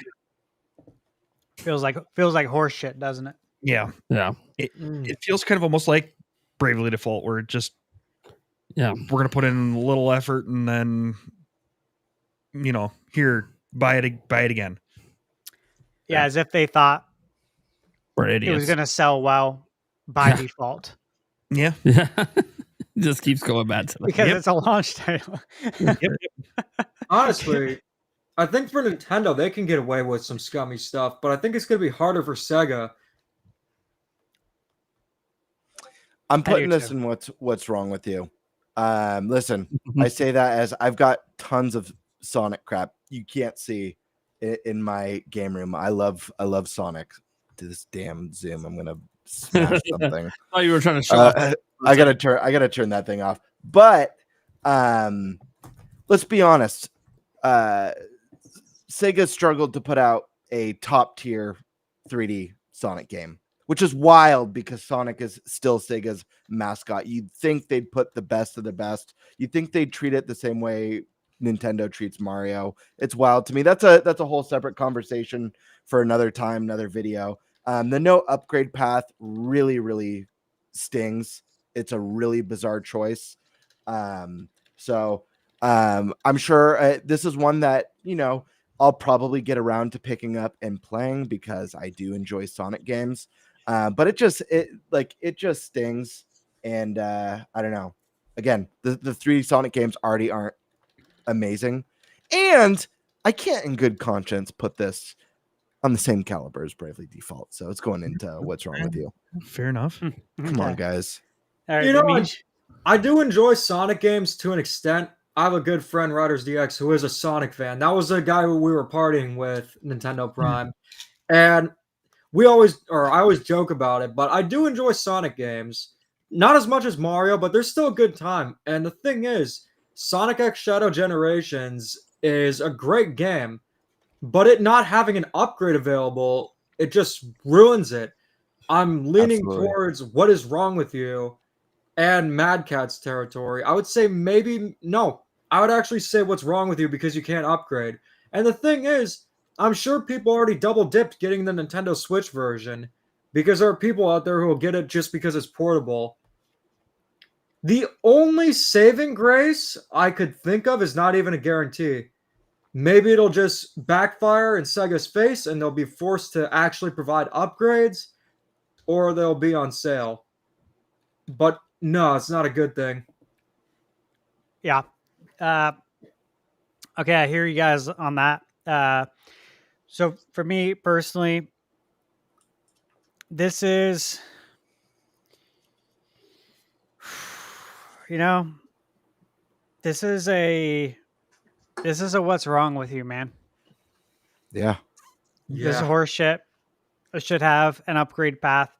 I bought it on PS5. I don't own it on Switch. I have no reason to pick it up, though. I played it. I beat it. I played it thoroughly before I reviewed it.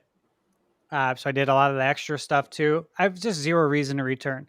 I will say, however, for everybody in chat, if you've never played it, right, you don't own it, I think it's a good value, very good value at $50 for everything you get, because you're getting 2 games and there's a lot of content there and a lot of unlockables. So if you are a Sonic fan, I do think they're good Sonic games. Sonic Generations is very good. The Shadows game was a lot of fun. I really enjoyed it. So I can recommend it based on that. However, I cannot recommend any form of double dipping. I just don't, I don't see any reason in it. And again, if you own it on Switch, I would not buy it on Switch too. I think it's horse shit. There's no upgrade path. So that is 3 Fs to 2 Ds. So we're going to go, What's Wrong With You tier, Reggie. Sonic the Hedgehog, man. First one over there. All right, Sonic. You're off. Get off my head. You know what's wild? The best modern Sonic game is Sonic Mania, and Sega's done with that team. How jacked is that? I know. I don't so understand bad. that at all because Sonic Mania wild. It was one of That the game best selling and the best received unbelievable game in the longest. You know how they followed it up? They followed it up with that Sonic Superstars game, which is essentially sort of the new Super Mario Brothers U of the Sonic series. Totally. Great Like, comparison. how the hell do you go from Sonic Mania, which has so much love, charm, and passion put into it, and the to just beautiful pixel Sonic art. Superstars, which is just, it's not even a bad game. It's just painfully mediocre. Yeah, they actually went on to make Penny's Big Breakaway, a lot of the Sonic Mania team, which is a game I reviewed on my channel, and it feels like Sonic. It's awesome. They got the same guy too to do the soundtrack. Excellent game. All right, Soul Calibur 2. Online play now. Widescreen. Obviously upscaled. Not a big fighting game guy. Never have been, but I did play Soul Calibur 2 back in the day. The online play alone, combined with my boy Link. Yeah, Linkovich. Oh, buddy, we're going Tony Hawk because I will play this. Yeah. Okay. We'll sit it there for now. Eric? Yep, that's exactly where I was going to put it. Okay. Gamebird. I'm throwing this one in Wave Race. I used to love Soul Calibur. I was disappointed in the most recent entry. Soul Calibur 2 is by far my favorite entry in the series. Obviously, Link is a huge part of that. He was a ton of fun to play. But Soul Calibur 2 in general was just fantastic. Even across the board, adding Spawn in the Xbox version and who was it? Heihachi in the PS2 version. Yeah, just really cool. Just a fantastic fighting game. My two mains were Link and Raphael. Nice. I'm very excited to check it out. It's one of the few GameCube games that I didn't end up picking up. I got most of them, fortunately, before everything skyrocketed. But having Link, that's really cool. Looks like a fun game. I love how Nintendo back in the GameCube era would do the weirdest crossovers. I mean, this one makes sense, but do you remember the crossovers they did with EA where they had Mario, Luigi, and Peach and SSX on Tour 3 and NBA Streets V3 where they're playing with realistic characters? It's crazy. Yeah. Miss those days. So what are you giving it? I'm going to say Tony Hawk. Okay. So for me personally, I love Soul Calibur 2. Absolutely love it. I owned Soul Calibur on Dreamcast on day one. Hell yeah. Yeah, absolutely loved it. Amazing game, great soundtrack. It had, a story mode to it. There was a lot more to it than just being an arcade port, which was a big deal back in the day when it came to fighting games. And then Soul Calibur 2, of course, took it to the next level, GameCube one being the best one. I am very excited for it. My mains, yes, I like Link a lot. Cervantes is my guy. So fun. My guy. Yeah. Love it. I would give it a wave race tier. So I would give it an A, but we are outvoted. We were voted off the island on this one, Gamebird. So it's staying right there with Tony Hawk, but I think everyone's going to really love this game. All right. Split Fiction, $50. Do we even want to say anything about the physical edition? Do we want to mention that it comes on a scratcher? Yeah. It's a game key card. So it's not even a game. It's not even a game key card, right? It's a digital scratcher card in the box. Yeah. Yeah. The worst type of physical. The digital code. Yeah. Yeah. So the greatest offender. Here's the thing. Okay. I have this ordered. The not even fake physical, the scratcher. Now the reason that I have it ordered that way instead of just going straight digital is just so I can on stream show the difference on the boxes on what they say on them. So it's really the only. I'm never buying another scratcher Switch 2 game. It's not happening. But I was planning to buy this game regardless. So I figured, if I'm buying it regardless, and it's a digital game, and I'm having a digital either way. I guess I'll have the box so I can show it to people. But I don't really care. I'm never going to do that again on Switch 2. That was just for the channel purposes. That being said, Split Fiction, it's one of the highest review games of the year. And that team, Joseph Ferris, oh my God. Everything they make is gold. And I haven't played it. And guess what? It supports Game Share. Which is great.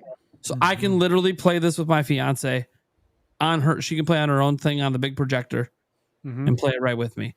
This is amazing. This is the amount of support they're giving to this. They're letting you share this with multiple people without having to buy extra copies.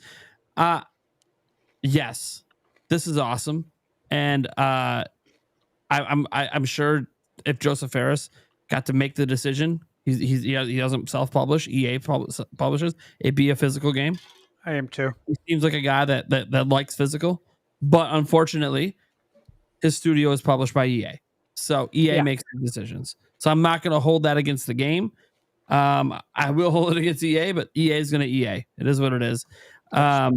So I'm very excited to dive into this for my first time, play it with my wife, maybe even end up playing with some of you guys at some point. It's going to be fun. Yeah. Eric. Yep. I am looking forward to this one. If it's anything like It Takes Two, which, hell yeah. So, where do you guys put this then? I'm going to go wave race. I'm going up. You're going for the S tier? Yeah. Eric? I'm going wave race tier. Okay. Bird. I'm going wave race. I wish I could say S tier, but we've sat here and factored in the key card stuff and the digital only with every other game. And I feel like out of the fairness for my previous rankings, I have to include that here. Yeah. That being said, cool. My hype for the game is S tier. It Takes Two is one of the most fun local 2-player platforming experiences that I've ever had in my life, period.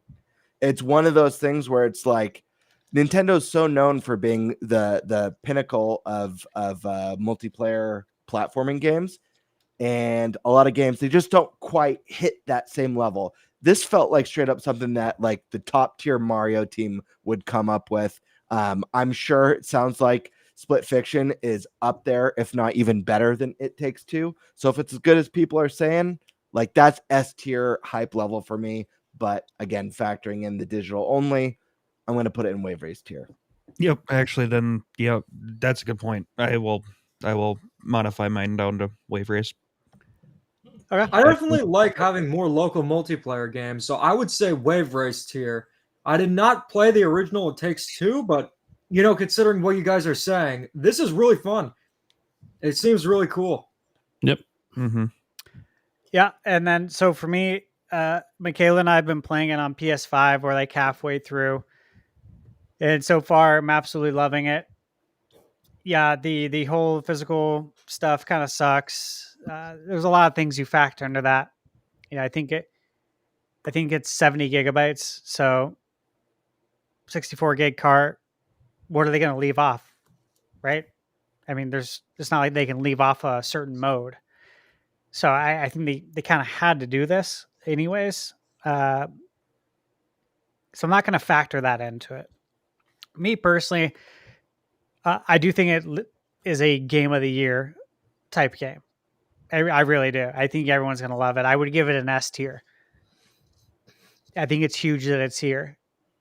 But I am the odd man out. So Wave Race 64, still a great tier. Yep. Mm-hmm. Street Fighter 6, Fighters 1 and 2 edition. Cap, what's wrong with you, tier? I'll explain it real quick. Nothing wrong with Street Fighter 6. I'm not a big fighting game fan, but that's not why it's down there. The Capcom's pulling to Capcom. When you buy the game physically, there's a separate download code for the extra content, and it's a one-time use code, meaning that even though it's a key card, it loses half its value the moment you buy it, because when you resell it, you can't resell the DLC, and that DLC has characters on the damn box art. So you could potentially resell this back to a friend online, to a retailer, and there's characters on the box art they can't play with without spending more money. So I am very anti against that. Capcom pulls this shit all the fucking time. And I don't know why, because they don't do this with other franchises, but with Street Fighter, they always do it. So I just, nope. I'm good. Ugh. Yeah, fair point. I think that Nintendo needs to have like some regulation when it comes to this, because I mean, game key cards are one thing, but then doing stuff like this, it's going to piss a lot of people off. And it also like causes confusion with the consumers. Mm-hmm. Eric, where you at? Man. I don't really play a whole lot of these types of games, but so I would put it at we tried, but with what Nate said, Jesus Christ, that's absolutely ridiculous. So I'll put it down at Mad Cats. Okay. Game Bird.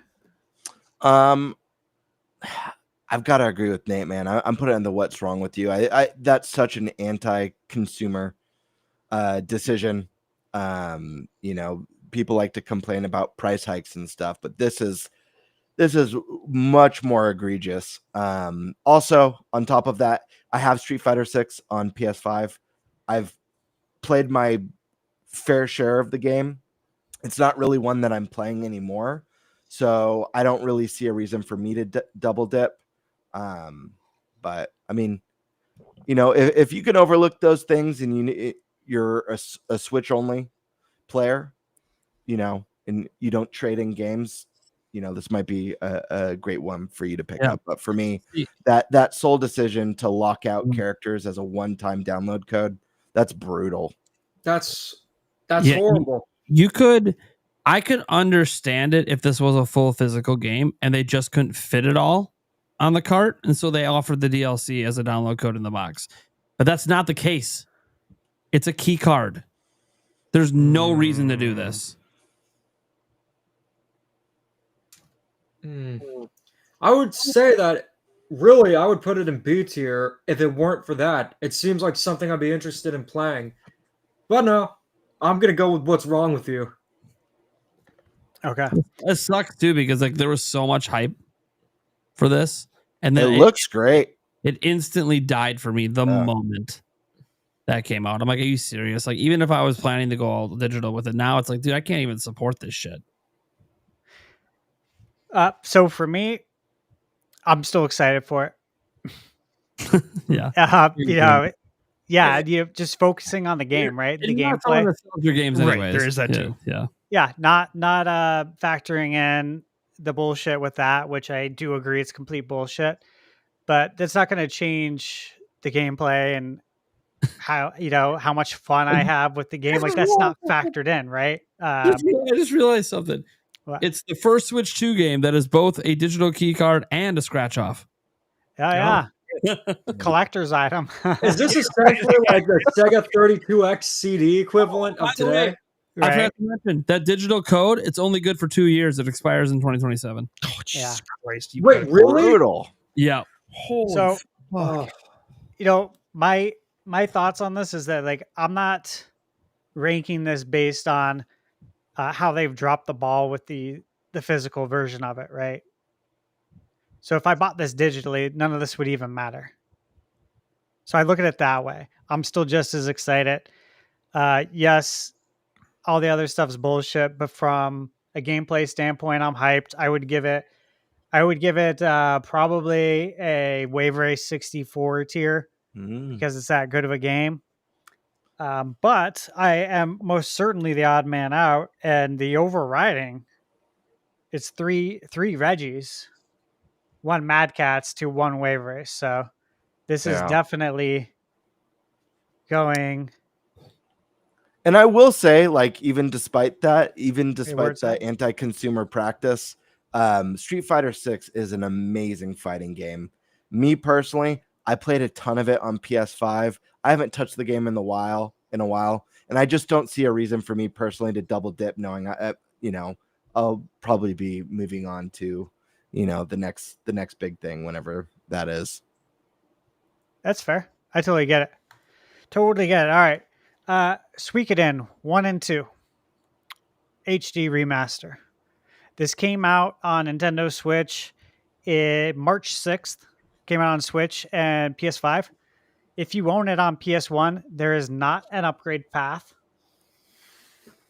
It's $50. So, how do you feel about it? So I've never played these. So I don't have a huge opinion on it. So I'll just go with the we tried. Mm-hmm. I'm right there with you. I'm going to go Tony Hawk on this one. The Suikoden series is always one that I've wanted to get into. I know Suikoden, I think it's 4 is the one that's like the really highly regarded one in the series. But I'm a big RPG guy. I love RPGs. I have tons of nostalgia for, that golden era from SNES and PS1 days. And even up to the PlayStation 2 was totally a golden era for RPGs. So this is one that's definitely on my radar. Again, never got to play them. Highly interested. So I'm going to put this in the Tony Hawk tier. Okay. Demeech? I would say we tried. It's not a series I'm familiar with at all. Okay. For me, again, I'm going to be the odd man out here. This is an easy Captain N S tier. Suikoden 1 and 2 are absolutely amazing. Suikoden 2 is regarded as the best one in the series. Okay, I was wrong. Yeah. But Suikoden games in general are great. These are two of the most legendary 2D JRPGs ever. You will almost always find them on an intelligent top 25 JRPG list. It's always going to be there. It's always going to be near the top 5 to 10. Stash, so, bump me to goated. Wave Race. Yeah, bump me to Wave Race. You sold me. Again, I love RPGs. It's possibly my favorite genre of games, and I have so much love and nostalgia from where this genre kind of got its roots. And I know because I've watched stuff on Suikoden years ago in the past, and always wanted to dive in this series. Just one I've never gotten around to. But you kind of sold me on this one more. I was already hyped. I just have never played them, so totally worth it. Let me just say this for everybody.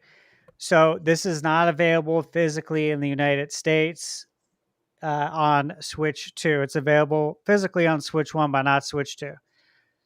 Currently, and I mentioned this in my launch video, you can pick it up on Switch 2 right now on the eShop for 20% off. So you can get it for $40. Two of the best RPGs really ever remade in HD.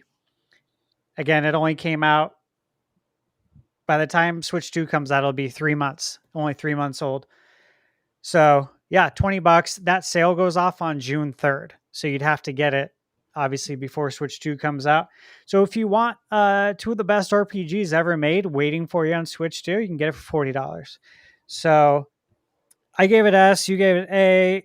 Overriding is a C. We tried for the two of the best RPGs of all time. Look, I'm sure it's a phenomenal game. I just have never played it. Yeah, exactly. That's just guys. I'm just giving you a hard time. I know you can't rank it higher if you've never played. I just want to remind everyone that somehow Bravely Default landed in Mad Cat. What's wrong with you? Don't ask me how, but somehow that happened. Okay, here's one that I know everybody's been waiting for us to talk about, and that's Survival Kids. What's wrong with you? You even included this on the list. That's wrong. The funny thing is, you included this, but not Fantasy Life, which is recently announced to be a launch game. Well, it was just it was announced after I made the list. It was like today. We're gonna talk about it though at the end. Yeah, but I'm going. What's wrong with you? Survive. Like I tried. Okay, I watched things. I'm like, I just no. But no. Let me ask you this: Do you think kids will like it? No, because that's obviously what it's aimed towards. No, that's brutal. When you can sit there and be like, kids will not like this. That's when you know. No, that's when you know there's a problem. It's just no. I mean, my kids are a little older, maybe, so like maybe that could be the thing where they wouldn't be into it. But I'm like, I've literally watched and watched and watched. I'm like, I think the art style is okay at times, but for the most part, no. I don't think anyone's even going to buy this game. What's crazy is there's a chance that someone in chat tonight, this is their most anticipated. Oh no, game. No, that is a possibility. It'll be their S tier game, and now I lost them as a subscriber, and they're going to start making hate videos about me, telling me shit for not liking the game they like. Eric, I don't know. I actually kind of thought it looked pretty interesting. That's fine. You've been agreeing with my opinions like the last 5 games. No, I know. Be your own man. Well, S tier that bitch. I'm not going to S tier it. It's as good as Mario Kart. Let's go. Yeah, right. I mean, I'd give it we tried, if not a little bit more. I honestly think it looks like it could be interesting with some of the different puzzles and stuff that you could go through. I don't know. I don't hate it. So what are you gonna go? A C or a B? A we tried or a Tony Hawk? We tried. All right. Game Bird. I was rewatching the trailer for it. Oh my gosh. Gosh. No. I mean, for me personally, this is a what's wrong with you. The more practical side of me wants to put it at Mad Cats, but then I saw that Bravely Default is in Mad Cats. Yeah, so I know. like, You are not gonna let that go.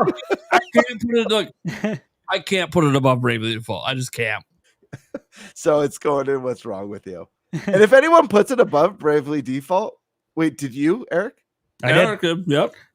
But Yeah. with the You've got caveat, problems, I'm dude. actually probably not going to buy it. So, I mean, it looks to me, it looks like it could be interesting. They could send me a code and I'll just give it away. Fair enough. I gotta say, Oh, I man. mean, gaming's an acquired taste, and Survival Kids is like the durian of gaming. It is easily in Captain N with its crafty puzzles, collection of materials. This is truly going to be one of the greatest games of our generation that will be remembered for generations to come. Dude, watch me be so No. wrong with this and it blows up. And I, like 15 million I don't know. Okay. views, and I'm like, Obviously, I don't actually think that. I looked at the trailer and it kind of seems like a little bit above shovelware. You ever seen the game? I think it's don't called think it's Carnival Games. It's also on the Switch. Yes. I thought it could have been like fun, hey, but it's one of the worst looking games I've ever seen in my life. they sponsored me.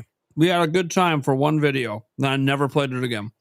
Carnival I game. gotta see that video, but I Bro, don't the think ones it's that sent me the full Mhm. package. Yeah, they We were did. all in remember pajamas that and they one. sent us snacks. They bribed me Yeah, to they did. have fun. Yeah, We they did have fun, and then literally never played it again.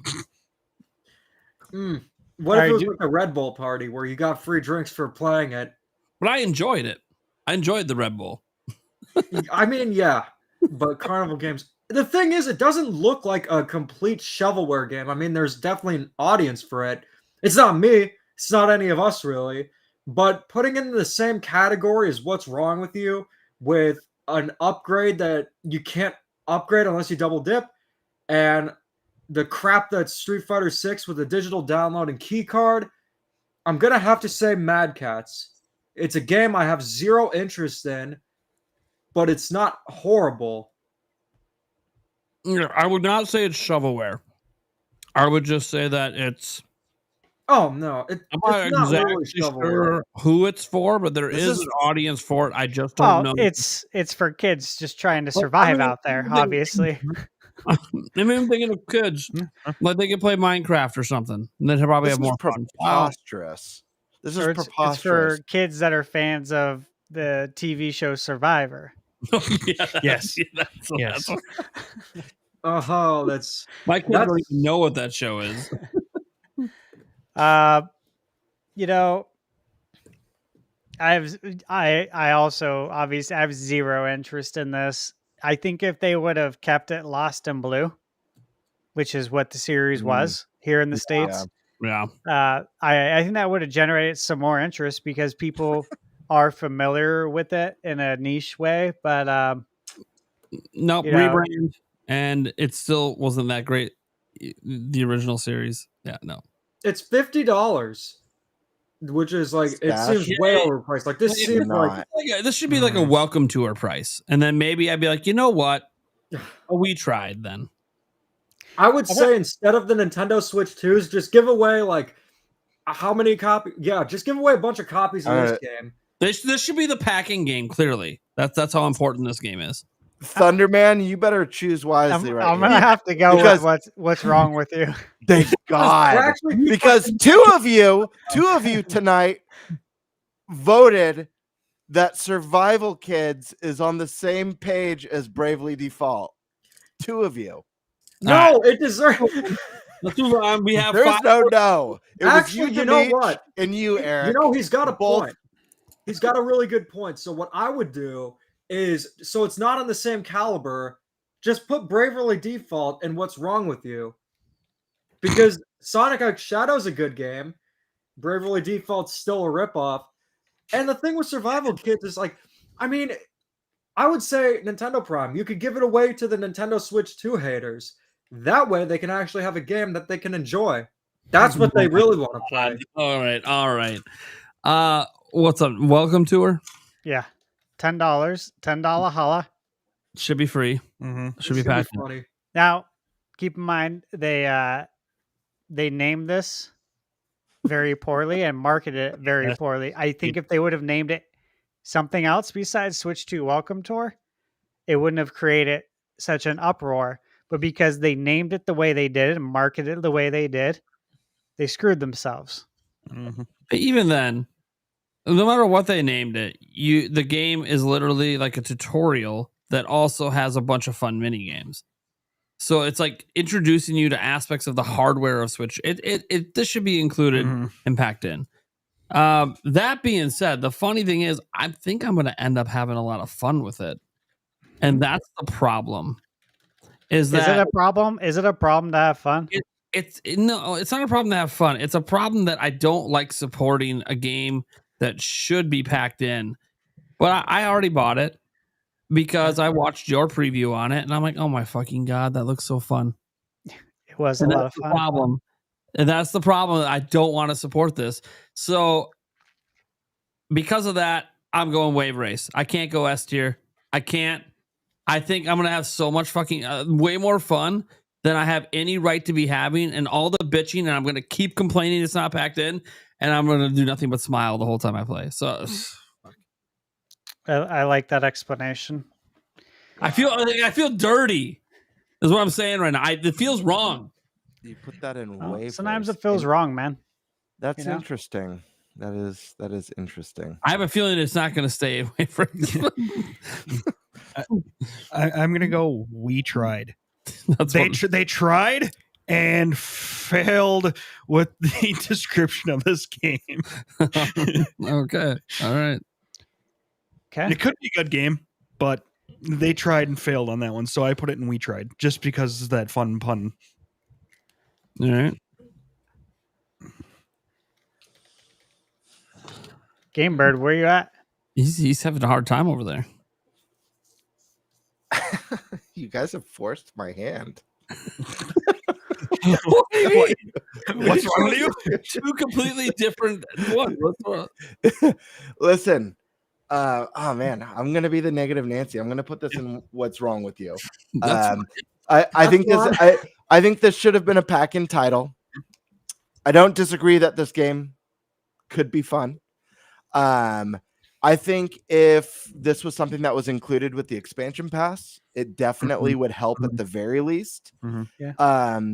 But again, like I don't typically buy too many in my in my life as a gamer games that are just like a small collection of mini games.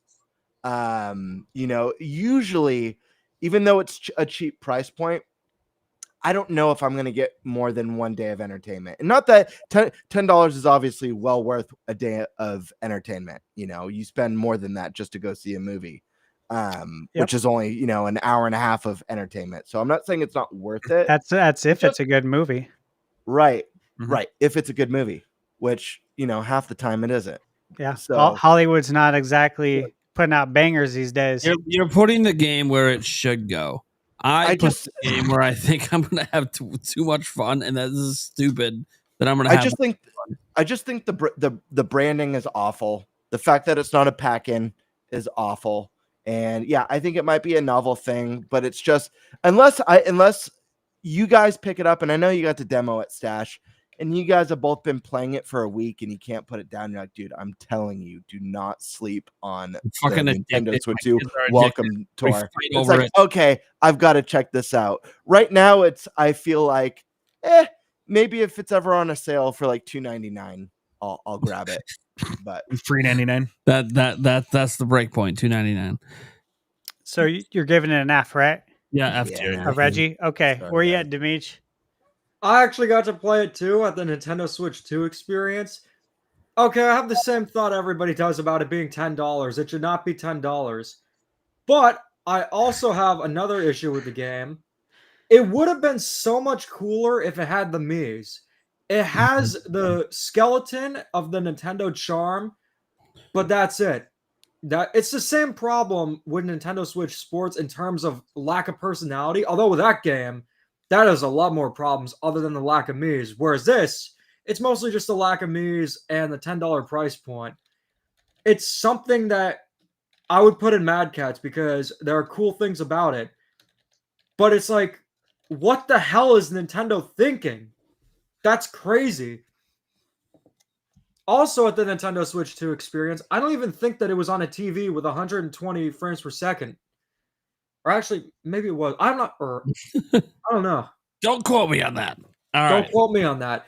But where are you it's ranking just crazy. I don't understand what crack Nintendo is smoking to think that that's worth $10 and that people are going to willfully buy it.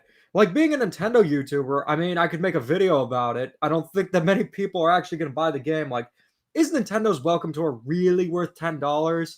I could do that, but other than that, Mad Cats. All right. Mad Cats, okay. So we got a wide spread here. Yeah. Stash is the decider. All right, so yeah. Everybody's in their own tier. I played it at the Switch 2 experience. I played the mini games. I talked to the Nintendo rep quite extensively and got a lot of details about the game, about all the medals that you can earn in the game. And I think he said there's 80 to 100 medals, 40 to 50 mini games. I think the thing that I really appreciated about the game is just the amount of like Nintendo Easter eggs and nostalgia that are just baked into the whole experience. So for me, $10, yeah, I don't care. It's a drop in the bucket. I think they completely botched the marketing on it and everything else. So, there's people who are never going to play this because it costs money and they want it to be free. And I understand that. But what's important is, did I have fun? Because that's what video games are all about. Is it fun? Did you enjoy your time? And I did. And I'm excited to play it. I actually am. I'm actually legit excited to play it because it was a lot of fun. The mini games are very fun. They're very addicting. It was a good time. This is a good party game for $10. Sign me up. I already have it pre-ordered. This is an A tier. This is Wave Race for me. And I think if people give it a chance, they would see what we're saying right now. But again, the stigma against it, it's thick, it's heavy. I don't know if it's going to get any better. We'll have to see. All right. Puyo Puyo Tetris. 2S. Can't forget that 2S. For 2 Switch. I love Puyo Puyo Tetris. I don't even know why I haven't pre-ordered this yet. I fucking love Puyo Puyo Tetris. I don't know what's so special. What is there something new with the S version versus the 2 version? Yeah, there's some new stuff. There is. I go over it in my launch video. Yeah, I didn't watch it. It's I think there's like more online stuff. There's a larger multiplayer. There is mouse mode. There's some things. There's some things. It's $40. 40? Tony Hawk. I like where you just said it. That Tony Hawk tier. Better than it had any right to be. $40. Yes. And that's what, to be honest, that's the way I felt with Puyo Puyo Tetris on the Switch. I did not expect to love that game as much as I did. You and I played a lot of that. Dude, we played a lot. Like we had Breath of the Wild. Didn't matter, man. This game was addicting. It was fun. You kicked my ass in Tetris. I kicked your ass in Puyo Puyo. It was all good. And then we had to face each other up. Fine, you do Puyo Puyo. I do Tetris. Who's gonna win? Yep. Anyways, it was so fun. And I'm picking this up. I totally forgot it. It was even a launch game. It's getting picked up. It's Tetris. Nintendo. Synonymous. Fuck, I'm picking it up right now. God damn it. This is part of the truth. I'm spending money right now. Assholes. Eric, do you have more to add? No, I did. Nate nailed it. Right. Okay. I agree with his assessment on that one. Okay. Wait, what did you put in, Nate? I put it in Tony Hawk. Tony Hawk. Better than it should be. Is there a physical version of this, or is it digital only? It's a game key card. Key card? Okay, yeah, so I'll just buy it digital. Oh, man, I am stuck between Wave Race and Tony Hawk. Puyo Puyo Tetris is so much fun. I haven't checked out enough of this version, so I definitely need to watch some videos on it and to see what's new. Oh, man. I'm going to keep it in Tony Hawk just because I know I'm going to love it and I know I'm going to play it, but I'm definitely when I look at the list of games, and obviously not all of my games have made it into the N tier or Wave Race tier, but when I look at the games that are there, I do rank those games higher. So yeah, I'm gonna keep it in Tony Hawk. Okay. But it's close. Part of me wants to put in Wave Race, so that's a tough one. Now the thing with Puyo Puyo Tetris 2 is it's an amazing game. I love the first one, and it's one of the first Nintendo Switch games too, so it's very nostalgic. Like back when I only had like 4 games, I think that was the 4th physical game that I got. I got a lot of hours out of it, and it's one of my favorite puzzle games, and the sequel is just better. With that being said, though, this feels like a Nintendo Switch 2 edition upgrade. It's just not in the name. And if you can't upgrade it, I looked at the editions, and it's like, it's Nintendo Switch 2 edition-esque upgrades. I don't like that about it. I don't really like how you need a double dip for it. And you can't just upgrade it. So, in terms of like being fair, I would say that it goes into Mad Catz because it's an amazing game, just poor execution. All right. Like with its release. Okay. I'm going to go ahead and put it in the Tony Hawk tier as well because just again, Nintendo console launch, handheld launch, and Tetris, it's synonymous. Tetris goes together like peanut butter and salsa. Yeah. Tetris Forever. Like I'd personally rather play that. I just got that in physically from Limited Run. Yeah, I mean, there's tons of Tetris there. Yep. But there's a market for it, and I think it deserves that. Wind Waker. What's wrong with you? I'm not even saying this to be contrarian. Yeah. It should be Wind Waker HD. What the fuck are we doing with the GameCube version right now? When we have the NSO. I don't give a shit. Wind Waker HD, leaving it to die on Wii U, and then you bring back the GameCube version? No. Well, you got to sell the GameCube NSO. Yeah, you can't leave one of the best games off of it and sell it. Sure you can. From a marketing standpoint. You know how vast the library is on GameCube? How many other great games they could have chosen? Yes, but... Wind Waker. They could have did that. I'm pure principle. This is like a slap in the face that we're not getting Wind Waker HD. Okay. What if we do, though? That's fine. Nate, it should have been on already. Just put it in the Reggie tier. Mm-hmm. Yeah. Damn. And I love Wind Waker. And it's cool that it's back. And we turned out to be an upsetting show. I'll say this.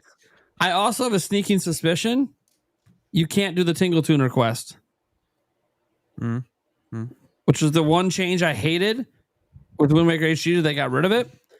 I bet you still can't do it in this version of the game, meaning that it's also not a complete version of Wind Waker. So, no, fuck off. Eric. Yeah. Damn. This is shocking, dude. You just shit really, Eric? Yeah, I think it's shocking too, but let's see what Eric has to say about it. I mean, I don't know. I don't know what the hell to say about it. I mean, theoretically, you could have just did Wind Waker HD and say it was a GameCube game and just say, fuck it, here you go. But then that changes the entire precedence. Yeah, it changes. And then everyone will expect that. There's first person mode. Yeah. There's anyways. Yeah. Fuck it. I don't know. We tried. Fuck it. I don't know. Okay. I had no freaking clue. All right, we tried. All right. Game Bird. This is the easiest S tier. Captain N of the night for me. Wind Waker is my favorite video game of all time. While I would love to see the HD version land on a Nintendo console again in the future, the time is not now. And the reason why, and I don't think the time was on the Switch either, even though I really wanted to play that game again. Listen, multiple reasons. Sorry, I got to rant about this because I'm just appalled that Nate threw this in the lowest tier possible. One, the GameCube version. Gamebird self-proclaims he's the villain. I think we all know who the real villain is. Listen, the GameCube version is way better looking than the HD version. First off, like there's no comparison. The bloom is way out of control on the HD version. It washes a lot of the colors out. It changes the look from that iconic Saturday morning cartoon to giving Link and the other characters, I don't know, like more dimension and shape that just looks kind of off. Second, bringing Wind Waker HD to Switch 2 is automatically an inferior version than the Wii U because it loses the dual screen functionality. I speculated that maybe Switch 2, before we found out what it was, could have some sort of dual screen functionality. And if that were the case, I would have been all for it and be like, yes, get it over immediately. But losing that functionality automatically makes it a worse version because having the convenience of item swapping and your map there at all times was a game changer. Not having to hit start, go to your iron boots, equip them, you go in, then you go back to start and you take them out of your inventory, swap to the item you need. This is the most, in my opinion, the most beautiful Zelda game to date. The visuals are timeless. This game is iconic. And I agree with Stash. Like, to have GameCube NSO and not have this game there would be absolutely silly. You'd literally be missing out on one of, if not the best games on the console. So that's an easy Captain N with a capital N for me. I would have to say it all just depends on what the end game is for The Legend of Zelda Wind Waker HD. If this means it's not happening on the Nintendo Switch 2, I would say it would probably go on We Tried. I guess it's better than nothing. But if it does happen, it would be in probably... I haven't played much of it, so I would say A tier, but it easily could go up to S. But for now, I'd say We Tried. Okay. All right. So for me, yeah, I absolutely love Wind Waker. I don't care about Wind Waker HD. If we get it, great. I'll support it. But I'm very happy with the original Wind Waker. I think there's something to be said for being able to play the game how it was originally intended with the resolution upscaled on the GameCube NSO. So we're getting a better version of Wind Waker, but it's not the HD version with the bullshit HD bloom. Thank you. Which I don't like, not a fan of. You brought up a lot of great points about the Wii U gamepad and how that functionality is lost. You know, it stays on the Wii U. And again, you can't have the GameCube NSO without Wind Waker. That's a huge selling point. I think you can have both. Look, I think Nintendo even said in their interview that this doesn't mean that Wind Waker HD or Twilight Princess HD won't come out someday. So this doesn't rule them out. They said that literally. So, I mean, very happy here's the thing. Here's the thing. It's my last point, and I'll let this one go to rest. But I have to say it. All you're missing out on by not having the HD version, since the graphics don't look as nice, and you don't have the Wii U gamepad functionality, all you're losing, all there is to be upset about is that you don't have the updated sail cloth that you can get and the updated Triforce quest. That's all you're missing. You're saying this is bottom tier because we don't have this updated sailcloth in the updated Triforce quest. Yeah, I agree. It's a wild ass take. But hey, You know, this is what he wanted, man. Everything you said. I think the graphics he's still are my friend. like when people bitch about the bloom, and I complained about it a bit back in the day, and then I finally went on a Caribbean cruise, and I just realized, no, motherfucker, when you're out in the middle of the ocean with the sun, that's actually what it fucking looks like. It's bright as fuck, and you need to wear sunglasses. So I understood the art direction and why they put the bloom in, because that's literally what it's like when you're out in the sea. So the bloom is just being realistic. I love it. Well, I will just say, you know, Wind Waker's original art style, again, ages like a fine wine, and being able to have that original art style, but upscaled, is really nice. I cannot wait to gaze upon it. Yeah, and I played it at the Switch 2 experience, and I thought it looked absolutely beautiful. I played it with the CRT mode as well, and I'm very excited to play this again because I own Wind Waker and Twilight Princess HD on Wii U, but they're still sealed. Those babies are factory sealed. And I beat this game, I think it was in December 2003. So it's been 22 years. I think I'm due for a return. So I'm hyped. This is easy S tier for me.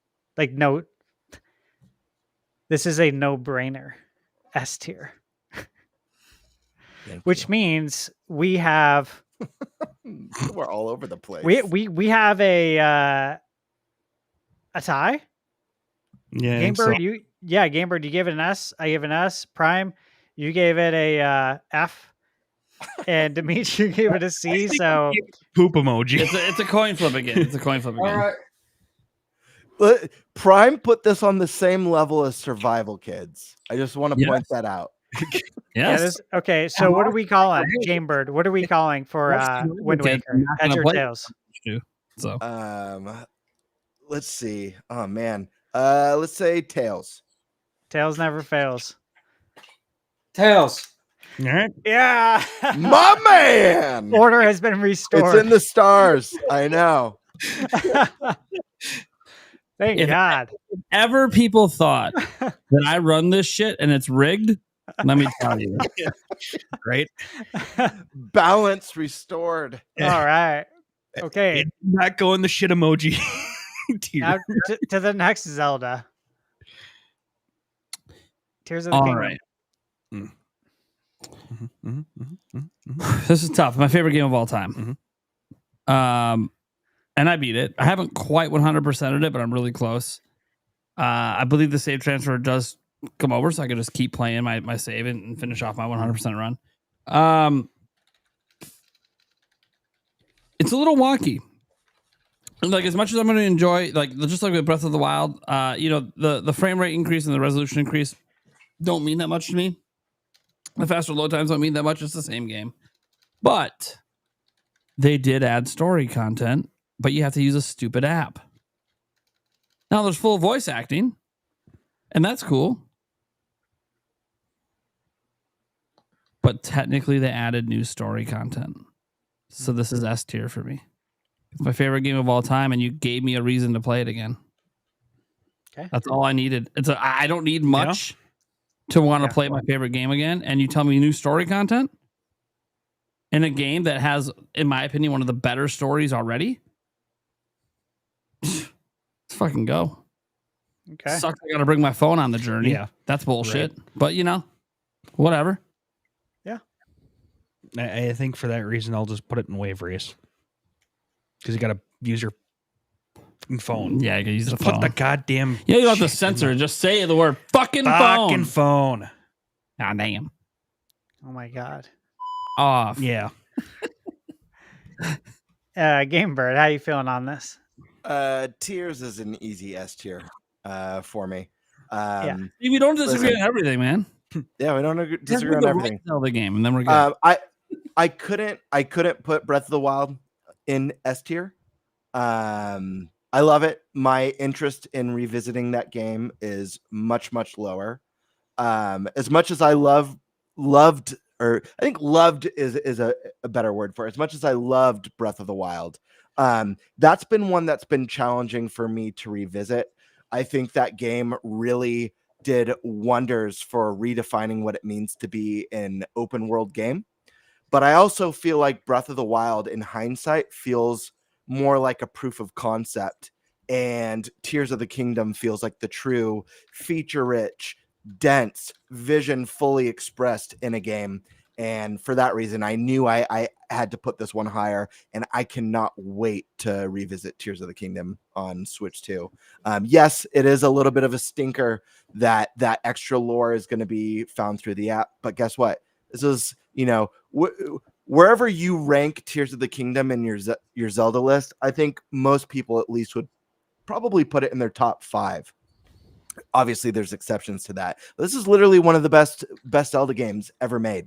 And it's just going to be a wonderful trip down memory lane. And I can't wait to see it the way that you've already gotten to see it, Stash, with the beautiful HDR, the beautiful frame rate, all those goodies. So Tears of the Kingdom, here I come, is what I have to say.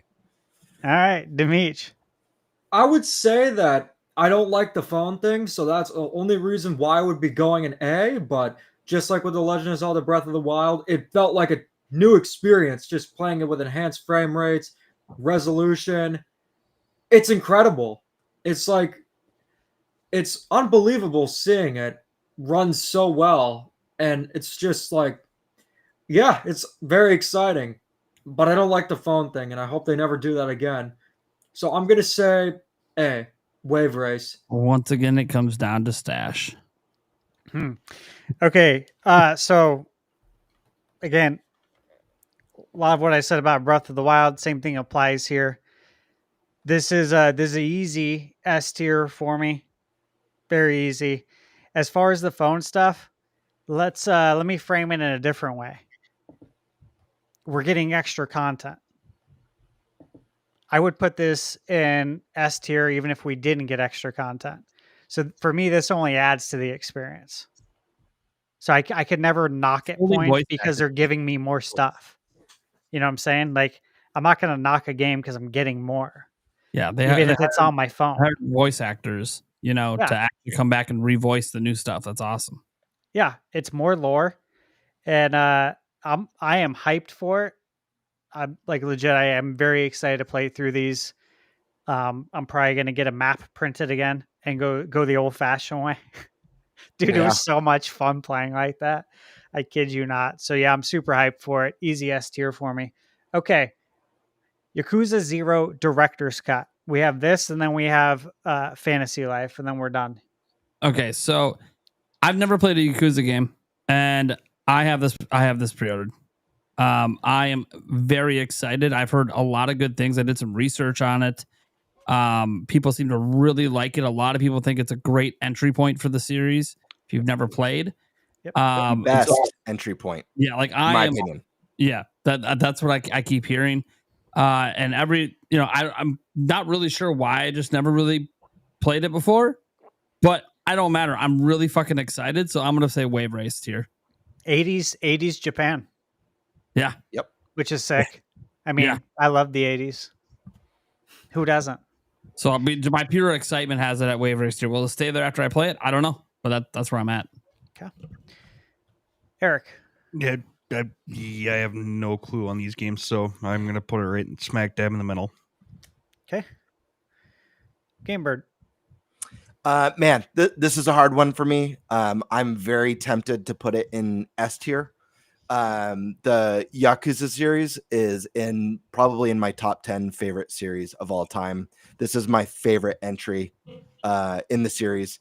I can't give this game enough praise, and the fact that Nintendo fans are gonna get a chance to play this is even cooler. They're adding new content. There's almost like there's a new online multiplayer mode that's like a horde mode in the game. There's new story content. Red Light Raid. Yep. There's new story content that's not in the original, and they've added English voice acting, which wasn't an option in the original Yakuza 0. So those are all huge wins. It does lose some points because it is a key card. There's no true physical edition for this game. I will say this. Anyone who's looking to try this game out for the first time, this game does have some jank. this is one of those rare exceptions where I feel like the jank lends itself to the game. It adds to the kind of like super over the top, over dramatic storytelling. And I will say, I'm probably sticking with the Japanese voice acting because in this game, it is unbelievable. If you guys like twists and turns and incredible character development and character storyline, this game is up your alley. If you guys grew up playing beat 'em ups, up your alley. If you guys love Japan in the 80s, like Stash said, this game is up your alley. It is so much fun. And my top 3 Switch 2 games that I want to play for the first month and devote most of my attention to is going to be Mario Kart, Yakuza 0, and Tears of the Kingdom. I definitely want to check out some of these other games that we have here, but these 3 are the ones that I intend to spend most of my time in. I'm going to put this in the A. I've already completed the game, and it is a key card only, but again, I'm tempted to put it in S. That's how much I love this game. I've never played a Yakuza game, but from what you guys said, I love Japan and the 80s. That already is something that makes me interested in playing the game. The game key card thing, it's like, it sucks, but this is a game I might check out. Not sure if it would be a day one, but definitely down the road. Down the road, meaning like probably a few months when it goes on sale. I am definitely interested in checking it out. So I would say Tony Hawk.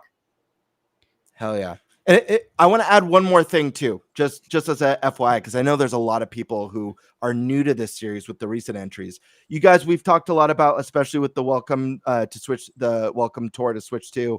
If you guys like mini games, this game has hundreds of them. You could literally go into arcades, play on the arcade cabinets. There's billiards and that you could go to and play and throw darts and do mini kart, the little RC kart racing. And there's like dating sim games, like dozens and dozens of mini games. So this one is packed with content.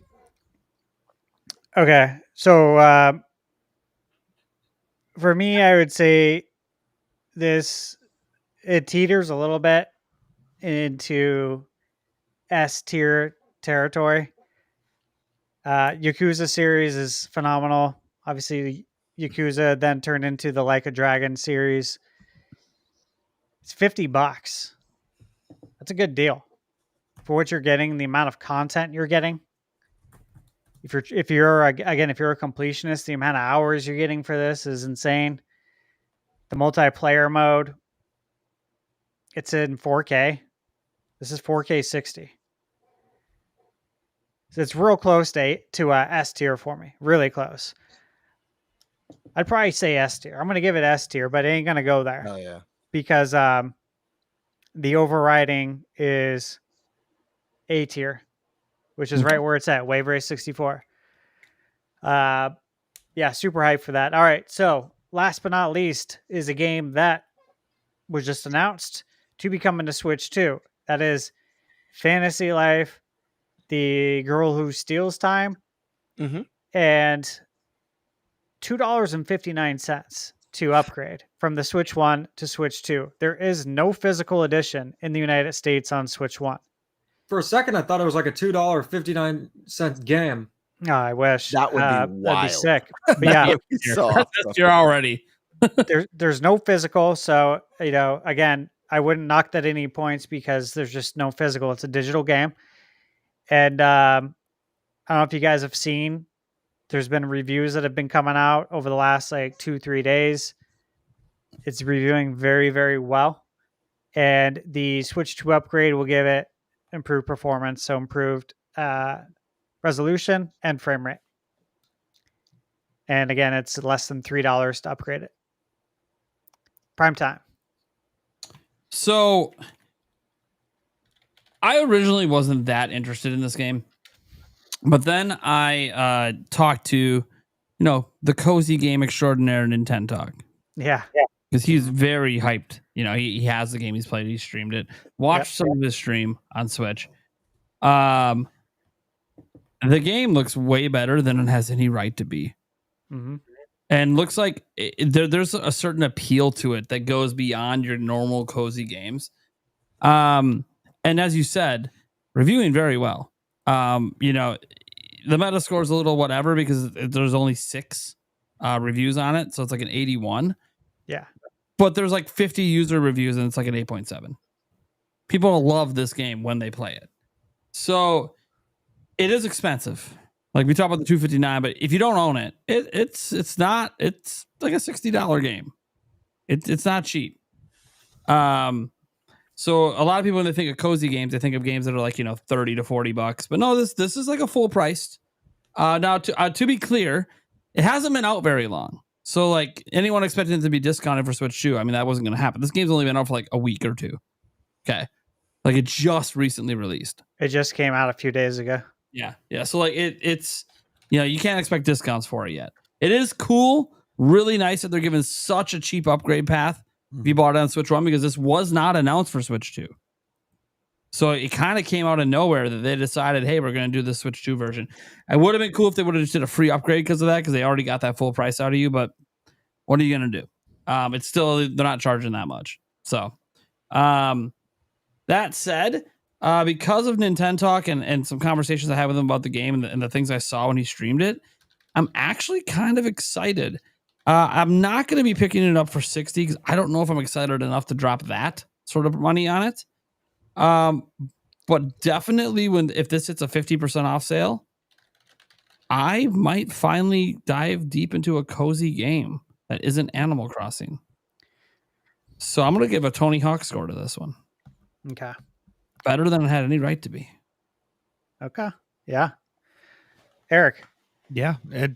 Honestly, just watching a little bit of the trailers and stuff like that, it looks like it could be a fun game. Not my type of thing, but it looks like it could be fun.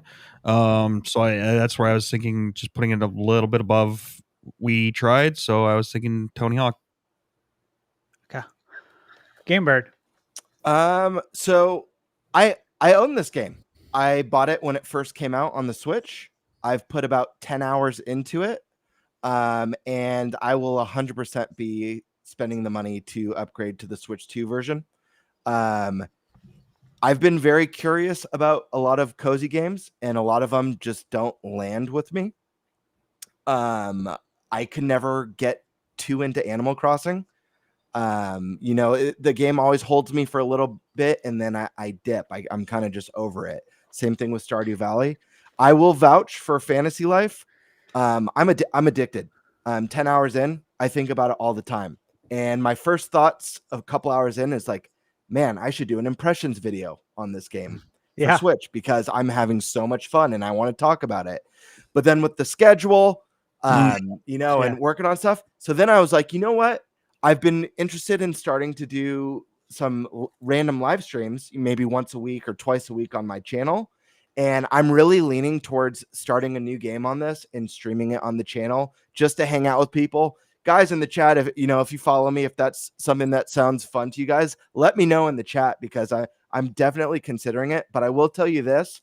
I think this game, for me, blows Animal Crossing out of the water. I think it's worth the price tag.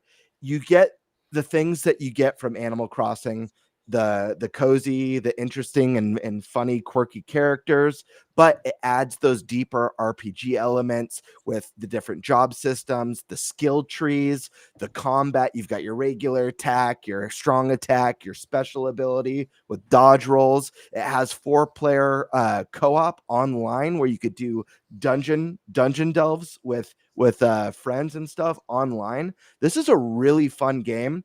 And there's a storyline to it that's charming and silly and fun.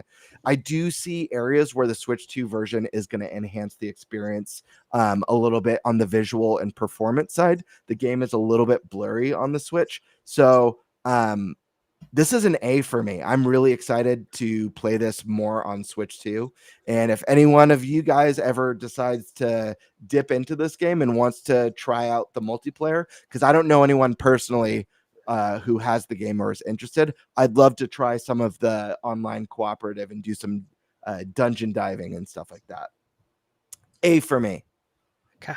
Nice. I really enjoy Animal Crossing New Horizons, so seeing a game that's also cozy seems like something that I could get interested in. It'd be nice if the upgrade was free, but just considering how cheap it is, that's great to hear.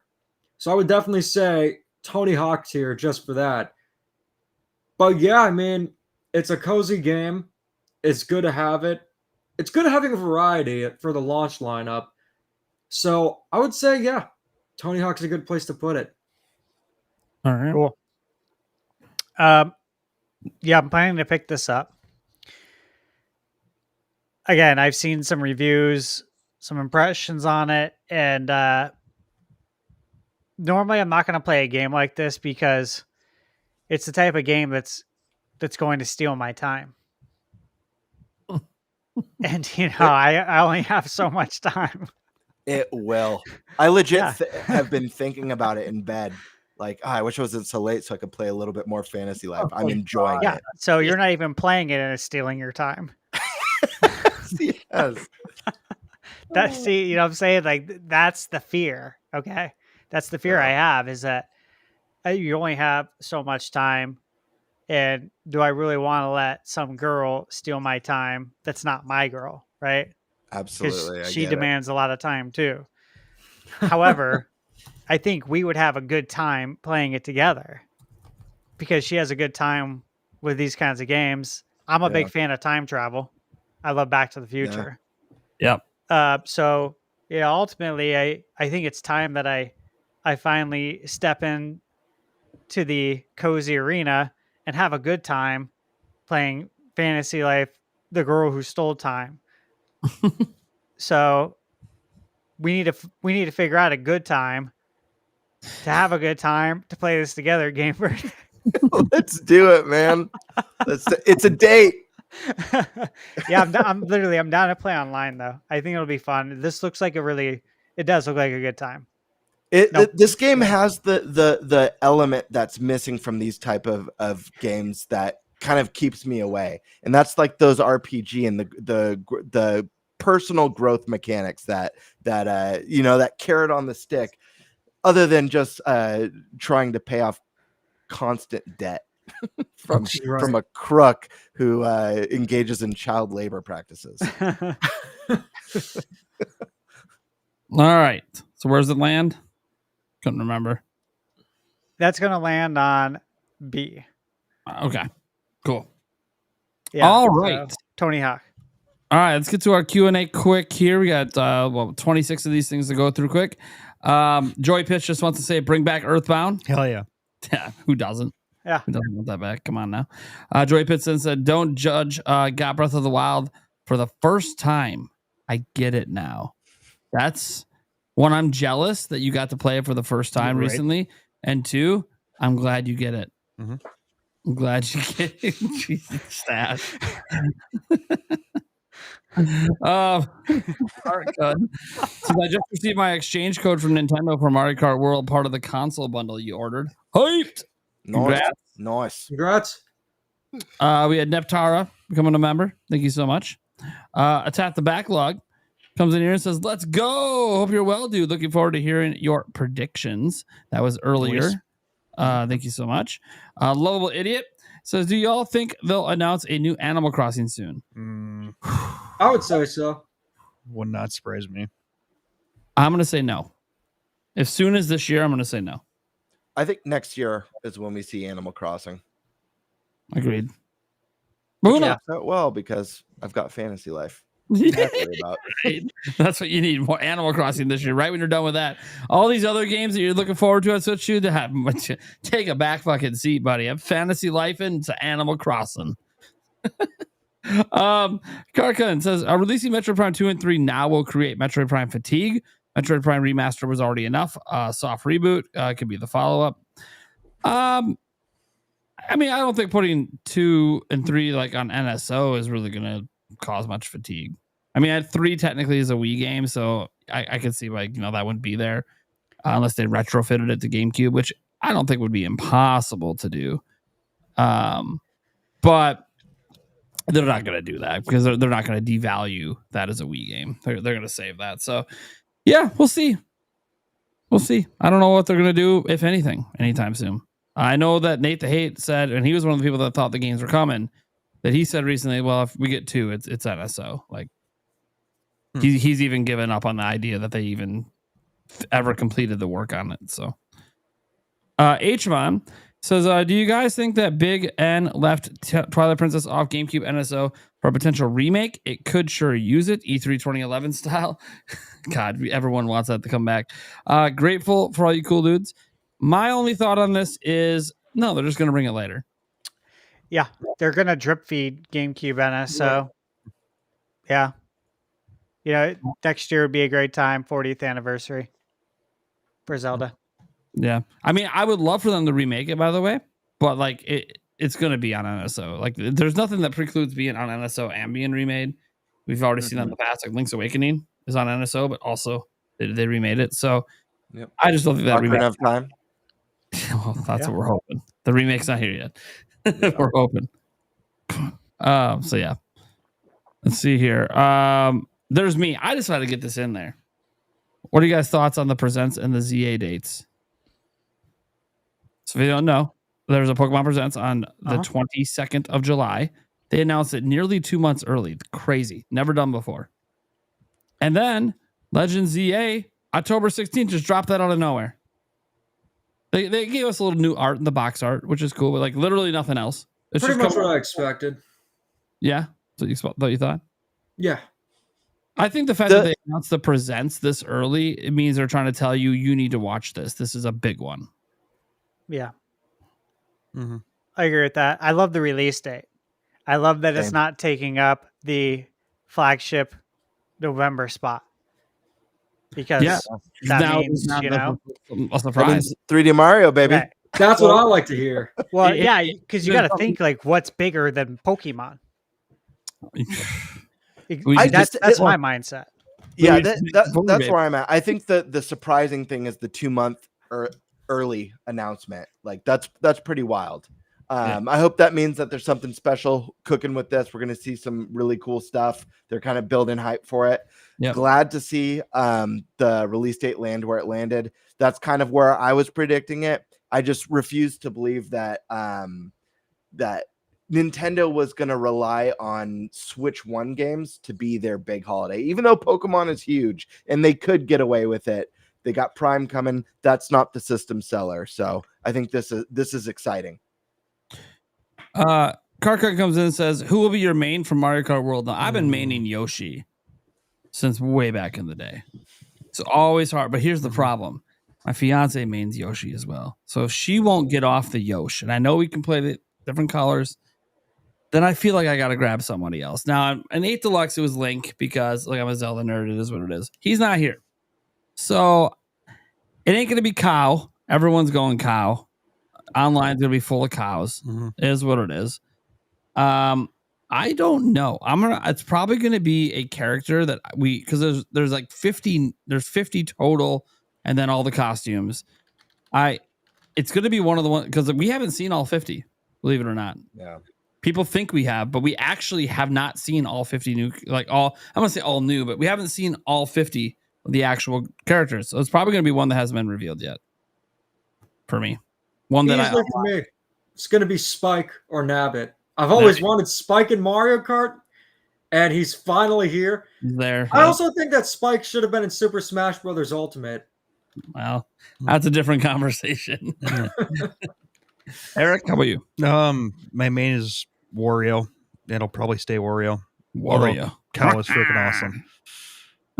Cow does look freaking awesome. You're gonna play as him a little. Oh, I am gonna play him for a little bit. Yeah. Then you're gonna be like, I need to go to Wario. Yep. Stash. Cowboy Mario. There it is. What a surprise! Right? Have you seen the intro to the podcast? Yeah. Right. It's Mario in the Old West. Come on. Oh yeah. Bird. Oh man. It's gonna be a toss up between two. My old main was Roy. He's a Koopa from the 80s. He's got the sick 80s shades. That's my boy. I did switch to Birdo for a while, of course. I am the bird man after all, so I gotta give some Birdo love. But then my other main that I love to play is Wario. I'm like you, Eric. I just love Wario. He's such a slime ball. Love him. He's such a shitty human being. I love him. He is, yeah. With his garlic and his He's a real farts. piece of shit. He's a real piece of shit. You play the WarioWare games and he's just fucking with you the whole fucking time you play. It's awesome. Yeah, He's that shitty he's a friend disgusting human being. Oh, he's foul. He's that shitty friend that you have that like you have the best stories and the funniest memories, but every time he shows up, you're like, oh god, it's this guy again, this shitball. Yeah, he'll like fart I in love public and Wario. blame it on you. Kind Yeah. of Oh, friend. yeah, absolutely. Yeah. So Rax32 says, what is a lost gem or underrated game you want made? That we want made. Yours is the Guardian Legend. I can't even think of one right now, to be completely honest. Anyone got one? Snowboard kids. Always snowboard kids. Hell yeah. I have tons, man. There's a lot. I would have said Onimusha or Okami. I would have said those. But what should I pick? Oh God, the pressure. I'm gonna go and say, man, I'm gonna go on a limb and say, because this is one we've discussed on the cast, and it really is a gem. A new Eternal Darkness would just be. It's such a special game. I don't know. It's a gem that would be just so rad to see. I got it obvious. NBA Street. Damn! NBA Jam. Well, let me come on. I mean, you can go find the well, super chat. That's you can go find the super chat. That's not yet. That's not yet. That's later. Oh wait, what am I doing? Oh wait, I'll let you go, Stash, because I don't want to say if you're going to say it. Yeah, I mean, there's a lot of games, right? Obviously, Jam. There's so many, but I'd say Wave Race. There it is. I've got a good one. Can I throw it out there? Yeah. I want to switch mine. Mother 3, baby. There you go. There you go. 100%. Well, brother, when is Sega going to drop the revamp collection? I know. I think we'll find out very soon at Summer Games Fest. I mean, we're getting Shinobi soon. Yeah. Shinobi's coming out the same month as Ninja Gaiden. I think it's coming out here in June? I think so. Yeah, so that's the first game of the games they announced. The others were like Streets of Rage, Crazy Taxi, Jet Set Radio. Jet Set Radio. And what was the fifth one? Golden Axe was in there. Golden Axe. That was in there. I think like Gamebird said, there's gonna be something, and SGF is gonna get Summer Game Festival. We'll have something for that. Demona Brawler then says Smash Ultimate Switch 2 Edition with new fighters pack that introduces Master Chief, Crash Bandicoot, and Astrobot. What? That sounds great. I do not think we're getting Smash Ultimate on Switch 2. Personally, I think they're making a new one. It's not get a free upgrade, which is why Kirby Air Rise. I mean, they could do it, but I think they won't. I think for these once per generation games that have a sequel coming, probably not. Now we say that Mario Odyssey, right? Obviously got a free upgrade, and we're clearly going to get another 3D Mario at some point this gen, right? But I also think that like Smash is sort of different, because it's multiplayer, and you really be careful in like making people not want to play the new one. Yeah, I agree with Nate. I don't think we're getting an upgrade unless there's a caveat. Whatever the next Smash is, I'm sure they're going to have to reinvent the wheel a little bit. Try something new this time because of Ultimate. Yeah. Damn, I've got to turn this off. Intentional. Yeah, that one did. But the caveat is, if for whatever reason Smash's development ends up like Prime 4, where it's just years and years and years and years trying to crack the cookie, I think then it's like it's gonna be like five years off. Let's just do an upgrade to tide them over. But I don't think so. That's where I'm at too, though. Like, that's my mindset, is that if they know it's going to be a long time, I think they give us a Switch 2 edition. If it's years out, you don't want to go for years without a Smash Bros on Switch 2. So that's a great way to make some money while we're waiting. We'll see what happens. Hopefully we're not years out. Land Down Under says 6 days and 12 hours to release of Switch 2 in Australia. You're hyped? I bet. Yeah. Hell yeah. We're past the 7-day mark. I know it's that is sick. Oh my god, we really are. Yeah. Last pod before release. Crazy. The Mountain Brawler. I wish Game Freak would make a Pokemon collection featuring Fire Red, Leaf Green, Heart Gold, Soul Silver, Omega Ruby, Alpha Sapphire. Who's them? Yeah, just put them all together. It'll never happen. You keep pipe dreaming. They won't even put nice. So just keep dreaming. All in HD 2D. Yeah. There's all completely remade. Yeah, good luck. And we'll see what happens. By the way, if they do that, you got to figure it's going to be about a $210 game. They ain't selling that to you for the price of one. No. And by the way, I forgot you're including both versions, so double that. So $420. It's a good number. I mean, it's a good number.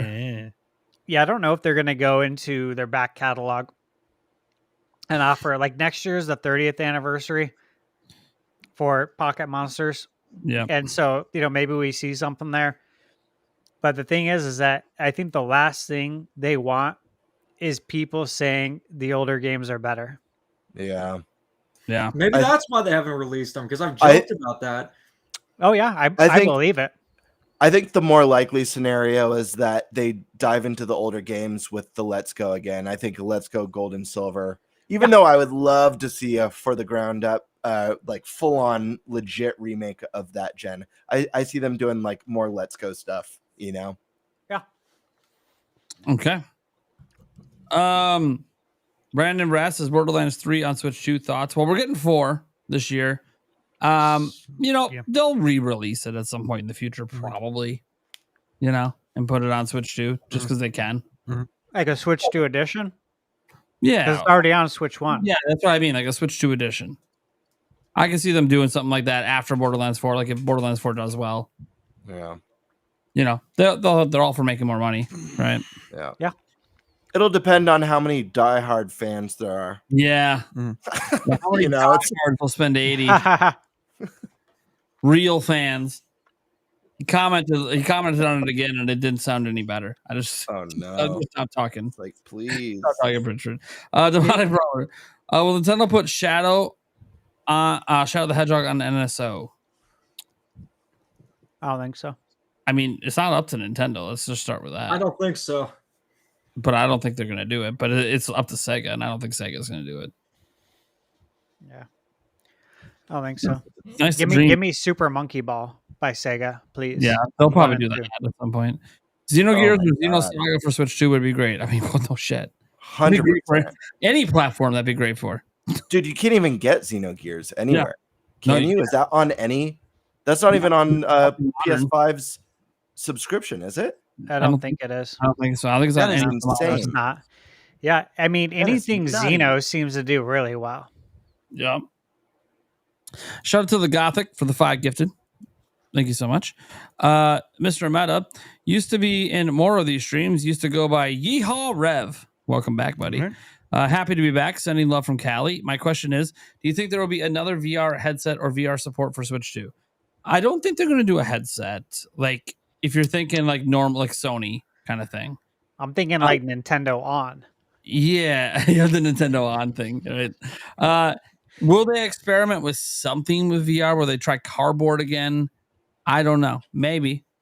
It didn't work the first time for them. Do they think a second crack at it's what they need?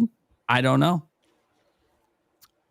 If they went all in with the approach, I would 100% be there. I think they should just like, because they have that top USB-C port. I think they should just support headsets that already exist. I was going to say. Sure. Like, it's always been kind of a dream to be able to play, Nintendo published, developed games in VR. That's something that when VR first came out, I'm like, oh man, I can only imagine what it would be like one day to like be in VR and Mario or Zelda. Did you do the VR in Breath of the Wild? Well, it's there, Labo. The mod? It's not a mod. It's an officially supported thing on Switch if you have the Labo headset. Oh yeah, I have Labo. I didn't do it though. I have Labo. It's not very good. Here's my thing with this. I have one VR headset. I have an Oculus. And it was fun for a while. I got some good entertainment. I've been of the mindset that I'll only ever buy one other VR headset, and it's a legit Nintendo VR headset if that ever happens. The Sony one doesn't get supported. The Oculus games, they're fine. There's some gems in there. Most of them are, fun mini game style. Nintendo, and I believe this 100%. Nintendo has the best library of games, or not library of games. Sorry, correction. The best IP to lend itself to VR and be good and be an accessory, a headset that people will come for and show up for. Think about these games: Luigi's Mansion VR. Not just a port that has VR functionality. I'm talking about these are specific games designed just for VR. Luigi's Mansion VR, Pokemon Snap, Star Fox. Like, think Mario about Kart some of the cool games too. that Pokemon and throwing the Pokeballs. Even the Pokemon trading card game and having like the game mat and putting down the cards. Like, they have so many Punch Out games would be that sick. lend themselves. Yeah, Punch Out. I don't know, that like just their library, their caliber lends itself so well to VR. I don't know. I that's a whole nother discussion. I just think I'm not that big on VR at all. So It'd be amazing to see. I Saber's just the hope only that game I played Nintendo, actually if they do it, they really focus on like first person point of view, because with the Labo VR games, a lot of them were just third person, and it's not the same effect. Yeah, absolutely. Yeah. Pikmin, that's another one that would be wild in VR. The Umbrella says, what if Konami made a new 2D Castlevania for Switch 2? I have to change my pants after reading that. I thought something just happened, and that was just a Yeah. statement you were Like, making. dude, I have to change my when pants. he super chatted this earlier, I Googled just to make sure there wasn't a new one coming. I'm like, I need it. Everyone knows I love Castlevania. I've reviewed, I think, 6 or 7 Castlevania games on the channel. Yep. I freaking love them. They're very special to me. I hold them in similar regard to some of the Nintendo IP that we've loved forever. So Same.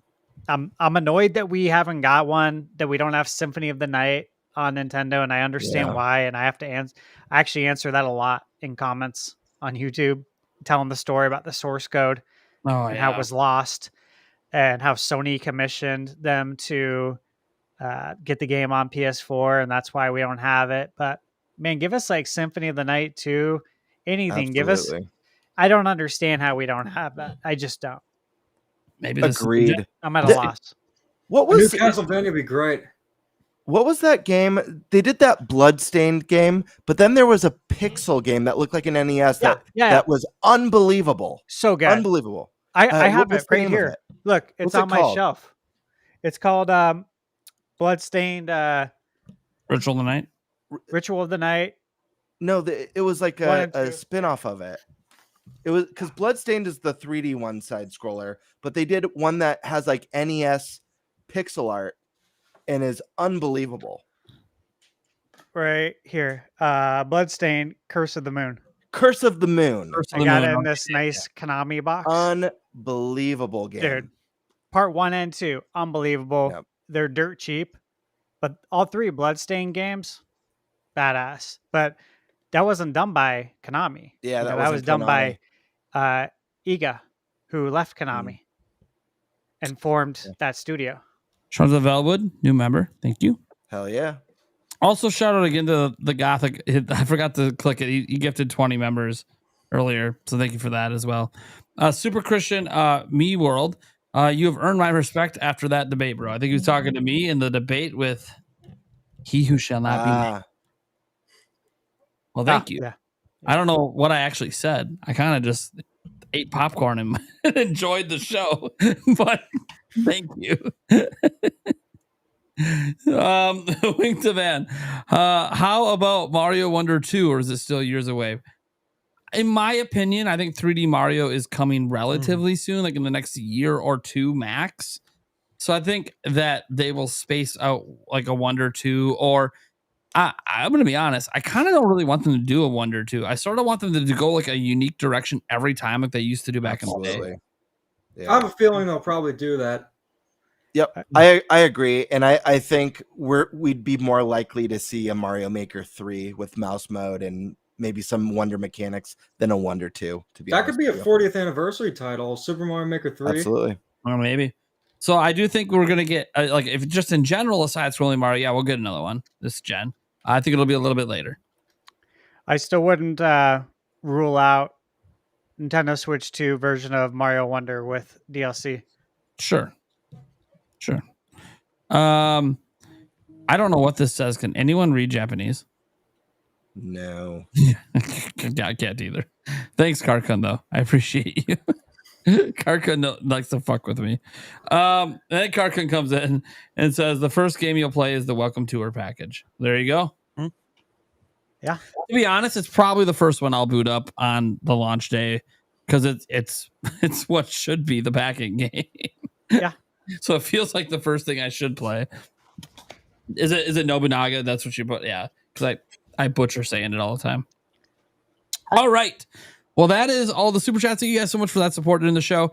Let's go ahead and go around the room so that people know what's going on. Eric, what's up, buddy? We have Demonic Brawler with the NFL Blitz. There was, and I accidentally clicked it off. Oh, fair enough. Demonic Brawler did do the NFL Blitz and NBA Jam. Yeah. I just, for some reason, accidentally clicked the star and Way to go. went away.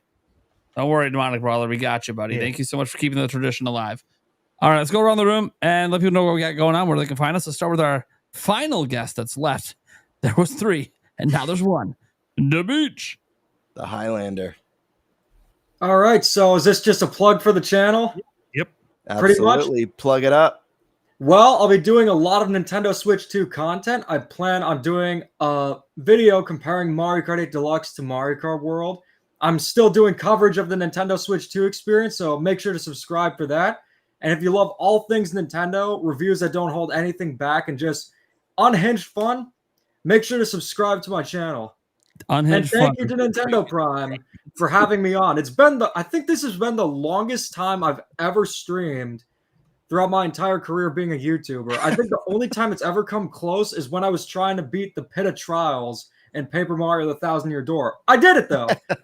But this has been a lot of fun, and I'm so glad that, I mean, just be a man.